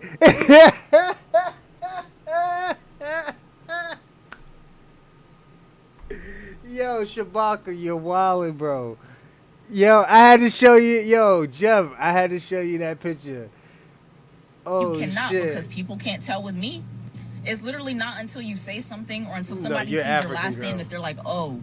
And that honestly kind of brings me to my second point of this whole thing of Africans are cosplaying Black Americans. Oh, I don't really think you guys understand how silly you sound when you say this at times, but I think it really does speak to sometimes how Black Americans, when it comes to this particular subject, some of y'all can be a little bit narrow-minded Facts. in your thinking, because what do you mean we're cosplaying? If you're born and raised in a country, you're going to have the mannerisms of people in that country. Especially if you're raised in a country like America where things are typically just straight segregated by race. Like, let's be real. So it's like you're going to adopt the mannerisms of the people, you know, in your community, which for a lot of people who are African but born in America, that's going to be Black American people. Like, hello. And thirdly, which I think is honestly probably the most egregious, is I saw a Black American woman on here who was trying to say that what? She said that Africans... Yeah, I seen that. Yeah, we about to kick her back in. Oh yeah, she's gonna get her back immigrants kicked are the in. new colonizers. That's quite literally the term that she used. She says that Black American people and white she included white Americans. She said Black American people and white American people who've been here for hundreds of years, whose families have been here, who came over from Germany and Who's this Ireland, French who we're built this talking? Who's country. this we? They built this country, and now people are trying to come over here and force their customs on them, etc., etc. And I saw her in the comments literally liking comments saying white and Black Americans need to stick together. Like, do you see? Nigga, let me tell you something. We're not sticking together with no white supremacists. We might have some white allies, but we don't fuck with white supremacists. And when I say some white allies, because at the end of the day, there has been some white allies that have stuck with us when it was convenient for them. I do agree with certain things like that, but we're not sticking with all white supremacists. We're not sticking with the whole white race, because there's going to be a lot of them that are white supremacists. This is why I did this show. Do Black Americans or foundational Black Americans have allies? This is why I said that. This is why I'm debunking everything that this girl is saying. She's Cameroonian. Look at her. She got a Cameroon shirt on. I already knew she was African. I went out with enough African girls to know that they're African. She's mixed. She's mixed. She's cute. Yeah, don't get me wrong. She's cute. But she's mixed. You know? Or she might be mixed with two types of African. You can see by the facial structure, the hairline, eyebrows is another. Even the cheekbones. We have similar cheekbones, but not like that. Where it's not okay. Like, first of all, do you know what a colonizer really is? Like, let's not use that term lightly. Like, if you are claiming that your family has been here for all these hundreds of years and all this other stuff, girl, you should know the real history of colonization in this country, and you should know the real atrocity that it was, and not try to compare people who are literally coming over here peacefully to try to seek a better life for themselves, the new colonizers. That's very audacious and nasty. Immigration is not perfect. There's illegal immigrants who do do terrible things, but that is not the overwhelming majority of people. So for you to be using that kind of rhetoric, especially as a black woman in America, I have to say pause. Like, come on. So again, I really just say all that to say, like, really, what is the purpose of this FBA movement? What is, like, why is this beneficial? And again, don't tell me reparations either, because what? Ayo, Shabaka. That we fought against in the 60s. You are speaking the white man's racist talk. Anyone who don't have my allies are damn fool. Yo, Shabaka, let me ask you a question. And this is a personal question. I need you to answer this honestly. As many times that we try to have a coalition with Mexicans, Latinos, Africans, Caribbeans, Asians, Jewish people, how many of these people actually was generally in the same coalition as us, and it worked, and nobody turned on us?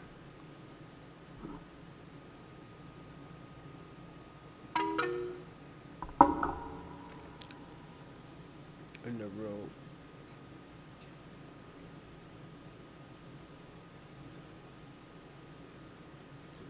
Think facts. I believe the same thing, Lala Brown. But yo, how many times? I'm just being personally honest. How many times we try to start a coalition with them? We try to have solidarity with all of these people, and it just didn't work. What you're trying to do is trying to force solidarity with Africans. That shit doesn't work. They can't even have solidarity with their own people. They have a hard time with that. So being truthful to black Americans tribalistically, it's not going to work. They are very tribalistic. And it's not to shit on them, it's just, nigga, that's their mannerisms. This is what they do. You don't think we try to have unity, power with Latinos and other blacks? We've been tried that. It just doesn't work. And for us to even try it, it's just not gonna. Listen to yourself. You are racist, hater. You have done nothing. You know nothing about the liberation struggle. I don't believe. I know. Blacks are the most disorganized people. Okay, since we're so disorganized, what have Africa done themselves without black help? If they're so liberated, how many liberation groups have they started in Africa that worked?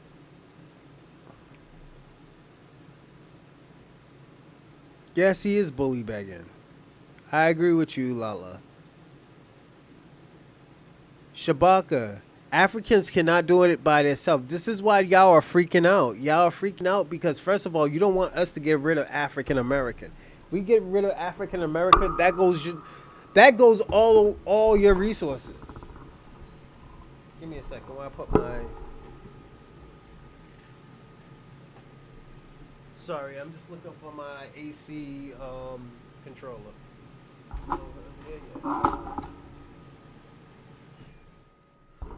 That means that goes all African resources. That goes all Afro-Latinas resources. That goes all Latino resources. Right. Yep, Lala. I just told him that too. He did not believe me. No more leech. Yeah, y'all are parasites. Africans are right now. Y'all are parasites. And the reason why I have to use parasites because at the end of the day, y'all sucking the life out of us. Y'all not even helping us. When we've been fighting for reparations ever since, post-slavery. When Africans got over here, they didn't help us. They didn't even want to help us get reparations because they knew they wasn't getting it. She's wearing a MX. No, I think that's Cameroon. No, that's a Cameroonian football jersey from Africa. I thought it was Mexican too, but it was Cameroonian. West Africa. I thought so too. District of Congo is killed Christians 60 to 200 at a time, but y'all love jewelry. Yes, absolutely. One thing I'm gonna say this: at least Congo is fighting back. They know y'all niggas ain't gonna come and help them. They know Pan-Africanism ain't gonna help them fight their war.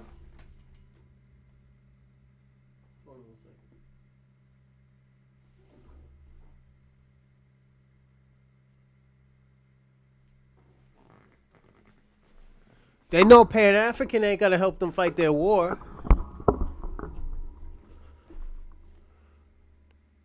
So where are y'all? Y'all talking about, oh yeah, all this solidarity. Y'all waiting for black Americans to come to Africa and we're not coming to Africa. So why aren't y'all helping Congo right now? You know Congo's going through a civil war or a genocide right now? And here comes the Pan-African, oh, we're waiting for the black people to come. Nigga, are you serious? We ain't coming. We told you we ain't coming.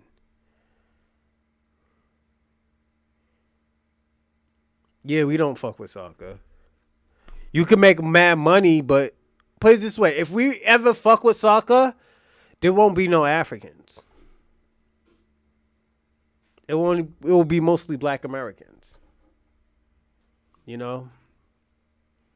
You guys think that by separating yourselves from the rest of the diaspora in America that you're going to go back to the white man and say, hey, okay, it's us. We're the ones that deserve it. Anything he's going to give it to you? You're crazy. This goes for all black people in the diaspora, period. If you're not ready to take your reparations by force, it's not happening, period. Thank so you, again, Jeff. just why are y'all doing this? What's the purpose? What's the agenda? The Foundational Black American, FBA movement is a growing cultural and political movement rooted in the lineage of black people in the United States who are descendants of those enslaved during chattel slavery. These are the men, women, and children who built America from the ground up, literally. FBA is not about division, but about specificity. It's about honoring a unique and often overlooked lineage within the black diaspora, the people whose blood, sweat, and tears laid the very foundation of this country. From slavery to Reconstruction, to Jim Crow, to the Civil Rights Movement and beyond, foundational black Americans have consistently been on the front lines of the fight for justice, not just for themselves, but for all black people who later came to America seeking opportunity. The FBA movement was born out of necessity, as many freedmen black Americans began to notice a troubling pattern. Despite decades of trying to embrace Pan-Africanism and unite with black immigrants from Africa, the Caribbean, and Latin America, many foundational black Americans found themselves being rejected by those very groups. Many black immigrants were taught by their parents to stay away from akatas, a derogatory term some use for African Americans, to not associate with native black Americans, and even to deny their blackness, preferring to identify solely by their nationality. They were often indoctrinated with anti-black American stereotypes passed down from colonial governments or influenced by global white supremacy. This rejection was eye-opening and disappointing, especially since it came from people who shared skin color and African ancestry. But worse than rejection was the erasure. Many black immigrants took full advantage of the gains that foundational black Americans fought and died for, without acknowledging the people who made those gains possible. The Civil Rights Act, the Voting Rights Act, affirmative action, access to education, housing, and job protections. None of these would exist without the sacrifices of FBA icons like Malcolm X, Martin Luther King Jr., Fannie Lou Hamer, and Medgar Evers. And yet, many of these black immigrants benefited from the blood spilled on Southern soil, while looking down on the very people who made it possible. Some even went so far as to assimilate into whiteness, copying Eurocentric behaviors and values to gain proximity to white acceptance, all while mocking or ignoring the cultural legacy of black Americans. Meanwhile, foundational black Americans didn't assimilate. We created our own culture, our own music, food, fashion, language, and resistance from scratch, under conditions no human being should have endured. From jazz and blues to hip-hop, from soul food to street slang, American black culture is FBA culture. I'm gonna tell y'all this. He just gave you a little bit. But don't forget, black Americans created hip hop. I mean, heavy metal, rock and roll, fucking house music. House music. Frankie Knuckles, Jamie, Marshall Jefferson. Yo, I love house music.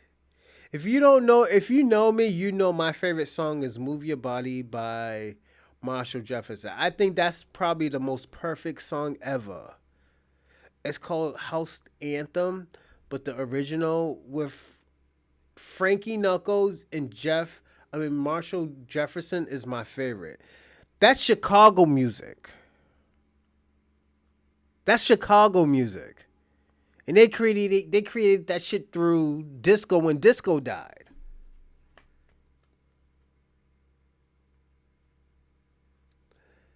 So shout out to my house family, my house music genre, house music creators and inventors and people who added on and contribute, no matter if you're black, white, Latino, Asian, African, I don't give a fuck. As long as y'all contribute to it, thank you.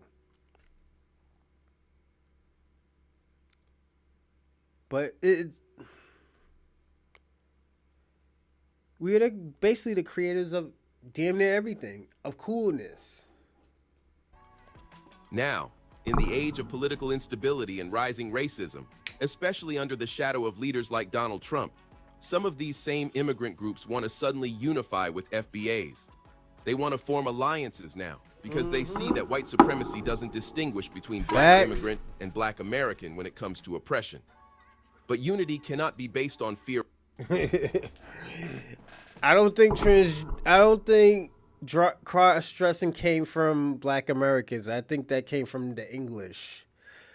For example, look at George Washington. George Washington wore a wig. He wore spandex. He wore Coach boots. He wore makeup and lipstick. He had his little posh like that, and with his little stick up in his ear, in the ear and stuff. Yeah, that came from England. They some different people, man. They like the orgies and the gangbangs and stuff like that. Yo, there's this lady, I'll tell you, okay. So y'all know I do adult reaction videos and stuff like that. There's this lady, she's British. Her name is Cream Pie Kathy. Like, yo, this bitch is always in some type of gangbang. Sometimes 7 black guys, 8 black guys. You know, Hispanics got so many. Yeah, especially in Brazil, man. Chicks with wee-wees and stuff, man. Yeah. Go to Brazil, man. You fuck around, man. You might get a chick with a wee-wee, man. You know, you be surprised, or a chick who got her wee-wee cut off, man. Nowadays, I always tell people tell people back in the days, like my era, you don't know anymore. You couldn't even tell anymore because transgenderism wasn't popular. We didn't even know what that was. We always called them trannies or transsexuals and shit back in my era. Now that shit is considered as a derogatory term, you know? So,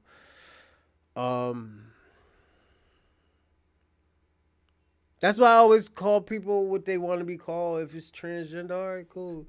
It's no sweat off of me. Let me tell y'all something. You know what? If a person says call them this and stuff, as long as you don't call them like master or what God, whatever, God knows anything, then just fucking let them, just call those people that. It's just less stress. Let's see. I'm sorry. Let me see what Lala said. I found the farm my dad worked on for school money in the summer and got a lawyer due to reparations is more than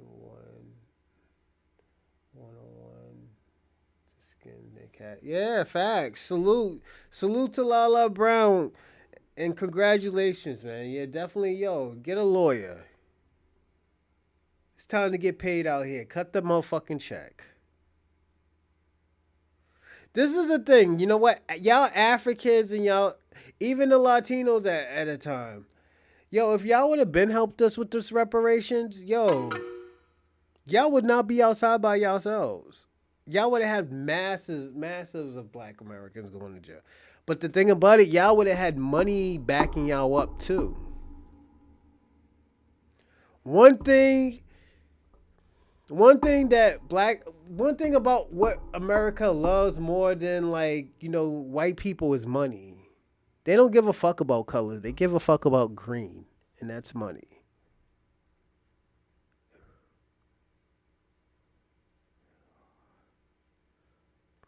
Nah, I wouldn't, because I know she's a dude, you know? If I didn't know, hell no, because I don't think RuPaul is cute, you know? If I didn't know, nah, I wouldn't think she's cute. And plus, she's like 6'8". Yo, RuPaul is mad tall, man. RuPaul's like 6'8", man. I dated tall women who were taller than me. I dated a girl who was like 6'4", but I know she was a chick, you know? RuPaul's a fucking dude, you know? RuPaul, if RuPaul had a girl part, would you? Nah, I wouldn't because she's a dude. Even if they have girl parts, I'm gonna say this, and people ain't gonna tell you the truth. Like if you slinging dick in the early 2000s and shit like that, you don't know. Early 2000, you don't know. You don't know if you're messing with a fucking transgender, because you don't know about transgenders in the early 2000s. Niggas ain't gonna tell you that, but I'm gonna tell you. You know, if you're slinging a whole bunch of dick and your shit is in the 80s and the 90 bodies and shit like that, probably 3 times more than that, yeah, you probably slept with a transgender and then never knew that. I'm being personally honest. You know? I thought RuPaul was taller than that. No, RuPaul is she's like 6'7", 6'8". Let's see how. Give us a second, everyone. Let's see how tall RuPaul is.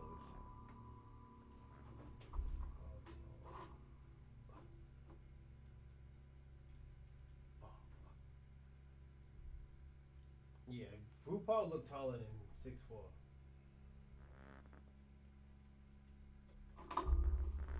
Damn, RuPaul's only 6'4"? Yo, RuPaul looked taller than that.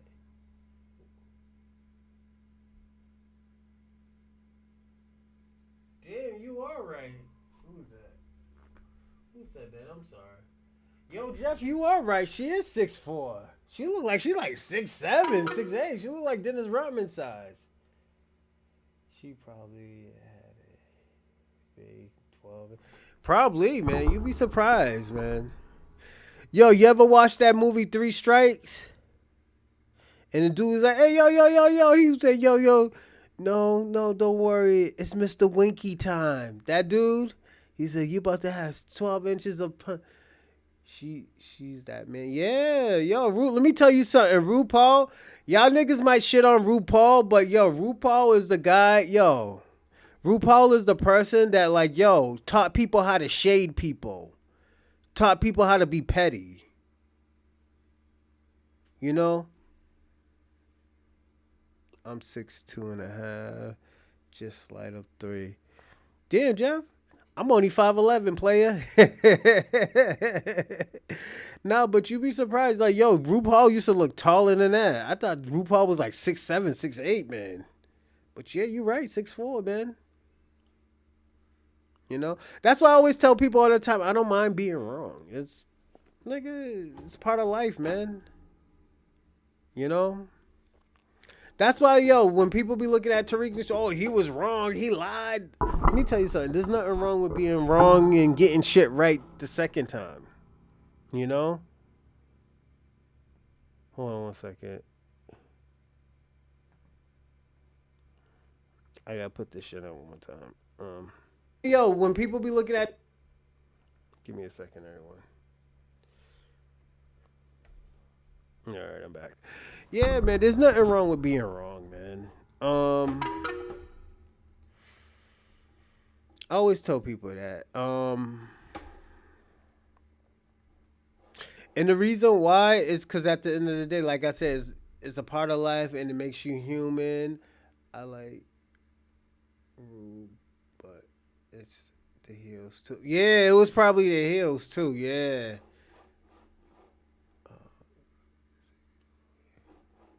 Facts. Like, let me tell y'all something. Like, yo, um,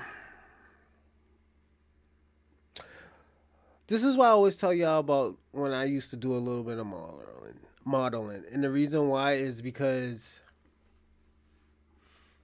it was different.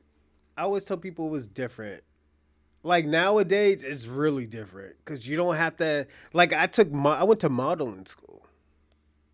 I went to a modeling school where they say it was a scam, but these motherfuckers was actually out here really giving me a jobs out here, and I'm getting paid and everything. And the thing about it, what I did with it, what I did with the experience, I went to New York, and I got more jobs, and I did it on the weekends. I had a regular job until like I really got paid. Sometimes I didn't even go to work for like a week, so because I was partying, drunk. I got to know certain people where they were doing robberies and stuff like that. Yeah, you know.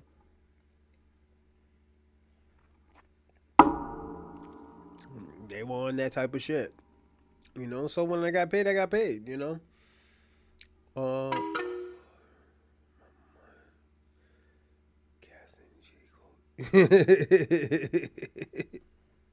Shout out to Lala.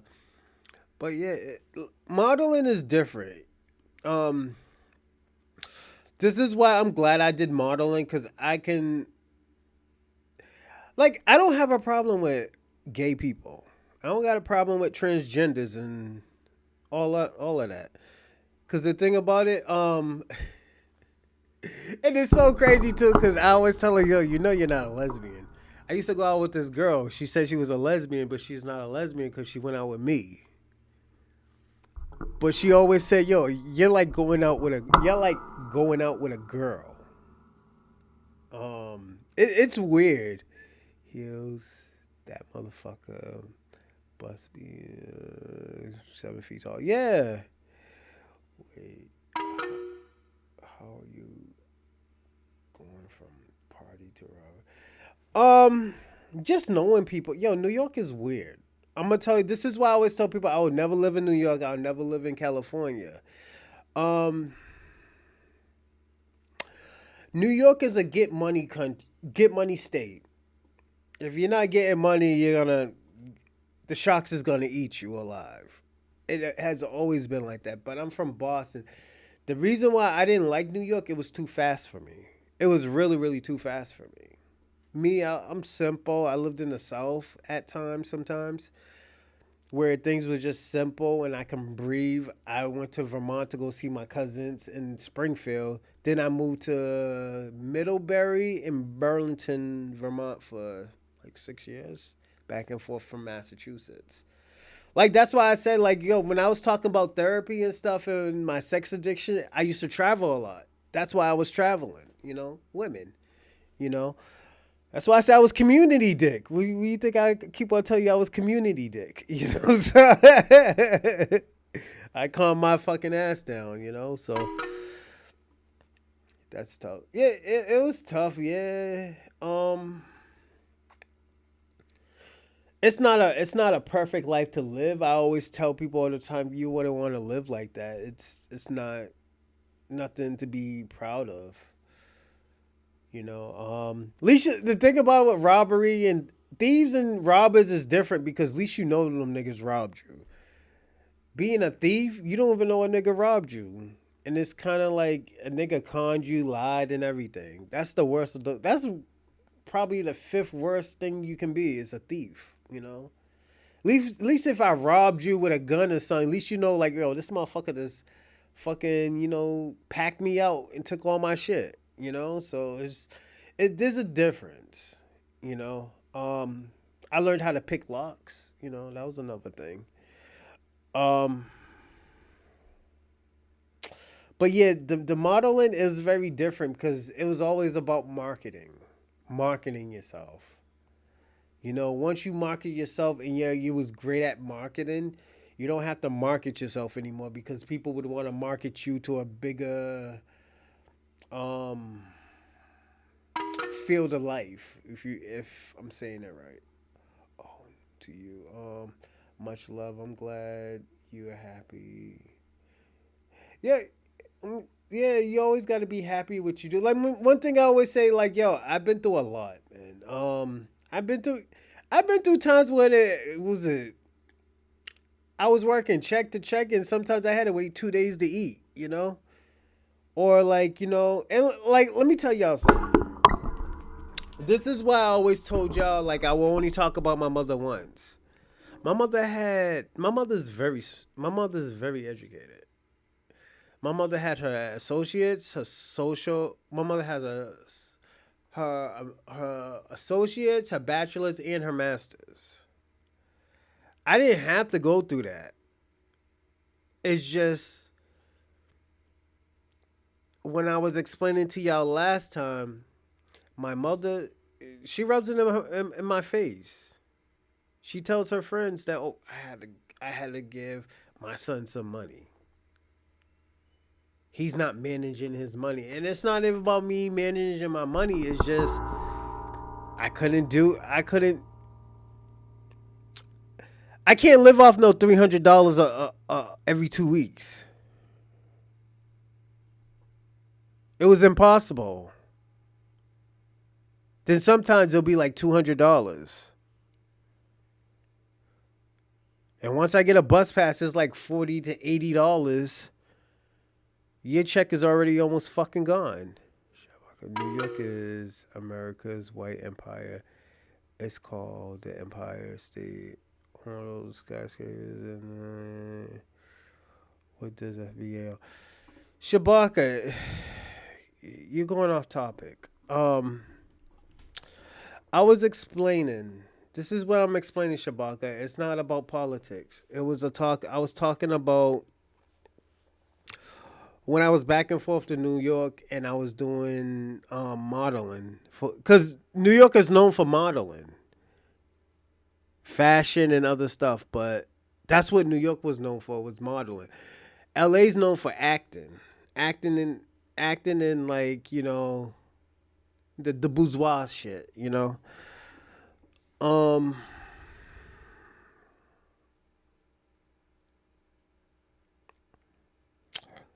But this is why I was saying the same thing about Diddy.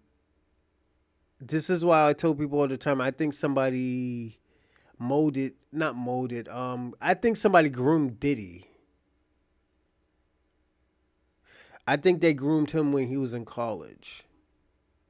Like one thing I will explain to you, like, yo, if you're a prospect, don't think nobody's not watching you. You might be getting groomed, you might not knowing that you're getting groomed. If you see a person all the time there, it's like, oh, yo, you need help with something here. Yo, talk to these people right here. Like, yo, they'll give you resources to get what you need. Facts. Be there. Too broke to even borrow money. So I'll say, can I have a hold, bro? I couldn't even do that with my mother, man. My father was paying child support with my twin sisters and stuff like that, and it's just I just waited out until I got my check.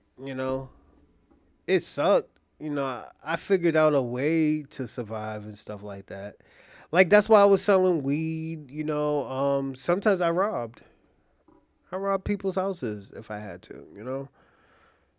I wasn't proud of it, but that was my forte at the time. So, and I wasn't just robbing like, oh yeah, electronics and shit like that. I took like, money and things I could sell. So I didn't take everything, man. Man, I would have took everything, man. Nigga, I would have been on a 7 o'clock news in the morning. Fuck that, Don't take anything with technology or no computers because they can track that shit down. Yeah, I know all of that. You better love and appreciate your mother. Let me tell you something. I've been doing that shit for 30 years. It's time to love and appreciate myself. You know, give myself some credit. You know, because my mother had my self-esteem all fucked up. You know, I'm going to be personally honest. My mother had my self-esteem all fucked up. I love my mother. I love her from a distance. You know, I let her. I wish the best for her, but I don't want nothing to do with her. I'm gonna be personally honest. As I told my uncle, I'm living the best life I ever lived after I stopped fucking with her. How can we fix this, nigga? I fixed it. Don't fuck with her. I love her from a distance. I wish her the best. You know, but I got children. I can't get caught up with the bullshit she's been doing. Oh yeah, everybody, like and subscribe. Fucking Bobby's gonna kill me. Like and subscribe and comment as y'all been doing, and share if you can, and hit the like button as well. And if you want to donate to the podcast, definitely you can. I put the Streamlab tip up there and stuff like that. If you want to donate in to the channel and stuff to build other platforms and that I can contribute more to, definitely, yeah, let me know. I mean, definitely, yeah, do it. I'll send it. I'll put it up again, but yeah, Bobby's gonna kill me, man. All right, I just did it again, but yeah, it just, you'd be surprised, man. Like all these people who be doing all this. I'm gonna be personally honest. I have met people who were in criminal activities that didn't want to do what they were doing. You know, and the reason why, because at the end of the day, they see best out of themselves. So I have seen people who have got caught and just fucked their whole life up. I got lucky, but I got fucked over in another situation in my life. So it's just, this is why I always tell people all the time. Sometimes you just got to look at people's situation and see what's going on, you know, before you say, oh yeah, the nigga's a thief. Nigga need his hands cut off, you know, so... Clive Davis is the white man who groomed it. Yeah, I groomed daddy. Your mom tries to make you a better. No, my mother had. Let me tell you something.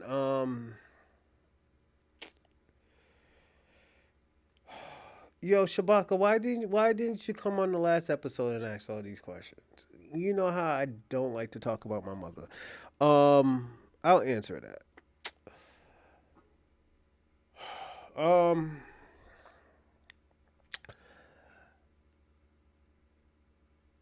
My mother did try to do what was best for me, but my mother had to benefit from it.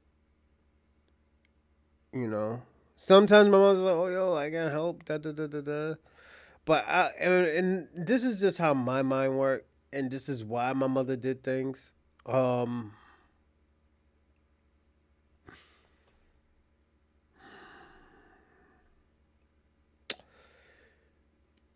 She did it so just in case if we ever got in some type of, oh, Lisa, remember when I did this to you and you didn't have no money?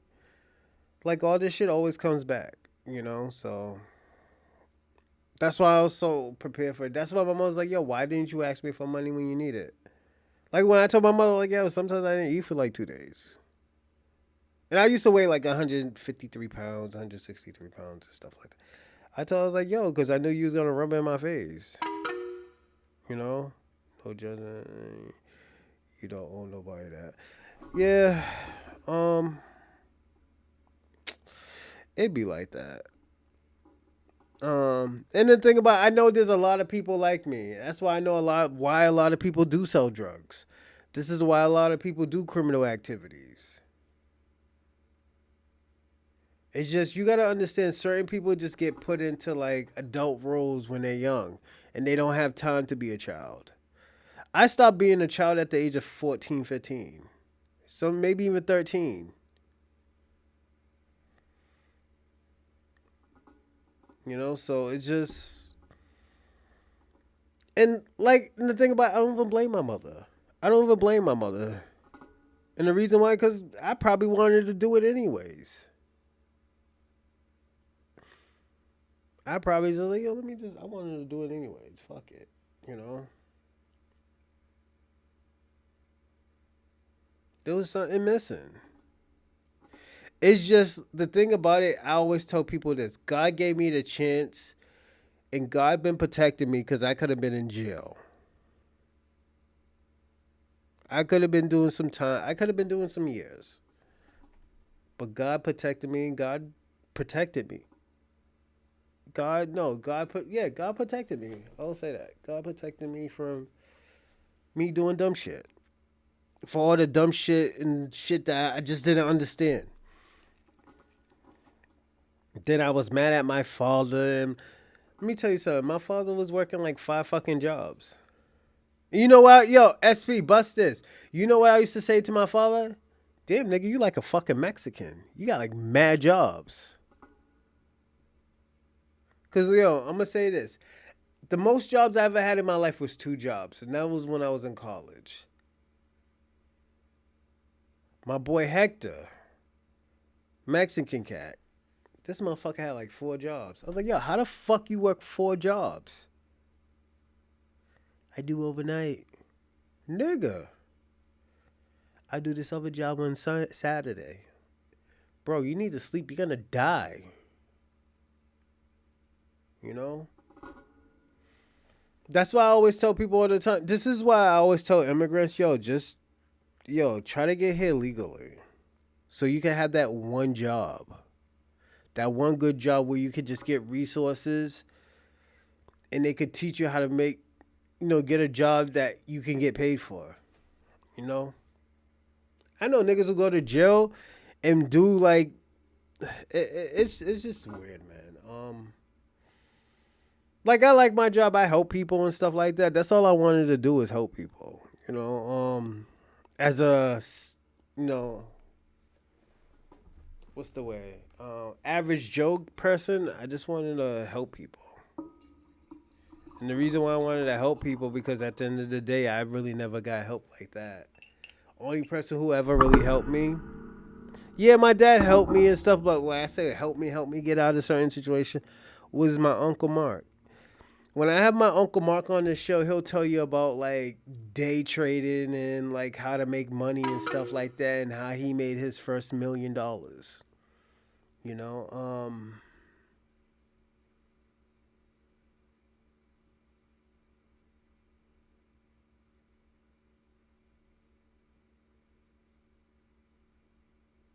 no, I wouldn't be here if my father wouldn't say, if you get on top, you won't get pregnant. Yeah. I wouldn't be here if my father didn't say that.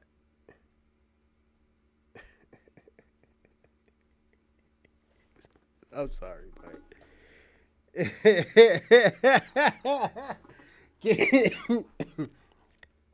get on top, you won't get pregnant.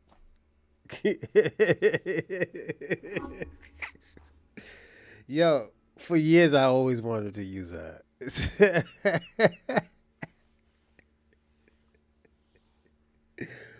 Oh my god, that shit makes me cry because it was so funny. But yo, let's finish watching this. Oh my god. Alone, real unity comes from respect. And to become a protected class in America, there must be proper classification, a clear understanding of who is who and what historical lineage is being recognized. FBA is not anti-immigrant, it's pro-truth. It's about making sure the contributions of our ancestors are not stolen or ignored. We are the originators of the fight for Black rights in this country.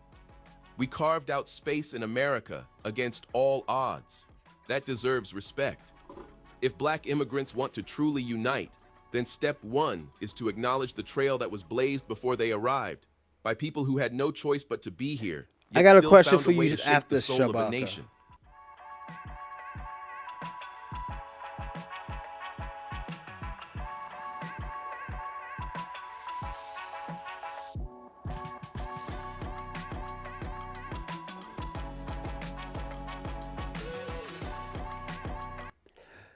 Hey, yo, Shabaka, let me ask you a question. Do you think I dislike Africans? I understand Africans. Do you think I dislike them?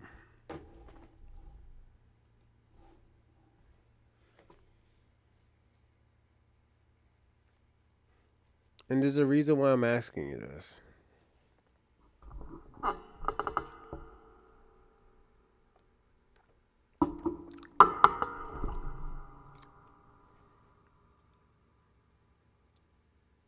No, wait, you taking too long. I'll tell you something. I don't dislike Africans. You know, I love Africans. I think Africans are people, especially women. You know, I had some good African women. You know, I dated. Is it FBA's is a setback in telling my children Africa is the future. Tariq, she is an Asian. Tariq, happy fighting against your people. That I didn't ask you that, Shabaka. Do you know, Shabaka? You're overthinking. Take a breath. I need you. I need you to be focused right now. The question I asked you was, do you think I dislike immigrants? Africans, Latinos, Asians? Like, do you think I dislike all these people? Like, don't get me wrong. I know I talk... What's the word? I don't want to say vulgar. No. I know how I talk is very dissatisfying. But the reason why I talk like this is because, you know what? It's not just for Black Americans. My show isn't just for foundational Black Americans. My show is for everybody. Let me tell you something. If this picture gets you mad and stuff like that, I want you to go fix it. And if you fix it and say, yo, fuck you, Aroshalan, I fixed my fucking country. This is, yo, nigga, you know how proud I'll be? You know how proud I'll be? I was like, yo, I would feel like, yo, I am actually helping people. Even though this motherfucker probably hates me because I did what I did. But at the end of the day, he fixed it. And he's helping his people. I don't think y'all understand. I think what Black Americans are trying to get the reparation, I think is bigger than us. Just hear me out, Shabaka. I think reparations is bigger than us. And when reparation does happen, it's gonna start a chain reaction. This is why I don't understand Africans and Latinos and Caribbeans. If Black Americans get it, you don't think you could get reparations for your country? And y'all got a country. You don't think you can have these people leave you alone? You don't think you can build after? You don't think people will be scared like, yo, these Black Americans just got fucking reparations. How the fuck is that possible?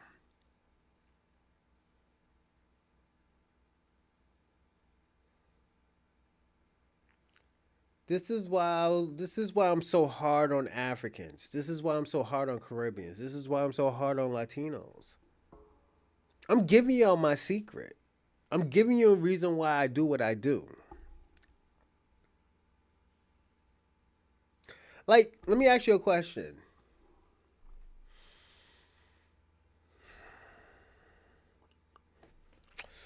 Do you think, let me just get the names right. Do you think Lala and Jeff just agree with me, agree with me? They agreeing with me because at the end of the day, this is the shit that's happening. This is our reality, you know? You are an... See, this is the Shabaka. We're not talking about that. We're talking about reparations now. People are people. So, okay, let me ask you this. If we are the same people, why aren't y'all helping us with reparations? Why are y'all trying to get us out of America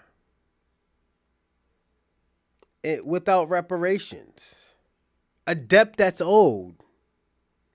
You know, if we leave America and go to another country and go there for like 3 or 4 fucking centuries, that we will lose reparations? Something that was owed to our ancestors that built that fucking country? You know how much pride I would never have. You know how much disappointment I would have in myself if I ever did anything like that? Knowing what my great grandparents did for me and died for me and like just fought for me to even have a better life that they had. They didn't teach me to be a fucking runner. They taught me how to be a warrior class. They passed that on by generation. Yeah, we might have the women saying, yo, just listen to him. But we had that father and that uncle saying like, yo, keep fighting. Don't let these niggas talk to you like that. Then you can be like, yo, your cousin didn't hang on no tree, just so you can so you can comply.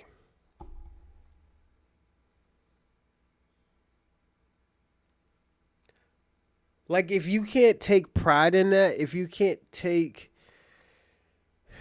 honor in what your ancestors have had to do, even the ones that did fight, I'm talking about fight white supremacy. There were blacks fighting white supremacy down south, killing these motherfuckers on plantations where they had to call the military, but it was just costing too much money. This is the things you have to think about, Shabaka. Now, the question I'm asking, would you like me? I'm gonna say it again.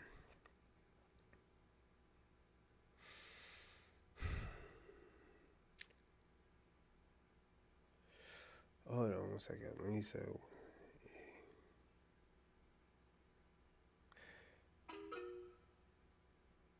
Give me a second. I'm sorry, everyone. No la la land. No la la. Jeff knows nothing about reparation. The African Union is bringing into play. No, what the Africans are doing, they're trying to reap the benefit off of reparations. What I was saying, they would have been by our side years ago. How long reparations task force has been going on? How many times people been fighting on the streets? People been talking about reparations for fucking 40, 60, 80 years. Now the prices is about to get out of control because at the end of the day, y'all should have been paid this shit off.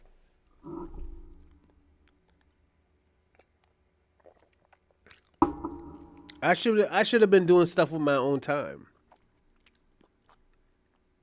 I'm just being personally honest. But let's get into this video. I know I've been talking to everybody. I'm sorry. Ask who are all the historically great Nigerian fighters? Nobody. They got 2 dudes in the UFC that's recent as well. We've ran it for years. We ran boxing for years, and we're still on top. They don't fight our greats and beat them. They'll beat up some random foundational and be like, see, we always beat you. They don't beat any of our top dudes. They don't beat a Mayweather. So I wanted to address that first. Yeah. And then the one dude, look this up. He got beat by the Ukrainian and was in the ring on his knees, like bowing to him. Oh. Like, what are you doing? Wow. He bowed to this dude. And then they try to address that. redefine who we are. They start telling us, you niggas are African. Like, no. We're foundational Black Americans. That is a cult. That is a head group. That's what the Spanish and the British would do to Native people. They would tell. Right, we'll talk about that later. Hold on, let's go back. And one more thing. every time somebody says they're foundational, it's normally like states, South Carolina. I got some lineage from South Carolina on my dad's side. But one thing I never hear, and because I trace my lineage, and it went back to like the 1700s. My people on my mom's side are all in Ohio and Kentucky, and I never hear anybody say they're from there. So could you address that? Like, what's up with that? Like, not a lot of people say they're in Ohio, and I was able to go back to like like the late 1700s in Ohio and Kentucky on my mom's side. Yeah, Ohio, and thank you, brother. Ohio, that was a place that was real big for the Underground Railroad. That was a major place for the Underground Railroad. That was Ohio, from what I understand, was a free state. A major hub for the riders was Cincinnati. Cincinnati was a major hub. It was a major stopover for the Underground Railroad. And you had a lot of the riders there who would protect people. And you got riders there today. The Cincinnati still got that revolutionary spirit. But a lot of the riders were over there in Cincinnati, places like that. And a lot of people over there in Ohio now are actually from the South. I got a lot of relatives in Ohio. But my family, all of them, they come up from Alabama. They went up there during those great migrations. So that's why a lot of our stuff, even though you'll have family in Ohio, they'll trace to the South somewhere. So yeah, it's very interesting. Let's get Violent. Violent, what's up, Violent? Mr. Violent. Mr. Violent. Okay, this guy calls up with these weird sound effects. This dude sounded like he had a magnetic dildo. What the hell sound was that? The whole batteries went out. Hold on, everybody. Give me a second. Somebody got ran down on. Hold on. No, what? Because it's public. What the? Hey, wait, what? Wait, stop. Wait, what are you doing? Wait, stop. What the fuck? What's going on? What the? I don't know. Yo, stop. What are you doing? Yo, stop. Okay. Too slow. Yo, what are you doing? What the? Fuck you, nigga. You faggot. All right. This nigga fucks men. I'm 26. I've got around clearly, but yeah, been around. The whole world, brother. Yeah. She's still standing. Your mom. Anyways. My mom. Your mother. Shout Anyways, out to my listen. dudes, Shout out to my dudes. At least my mom doesn't happen to me as a kid. Shout out to my dudes. You don't know what your mama was doing to feed you. Ain't nothing happened to me as a kid. I know I was good. That's all that matters. Yeah, people be wilding out. Vibration, brother. Using a dildo on yourself, you're going to electrocute something. All right. Let's see who else we got. Stacy, you okay, Stacy? Stacy, get you some customers. Stacey, I hope Stacy ain't trying to use my platform. Yo, Shabaka, that's not every Black American, man. Like, this is why we always say, yo, you're a Democrat. You got to be a Democrat spy or something, Shabaka. You know?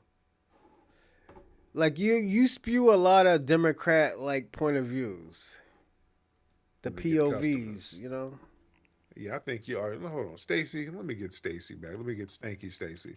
Stacy, are you trying to use my platform to get you some customers, Stacy? Stacy? Let's go on to the Black stuff. Yeah. Really? Stick together and do what?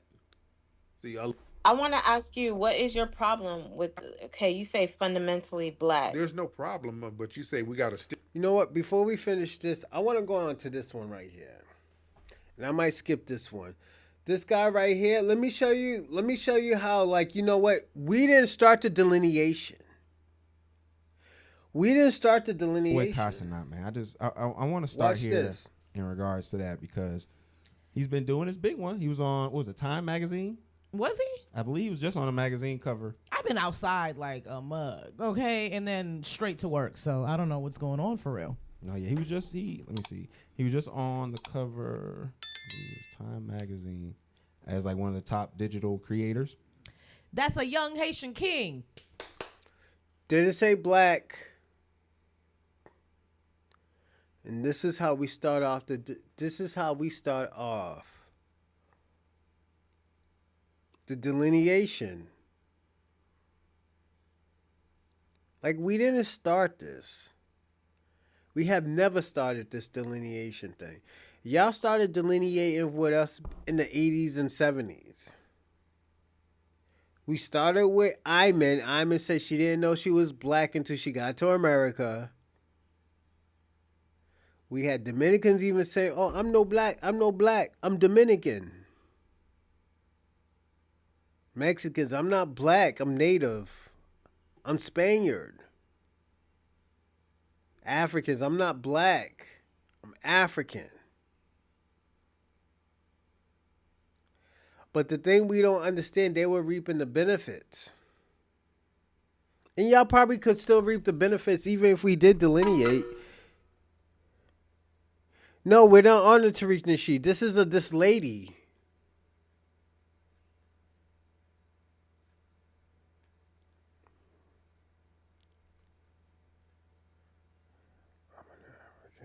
Fuck the Democrats and the Republicans.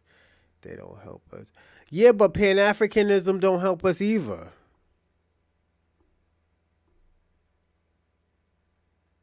We want y'all to delineate. This is the thing. We wanted to be delineated.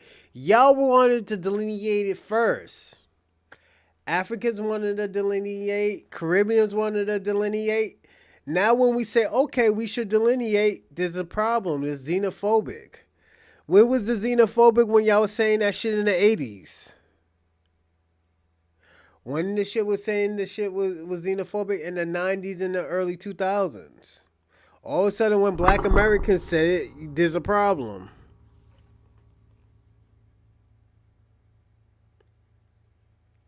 And we fought for y'all.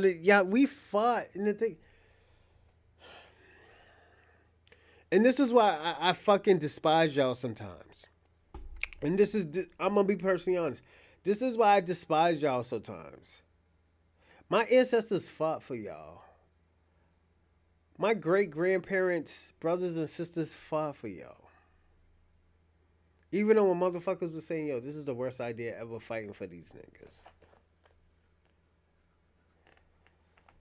Why the fuck are y'all getting bit by dogs for these fucking Africans? Why y'all getting bit by these dogs for these Caribbeans and these Latinos? And they don't even like us. Why are y'all getting hung on trees because of these motherfuckers? They give two shits. Let's see how equal this unity is. Watch this. Let me see. He was just on the cover of Time Magazine as like one of the top digital creators. That's a young Haitian king. There you go. That's what I'm talking about. That's where our unity is. Shabaka, you can't say a motherfucking thing. You know why you can't say a motherfucking thing? Because this is your people's. No, Tariq Nasheed didn't start this. Y'all Africans started this. Y'all Caribbeans started. Y'all Latinos started. Y'all told us that y'all ain't Morenos. Y'all Dominican, y'all Puerto Rican, y'all Venezuelan, y'all Guatemalans, y'all Cubans. Y'all are no black. You don't know Morenos, you know Cocolos. All of a sudden, when y'all niggas is, yo, table has turned, there's a problem. But you're not going to use Tariq Nasheed as no scapegoat, especially when I'm here.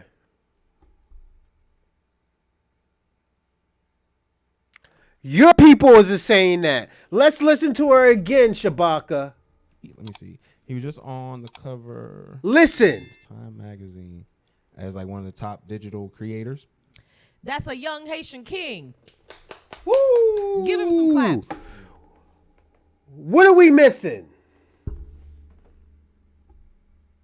What are we not getting?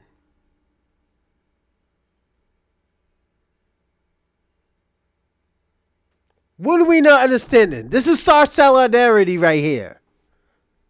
Delineation. We are not the same. How can you answer that question, Shabaka? How? She said it. That's your people's. Where's the outraged Pan-Africanism?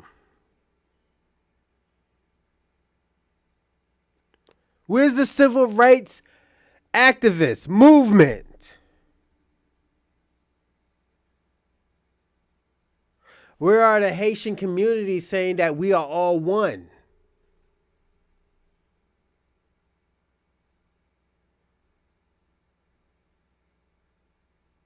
How about this? Fuck Africans, nigga. I'ma say it. Fuck Africans.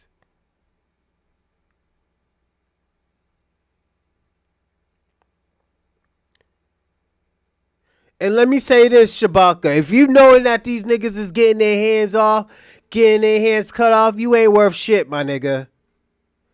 I gotta personally be honest. You ain't worth shit, my nigga. If you listen to these niggas getting their hands off, you talking this Pan-African shit, you ain't worth shit, my nigga. You're a preacher hustler, nigga.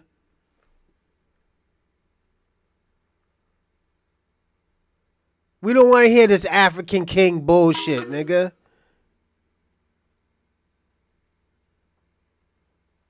And shout out to all the Africans that are fighting back. But all these other niggas who left this country talk about, oh, this is what's going on in Africa and them niggas ain't there, fuck them niggas. And I hope y'all African niggas be on that shit. Be like, yo, fuck them niggas. Them niggas is fleas. And I'm going to talk to y'all Latinos too. And you know what? I'm going to have a heart-to-heart conversation with y'all Latinos. All y'all niggas who didn't vote for Kamala Harris and y'all niggas is immigrant, y'all got to be the most stupidest motherfuckers ever. I'm sorry, and I'm going to have to say it. Y'all got to be the most stupidest motherfucker ever. The person who's talking about I vote for Donald Trump, you got to be the stupidest motherfucker ever. Because, my nigga, you getting sent back. And we're watching you getting sent back. And we're watching you saying, why, Donald Trump? Why? You ain't worth shit. You voted for the worst of the less evil. No, not even the worst of the less evil. You voted for the worst of the more evil.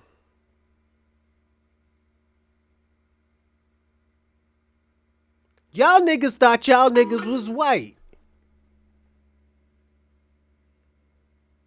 No, SP, this ain't about you. You know why? Because at the end of the day, you already knew. You warned niggas. Now it's my time to kick in niggas' backs. I got to do the heavy work. You did what you was supposed to do, and you told these niggas don't vote for them. He told niggas that he was going to send niggas back. The only person who got the great dick, the only person who got the great size out of that pizza was the fucking Puerto Ricans, because they're part of America. And niggas who are fucking legal citizens. We got to be personally honest. Y'all got to be the most stupid. Y'all niggas push Mexicans and Guatemalans back at least a century and a half, my nigga. Y'all back there with the fucking cavemen, the white cave people. And the shit that we were talking about when white people were sleeping with the fucking animals. Not sexually, but sleeping in the barn with the animals. That's how bad y'all been pushed back. No way in hell as this nigga told y'all niggas he's gonna send y'all niggas back and y'all niggas still voted for him.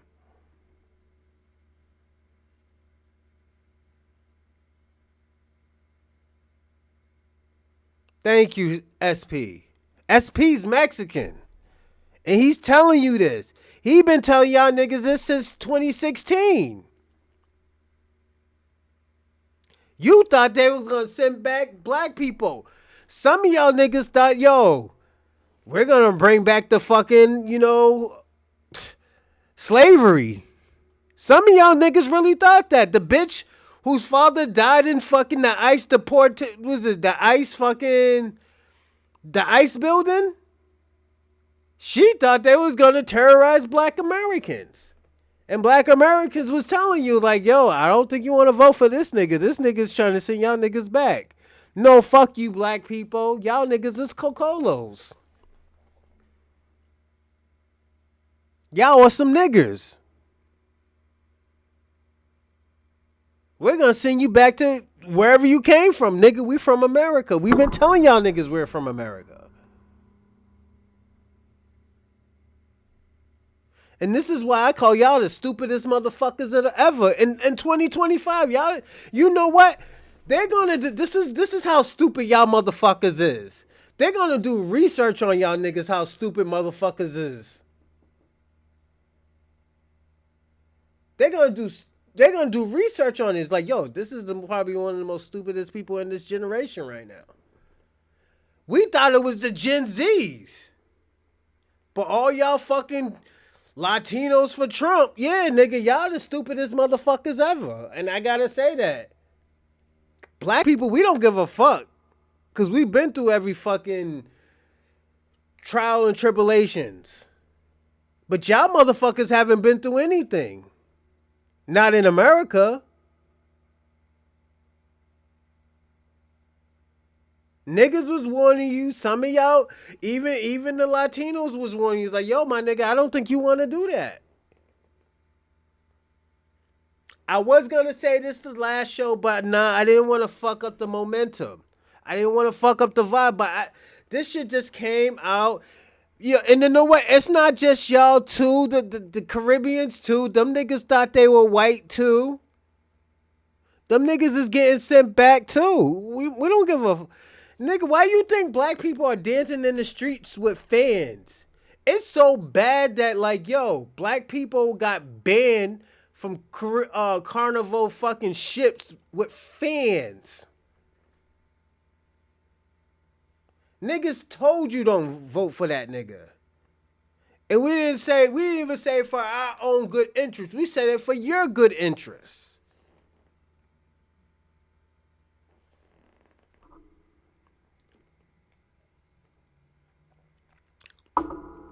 It's FP. This nigga's Mexican and he told y'all niggas don't vote for him. Y'all listen to the fucking Cubans. The Cubans who think they're white. They haven't been black since Fidel Castro was fucking started being a leader.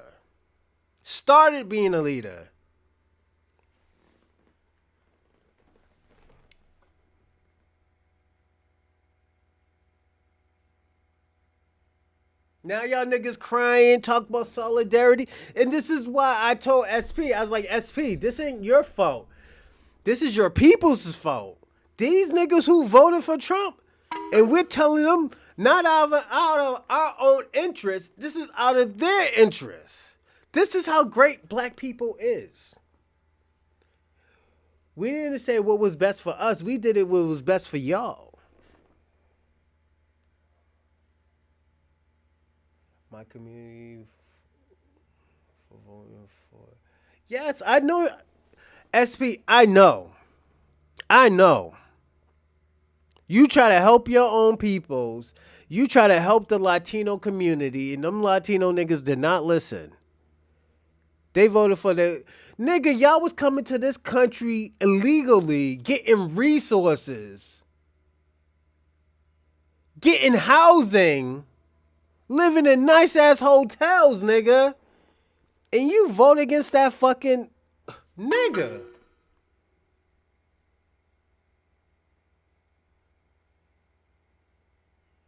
No, SP, dumb niggas wanted to be white.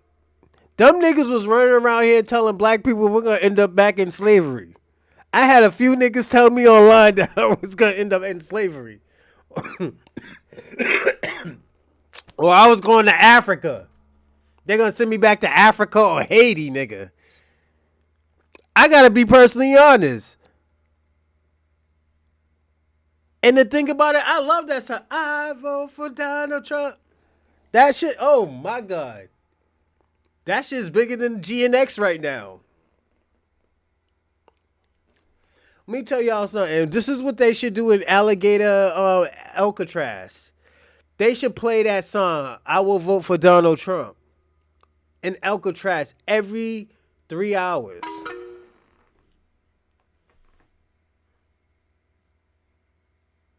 Yes.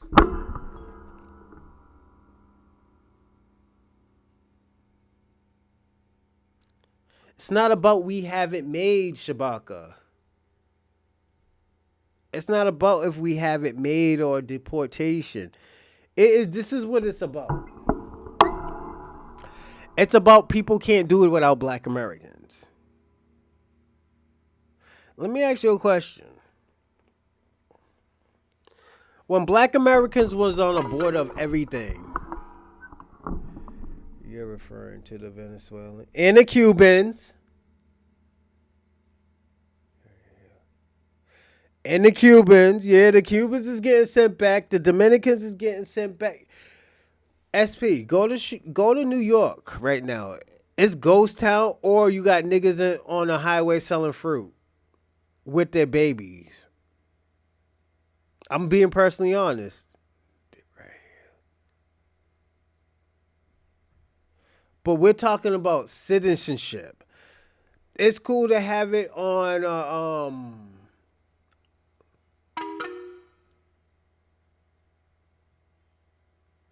Oh, no. They were from sanctuary cities. Sanctuary cities, you can get housing. Yes. Chicago, Massachusetts, New York. Those are sanctuary cities. That's why those people were going to sanctuary cities. They have Venezuelans in fucking Martha's Vineyard. Have you ever been to Martha's Vineyard? Them niggas was living on the beach. Them niggas was living on a beach.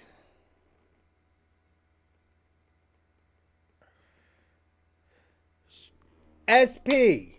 In Massachusetts, the Venezuelans, the Cubans, them other niggas, they were living on the beach.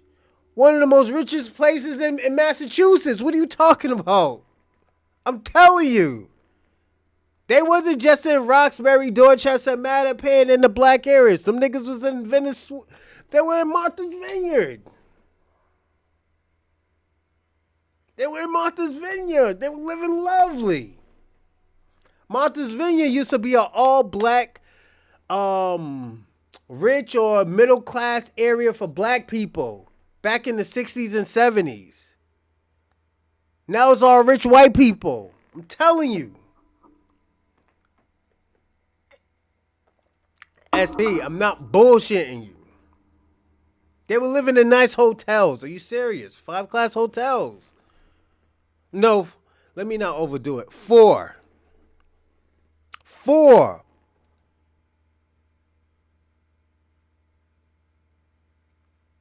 I didn't even hate. You know what I said? Salute to them. But at the end of the day, it's going to come to an end.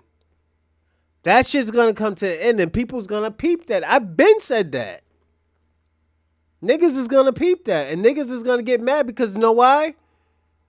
They had their people who are real citizens. The people who've been here for 90 to 100 years that already been here, that been looking for housing. For 10 years, 8 years, 4 years, 3 years. Looking for EBT. Looking for housing. Shelter. And they wasn't getting shelter.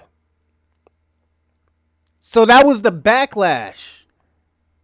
They wasn't helping their own people. I'm telling you, Shabbat. SB, I'm telling you. You got to remember that the America, us, that's why the State Department gave them.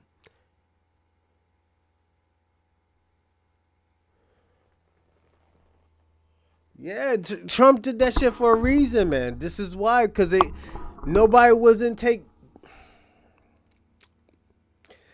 Shabaka, I mean SP, have you ever heard my solution to all of this would have been?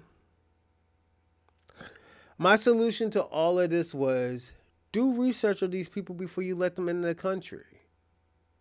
Check these backgrounds before you let these people into the country. These people were coming through the border.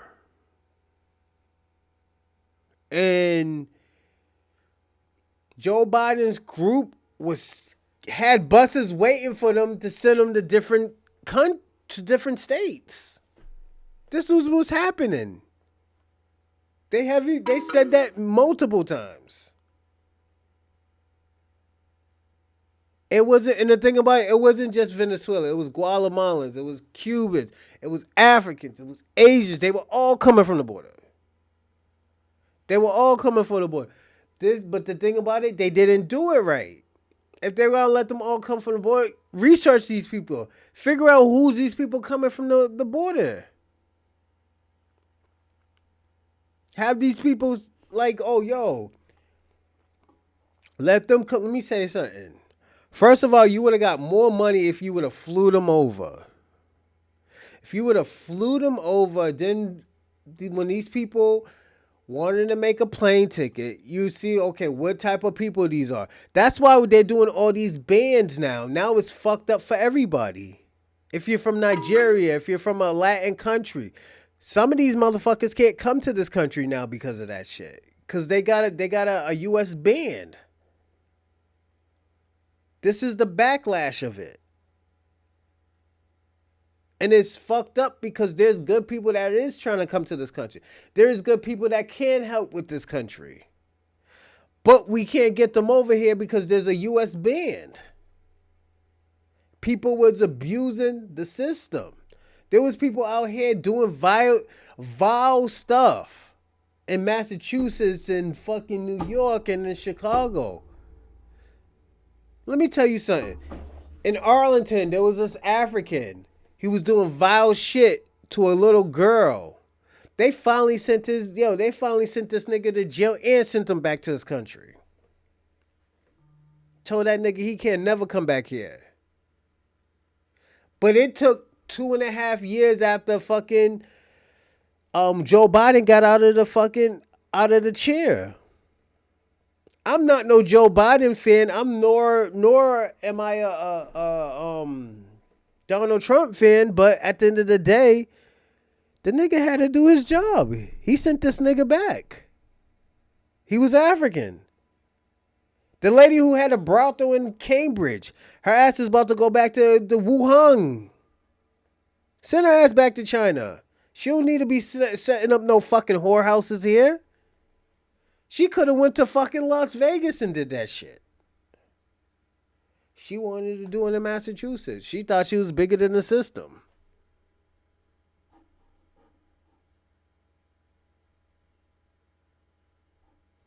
Okay, we'll get some claps. But we're going to have to talk about something else, though, that's, maybe a little bit alarming. Jean-Pierre Senat. See, we're still going through this. But during they've been doing like a stream over at Tony Parker's house. He was a former NBA player. But in the midst of that, the AMP guys have just got a new product that was in Target. And so they've been doing ads for it. They've been kind of showing everybody on their streams in regards to what the product is and where you can. What about Joe Biden? Why not fuck Joe Biden?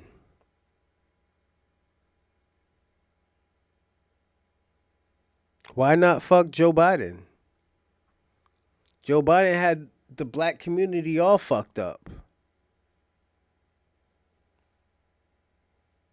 Oh, but you won't say that. This is why I say you're an agent. Finding that. And I thought we was against Target. The thing about watch this. We probably had that in the pipeline for a long periodically time. Mm-hmm.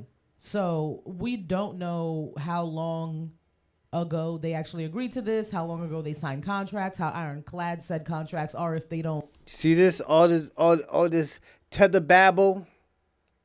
This is official tissue, 100% tether babble.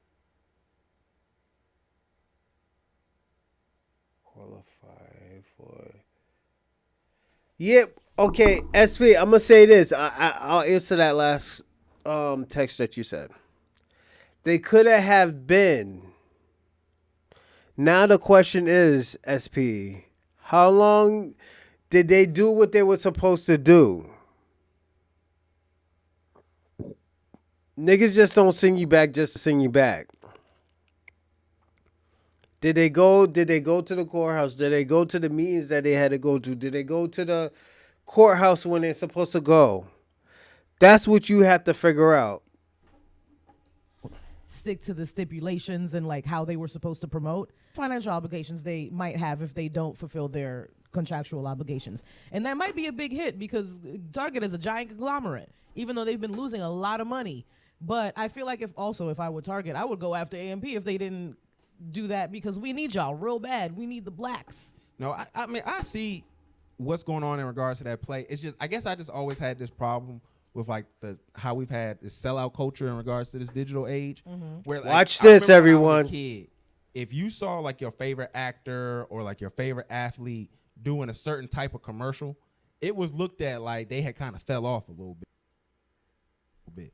Like again, it was a difference between seeing forgot OJ I got premium do the package. Hertz commercial, and then you go back. I'm just trying to think about just random ads that you might see. Like you see that old celebrity doing the 24/7 ad for some cleaning soap or some new product. Yeah. Like that was used to be rock bottom when it came to being like culturally relevant. When I saw Khloe Kardashian doing the migraine medicine ads, I was like, girl, them pockets is strapped, huh? Man, we have Shannon Sharp and Gilbert Arenas both doing ads on Twitter.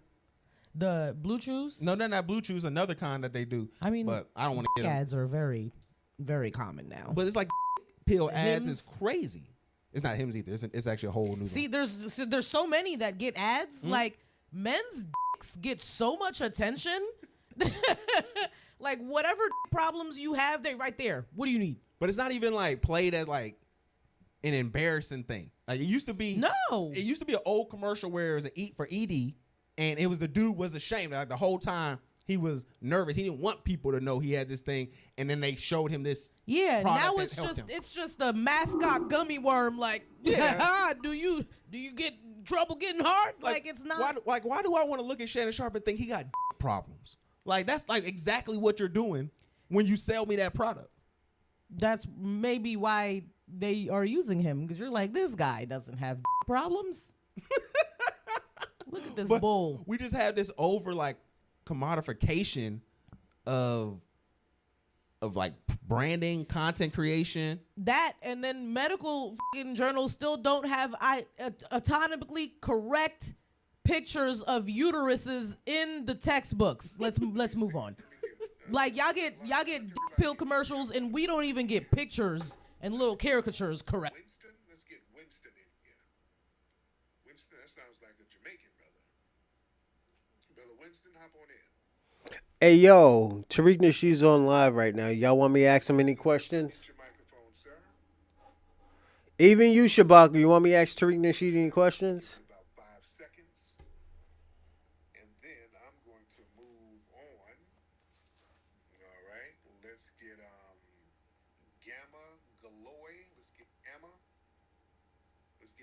All right, I'm about to ask him a question. Watch this. I'm going to go on live right now. Gamma, you in the building? Yes, Gamma, I'm here. What's up, Gamma? How are you? Oh, I'm doing very well, brother. I'm about to ask him a question.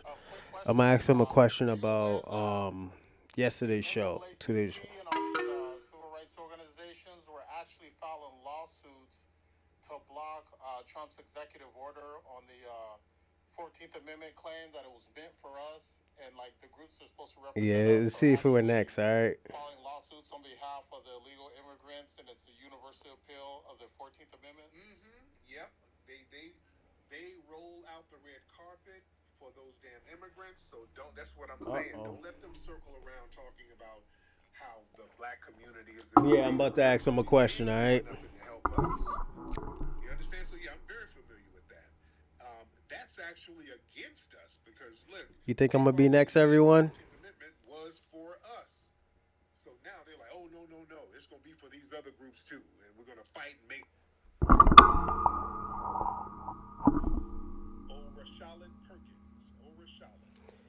Hey, what's going on, King Flex?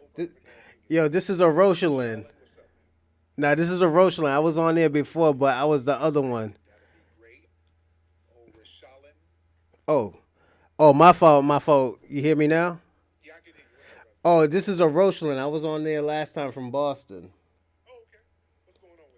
Nothing, nothing. Oh, I'm on live right now, but I got a question because we did a show last time, and we want to know what's the solution for, like, reparations. Because my audience been asking me this. They've been asking me that, we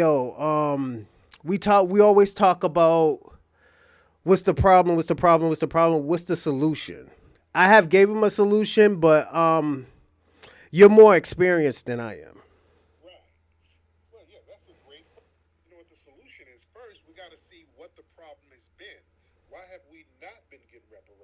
One of the main problems when it comes to reparations, we've had tethers trying to represent us and reparations.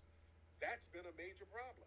Remember when they had that little janky hearing about 5 years ago, and they got Coleman Cruz, Candace Owens to sit up here talking about, well, we don't need reparations. Ain't that man Puerto Rican or something? Yes, he's Puerto Rican. This fool he's not even qualified to get reparations. And Candace Owens identifies as Caribbean. Facts. So, yeah, start calling that out. And then when they started creating these reparations task forces and these boards, it was a bunch of these Caribbeans and Africans on it, and we're like questioning, hey, what's going on with that? Down in Atlanta, they had some Jamaican woman on the damn board cracking out, cursing people out. So us delineating from that is the first step. We got to make sure we don't have the wrong people misrepresenting the damn reparations. Also, we got to get the Congressional Black Caucus. We got to get that straight, because we've had all of these non-FBAs in these political positions who go out of to undermine anything that's going to be lineage-based for us, but they roll out the red carpet for all of these other groups. This is what the brothers and sisters are calling to talk about now. The NAACP, they've infiltrated. Now they sit up here filing lawsuits to help immigrants get 14th Amendment protections, but they don't file no lawsuits for black folks now. So we got to clean up the house right now, so that when we step out here to get reparations, we don't have some little operatives and sleeper cells trying to crash it out. That's the problem. We're going to get it. We got to get all the ops up out of the business, though. You feel me? Yeah, I feel you. I feel you. I got one more question. I'm sorry. So I wanna thank you too, because I just joined the task force of reparations in Boston, the commission in Boston. I want to thank you for that, because actually you influenced me, you inspired me to do that, to try to make a difference. Absolutely. So the thing I want to know is, where should I go towards that? What type of, like, thing I should push, because I didn't get to go because I live far, but they had a meeting, but they was trying to Africanize it, Pan-Africanize it, and stuff like that. What should I do about that? Yeah, And get with the FBA family out. But they had a meeting, but they was trying to Africanize it, Pan-Africanize it, and stuff like that.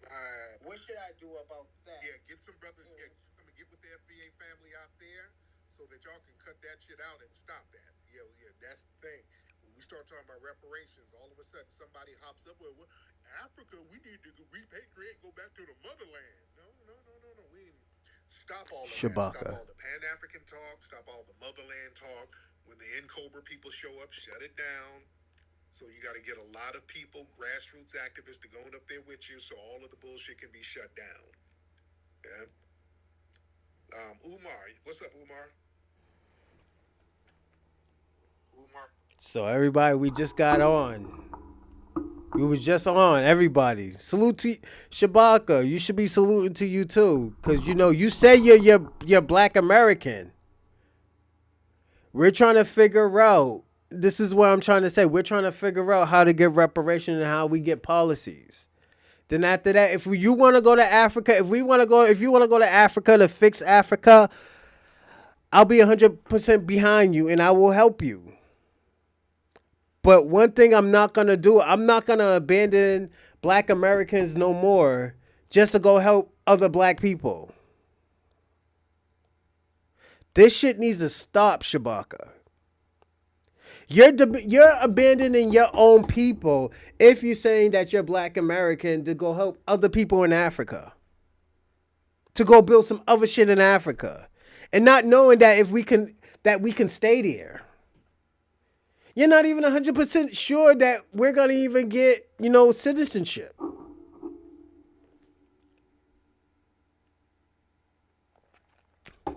We answered the question that we did yesterday or the day before.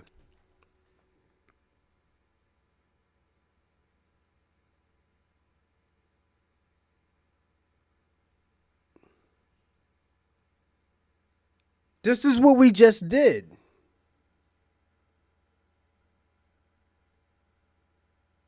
So now I got to say this. Are you going to be with black Americans, or are you just going to leave us and just handle what Africans need to be helped with first? That's your question, because what we're seeing right now, what we're watching right now, they're for their own people. Let's listen. Exactly. They don't give a So I guess my bigger point with this is like, is there a line that as a creator, like people should be taking with this? Because we can see where the manipulation can easily be done with just a little bit more. We've seen it before with other people where you have folks now that we would never expect, and we can bleed this conversation into it. Azalea Banks, who we've been seeing her go crazy for Israel on her Twitter page. What is the point, girl? Like, are they paying you? I'm sure they're not paying you. Like, she even went to the point where she like pushed this false story about Hamas dressing up like IDF to shoot Palestinian people who were looking for resources from the aid and all that comes to them. I feel like somebody did root work on Azalea and she hasn't been right ever since. No, but like that was about maybe 13, 14 See years that? ago that she hasn't been right for. And she's just been going. See all that disrespect that she's giving black Americans?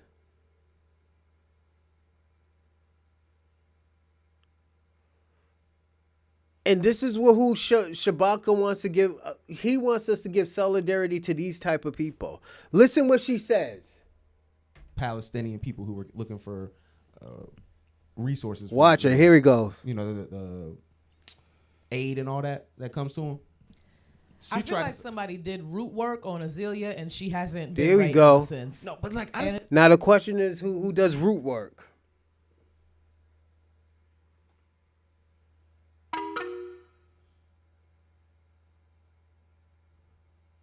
No, fuck that. You want to do some worldwide shit. We've been doing worldwide shit for almost fucking 60, 70 years and shit hasn't been done over here in America. Y'all had time to fix fucking Africa. And Africa still look like... Nigga, do I gotta do it again? Shabaka. 80 years ago, your country, this is what they put. This is your progress of Africa. That's the progress of Africa.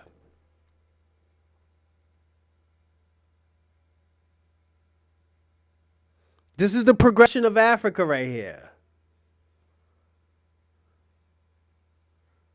And you want us to go to Africa with this type of bullshit, nigga? Nigga, you crazy? Niggas is shitting in the streets, eating dirt cookies, drinking Anaconda piss river water, nigga? You fucking crazy. Hold up, we ain't done yet. Hold up. There we go. There we go, Shabaka. This is what you want us to live amongst. Who the hell is...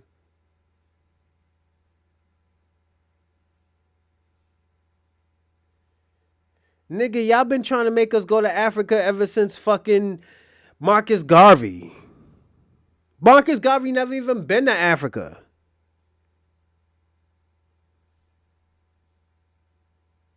This nigga got kicked out of Jamaica, went to UK, got him a white woman. The fuck out of here. Y'all niggas is crazy. I hope everybody's watching. I hope everybody's paying attention. You know why I'm hoping everybody's paying attention? This is the type of people that we're dealing with. Shabaka. Thank you, Shabaka. We appreciate it.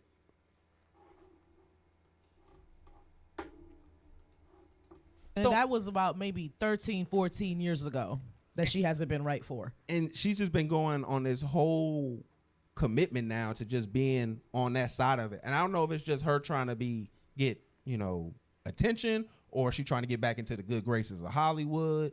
Like, I don't know what exactly it is, but that's to me where I feel like it gets nasty, because now we have people who look like us get to be the face of voices that probably wouldn't be something.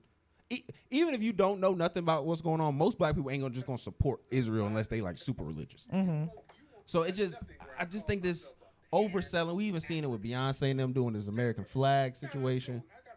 And Beyonce's doing that because she's on a fucking Cowboy Carter tour. Yeah, but you still can spin that a little bit better than the way she's doing. I just have this overall fear of things being so commodified that information that is like factual information, truthful information, can get drowned out when you have voices like Akai Sanat saying, well, we at Target. Even though it's been a vocal minority, you can say minority, who have been advocating that be like a place where we are. No. Let's organize it. Y'all motherfuckers ain't doing a motherfucking thing, because you know what they'll do? They'll bomb your fucking country. They'll bomb that fucking country before they even. Let me tell y'all something. And I'm going to tell y'all this, and I hope. I'm not doing this to scare any immigrants, any Latinos, Africans, Asians, nor nothing. But before a nigga go broke, a nigga's bombing your country. I'm going to be personally honest. Niggas is bombing your country.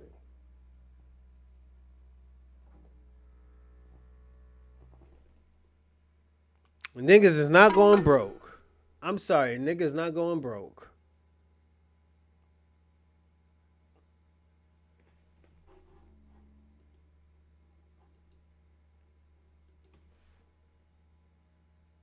So you listen to Shabaka talking about, oh yeah, we're going back, we collapse fucking France. Nigga, you do that shit to America. You do that shit to England. You do that shit to Russia.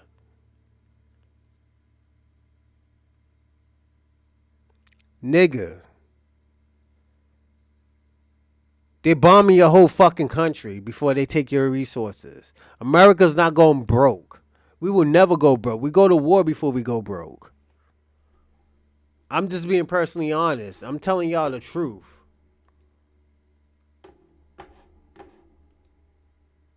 Anymore. Target has lost so much money that it's not a minority. But I'm not trying to excuse it. Like, if this is something that they've recently decided to do, then I think they should be, we should hold them accountable for that. But when I've seen content creators talk about why they're posting sponsored content with Target, they've just explained that this was something that's been in the pipeline since before they stopped DEI, and they just don't have the means to break the contract. Mm-hmm. And AMP probably has the means to break the contract. I'm just curious to know, like, what the stipulations of everything are and why they decided to continue to move forward with it. Because, like, even then, like, with Kai being a Caribbean individual, a Haitian man, you get the tether allegations all the way. What are tether allegations? So what that is so what the group, the cult, let's call them the cult, FBI. Already being disingenuous. Already being disingenuous. You could tell he don't fuck with black Americans.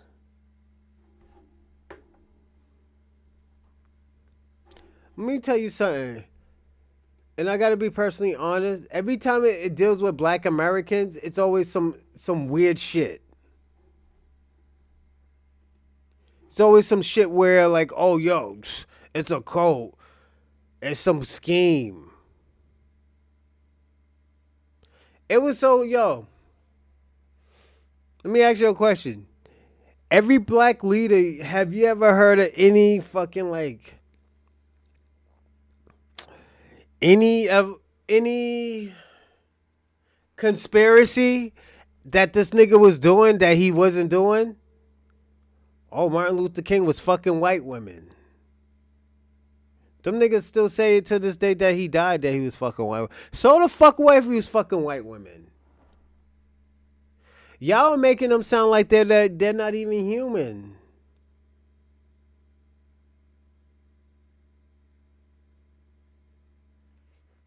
The fuck is going on? The FBA, the Foundation of Black Americans and stuff. What they'll use as for people who are not just American listen, pimp game. Black people, they call them tethers. So like if you're from Africa or you're from the Caribbean or Brazil.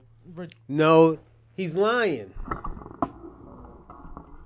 First of all, she got on them American sunglasses.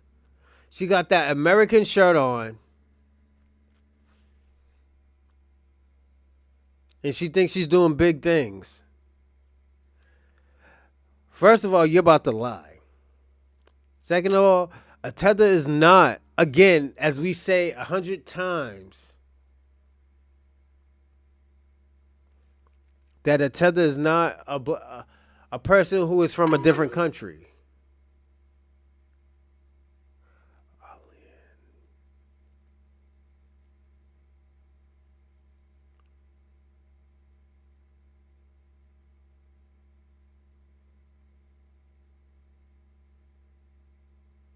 No.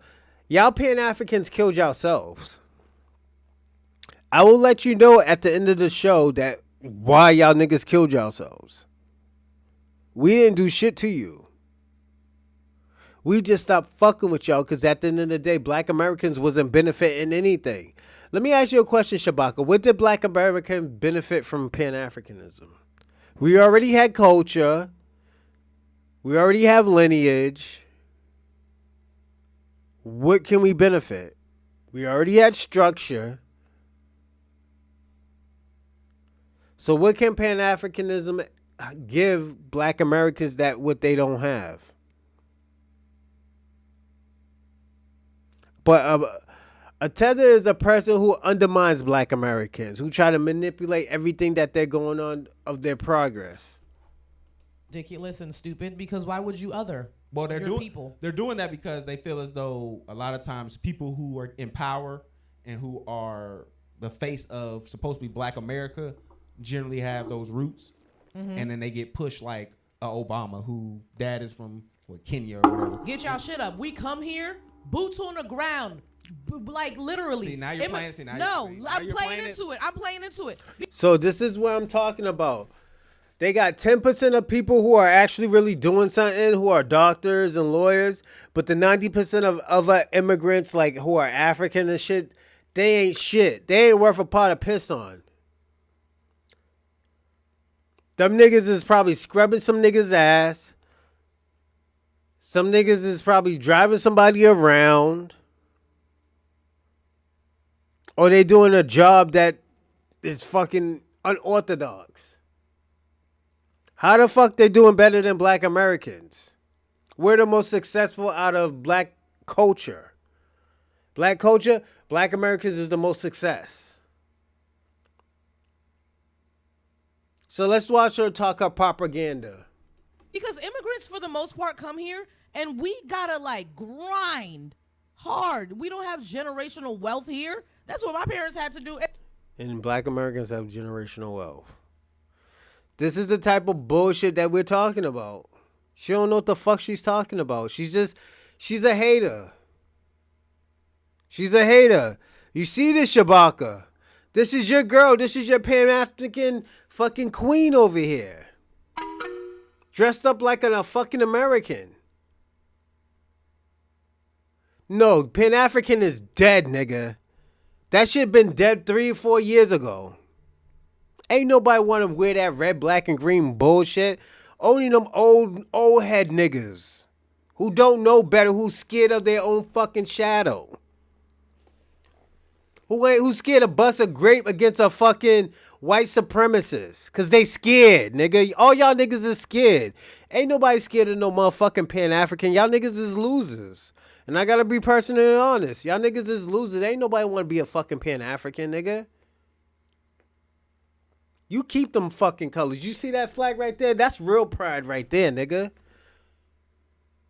That's historical right there. That's heritage. And it started in the 1960s, my nigga.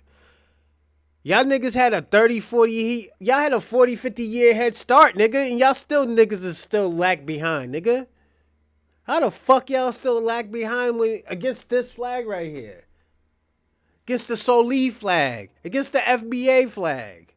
The black maroon flag. Y'all niggas is losers. Nobody want to do that Pan-African shit, nigga. And then think about it. What's so sad is y'all are the majority. Because y'all got Africans and Caribbeans. Y'all the majority. And y'all niggas is still losers. And now look. And I'm not saying that's not and the we case. did that. So that's why a lot of Caribbean, I think that's why a lot of Caribbean and African people end up in these positions of power because them niggas is broke, nigga. I'm telling y'all the truth. Them niggas is broke. Them Caribbeans and them African niggas, them niggas give them niggas the Wakanda fucking stories. Them niggas give the Mansa Musa stories. Them niggas ain't really big in their country. Them niggas is eating good dirt cookies in their country. Them niggas is eating hyena ribs. Bushmeat, nigga. Bushmeat is one of the most fucking unhealthiest things ever. Top 10 unhealthiest thing is a bushmeat, nigga. Are you serious? Is we really doing this? Being in African households are extremely strict. I used to look at my African American friends and be like, wow, look at that freedom. The discussion. Look at that freedom. But see, that's the thing. I'm just saying, that's where that's coming from. When you're painting it like that, that's not necessarily freedom in regards Y'all to... moms and dads don't be together. No, I'm kidding. See that? Disrespecting us. Oh, yeah, I'm ready. Let's talk about your country. You're from Haiti? Y'all niggas eat cat kebabs, nigga. The only realest nigga in your country is not even the nigga who fought for y'all to get independence, because them niggas sold y'all niggas out. It's barbecue, nigga. That's the only real nigga. Y'all niggas is scared to go against the white man. Why y'all think y'all niggas date out y'all race? Let's be personally honest about it. Y'all fight with y'all fuck with white men and white women is because at the end of the day it's an inferiority thing. Y'all niggas always been losers. And I'm sorry, shout out to the Zoe, but my nigga, let's be personally honest. Y'all haven't been lit since the 90s. Y'all niggas been disappearing because at the end of the day, first of all this shit let me tell y'all something. I'm gonna be personally honest. And this is just how I think. If y'all niggas Zoe, all y'all niggas who went to jail, all y'all niggas who did all that crazy shit, y'all should have celebrities where, like, you know what? Shit turned business. Y'all shouldn't have to do gang banging shit no more. Y'all shouldn't do y'all specialty is kidnapping and burning niggas with fucking hot irons. Y'all shouldn't have to do that.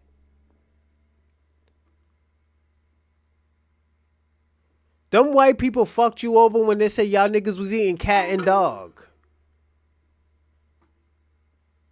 Them niggas say y'all was eating cat and dog, my nigga. And y'all turn to the black people talk about help us. Nah, nigga, you got it yourself, my nigga. Remember? You Zoe. Y'all Africans, y'all Haitians, y'all was the first one to get y'all independence. Y'all can't handle a nigga saying that y'all eat cat and dog. Nigga, are we serious? I gotta be personally honest about that.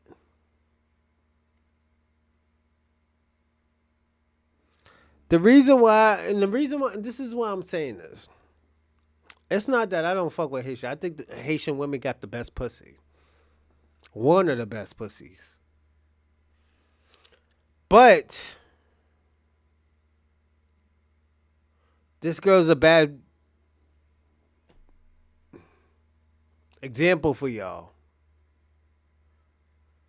She got them American glasses on, the American shirt on. She got the American fucking everything. Everything she got on is American or Black American. She got no Haitian fucking culture, no tradition on at all. Then this nigga right here, he lying. How the fuck? Let me ask y'all a question. Let's say if y'all do fuck with niggas who are Black American. Why the fuck should we fuck with you after you don't even check your own people? Like y'all can't stick together. That y'all can't live amongst each other. Now let's finish in what she was saying. You see? I'm being inflammatory. That's crazy. Y'all come from broken households. But it's not even just the broken. And your moms be crackheads. See? Now you trying to Caribbean women don't do drugs. Nigga, are you serious? Those are the biggest dope fiends. I'm fucking. That's with not. I'm, Nah. You said it. You said it. Because I didn't see. She said it. Woman with that rock in her hand. Yeah, I'm messing with y'all. With the that fl- was with that the was flag. all a joke. No, we ain't taking it as a joke now. That's You crazy said you it. painted that way. She said it. To say that y'all are strict. It's not even just a stricter thing because we can go to plenty of Caribbean people who are just doing the same actions that would negatively affect any community. So that's not fair to put that way. But it's just a regard to not being in control, real control of what your image is. And when you see people who have, identify, like, so we talk these problems in regards to like the diaspora, where you are Black, so you're this, and I'm. We don't give a fuck about the Haitians. I'm gonna be personally honest.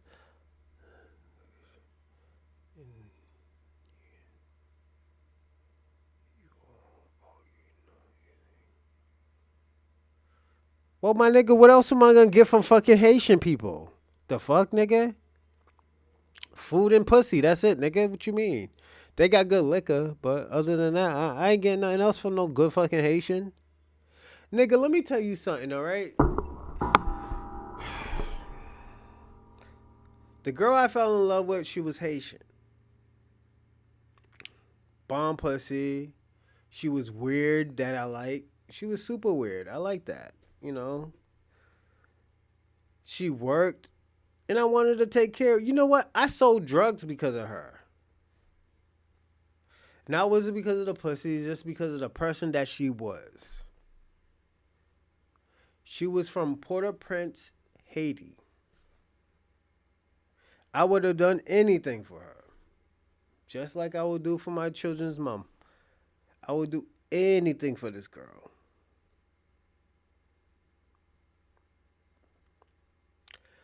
But her culture is different. She wasn't a part of her culture, but at the end of the day, I understood. I get it. I get it.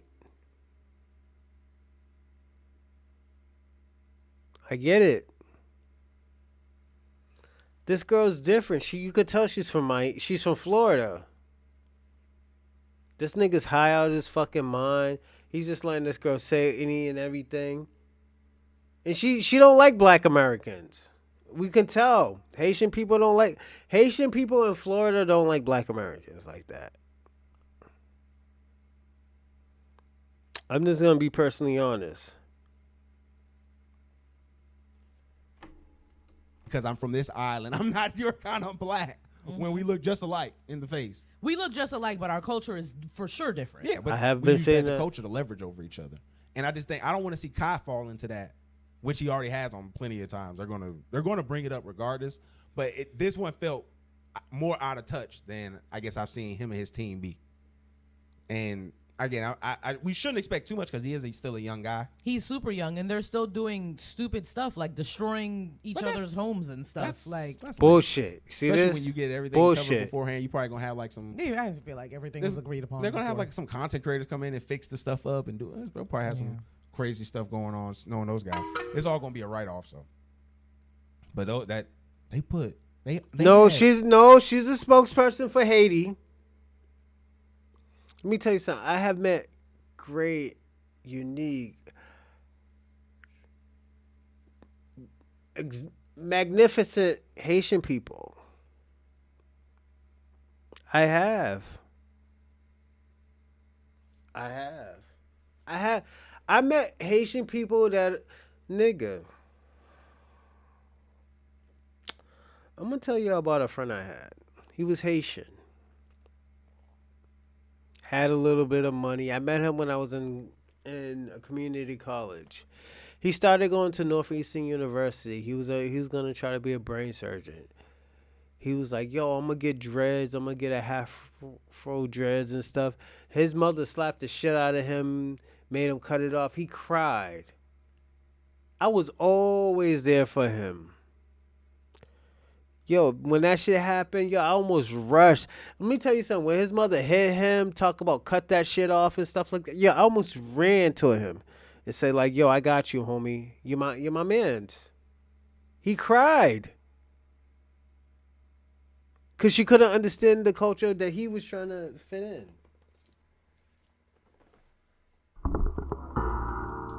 I would have done anything for that man. But you know what he did? He turned on me. She started losing all my stuff and didn't give a fuck. He started telling girls things that he wasn't supposed to tell girls. Like they would still fuck me and stuff like that, but at the end of the day, that should have never been out. And this is when I was younger. Haitian dude. And you know why? Because he was jealous. This nigga's a brain surgeon right now, probably. He's probably a brain surgeon. He hang out with all those people who turned on me. From the white girl who said, "Yeah, I'll never go out with a black man, only blonde hair, blue eye type of, Fiera guy." She was from New Hampshire anyway, so she's a racist anyways. I must say this. New Hampshire is Massachusetts' cousin. And that's where she was from. They might not think they're racist, but they're racist. The other guy, Nigerian, you already know not to trust Nigerians. He was a pharmacist. I was having a great conversation with this one girl. Nope, I don't want to hear from you, Shabaka, until I finish this story.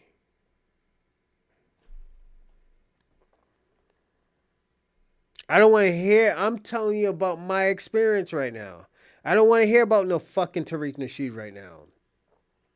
Shout out to Tariq Nasheed. He gave us great advice.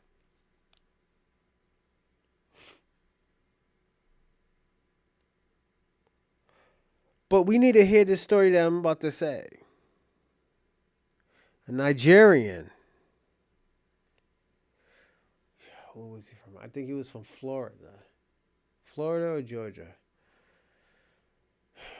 I would have did anything for him. I taught he was big dude working out and stuff like that. I was trying to get big that time when I was younger. I mean, when I was smaller. I wasn't young. I was small.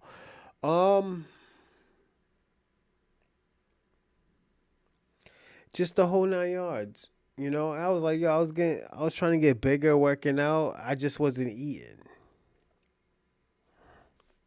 So I'm going to say this.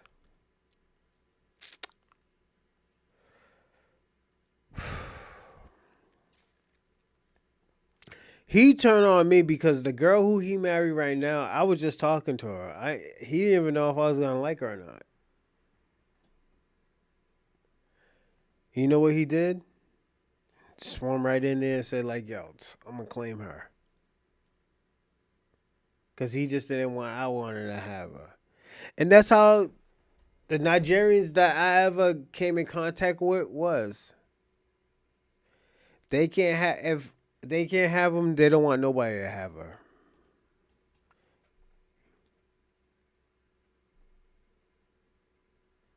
I'm just being personally honest. Now listen to this girl's talk. Fireworks installed into that man's walls. Rakai. And they blew his whole room up. That's Make her an make absolute- excuse. From Make Tony her make Parker's excuses. house. Go and make some more excuses. They wasn't in the area. They was at Tony Parker house, and they hit the Yeah, button. and then Duke went in the other house and Yeah, Duke with was a still back. sledgehammer and destroyed everything. Yeah, Duke was going crazy. Duke was wild. Them boys is different.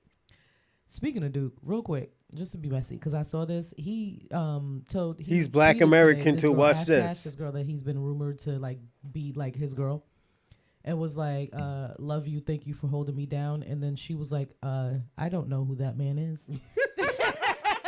That's right, because you light-skinned and cute with a fat ass and you don't got no kids, and I got 11 kids, and you need to leave him alone. Talking and go about Black mess Americans. with So Duke Dennis, this is the who Kashanot adds himself with.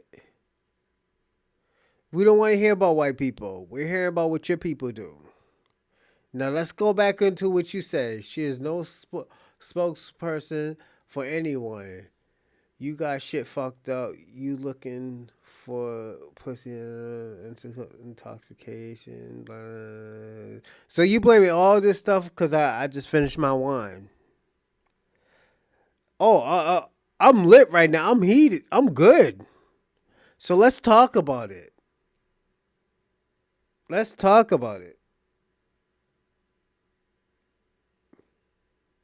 Let's talk about it.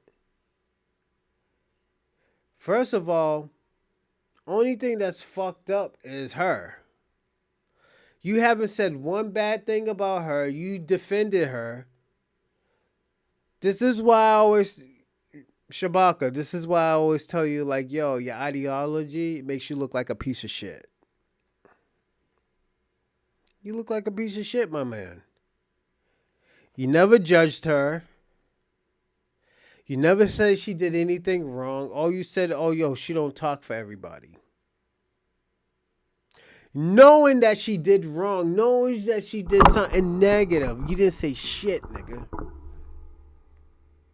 You're just like a fucking African, nigga. And let's personally be honest. You're just like a Nigerian, my nigga. I'm not even gonna say African. I'm gonna say this. Let's cut that shit out. Everything I just said, let's cut that shit out. Let's say this. Every negative thing that they said about African, Shabaka, that's you, my nigga. Let's personally be honest. She don't understand shit about FB, Foundation of Black Americans. She don't even know that we're trying to empower ourselves. She's mad negative. She's disrespectful to Black Americans. And you a piece of shit that's gonna say, oh, yo, she's not saying anything wrong. She don't defend everybody. Let's go on to the second thing that you said. Listen, Bronze Man, Tariq Nasheed is in your head. I struggle with the freedom fighters of Haiti. I think that's Dread. Are not a FBA culture. Why do everyone turn on check yourself, not Haitians? Let's answer your question. Tariq is not in my head. I called him and I asked him, how can we fix this situation? I asked him that, didn't I? You heard me ask him that. How can we fix foundational Black American problems? How can we fix Black American problems? How? So when he answered that, you get mad? No. We don't want to hear yet. You're gonna wait until I finish all your answers. Stop making the answer. I want to finish this. Now the freedom fighter Haitians. The only real freedom fighter Haitians that I know is Barbecue. That Pierre nigga, he sold y'all niggas out. Because y'all paid reparations for 250 years. So we don't want to hear no bullshit like, oh, we were independent at 1804. Y'all niggas was paying reparations to France, nigga. Let's talk about it. How can you talk about y'all niggas paying reparations to France for 240 years? Because y'all niggas was killing them. Y'all niggas was savages out there. Once you can handle the answer that, then we'll talk about that situation. Now the third one, most whites are racist. It's the people who deal. It's the people who deal with it, not the countries. They come from. Stupid people do stupid things. Leave white girls alone, brother. Who said anything about white girls? Who said anything about white girls? That shit was like 4 hours ago, 3 hours ago. I was telling you the only white girl I ever mess with if me and my children's mother don't work out. I'm not going to no motherfucking white girl. Hell no. You think I want to be fucking dead, nigga? Are you serious? First of all, Shabaka, you're not even going to Africa, my nigga. You talking about, oh yeah, go to Africa, my nigga. You the same as fucking Marcus Garvey, my nigga. You's a pump faker. You're not going to Africa. You're not going to call me from Africa. We ain't going to see no buildings in Africa. If anything, you'll be living in a mud hut. Your family is not going to be living in no motherfucking mud hut. Let's personally be honest about it.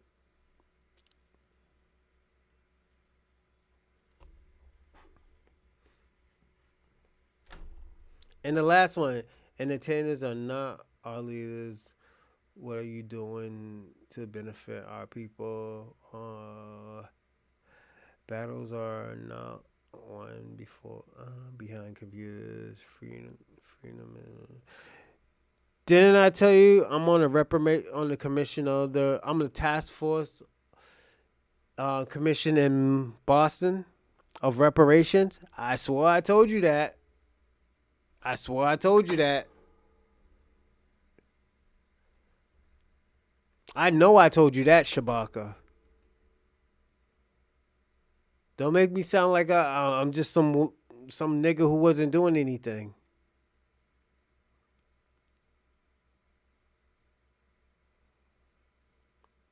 I know you trying to make me sound like a nigga who wasn't doing anything.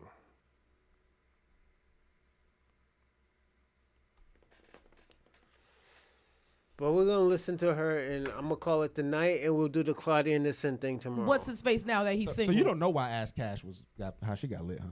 Was she a porn star? She has one of like the craziest deep throating videos that was on the internet. Oh damn! You might get to go ahead and settle down with that man with the 11 kids, then, girl. Because she has like 2 different color eyes. So like when you see it, you watched that video, didn't for you? sure. Ash Cash is like part of the India Love girls, like of the girls who when I was coming up, they was like the bad I've never girls of our seen group. her before, like a couple weeks ago. Oh, no. When she was like linked to Duke. I've never seen her before. Every real gooner knows who Ash Cash is.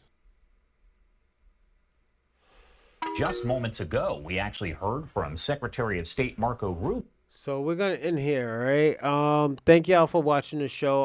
I appreciate everything. I'm gonna do something around 8 o'clock in the morning with Claud Anderson. Shout out to Shabaka. Shabaka, you did your things. Thank you, Shabaka. Yo, you be doing your thing, Shabaka, man. You should have your own channel. I will say that. I want to give shout out to damn Shabaka, you got busy. SP, Jeff. Damn, I'm on YouTube. My fault, SP, Shabaka. SP, Jeff. Lala Brown, Jeff, I already said Jeff. Well, everybody who I didn't say anything for, thank y'all for watching the show. I'm gonna do something around 9:30, 10 tomorrow. Again, thank you. I appreciate it. I'm sorry it was so late. This was actually a great show on a Friday. I hope, I kept y'all occupied, but give me like 5 or 6 hours and we'll be up. Then we'll do another show and that'll be it. I'll be the true show, sorry. And y'all have a great one, all right? Take care. I appreciate it. One love, bros. You my brother. Respect. Thank you, man. Yo, Shabaka, yo, even though I go crazy and stuff, yo, I do appreciate you be coming on my show, man. You know, and if you can help somebody then on my show, yeah, absolutely, I'm doing my job. You know, it's not only about me, and I'm gonna say this ain't always about me. If you can help somebody or anybody else can help somebody get into, you know, help them with their life and stuff, then you know what? Rosalind did their job. You know, so salute to you. Keep the good work up. Never stop believing what you believe in, even though I don't believe in it. Even if I feel like I'm debunking it, I don't give a fuck. Just keep on doing your thing, all right? Much love to you. You know I always love you, my man. Take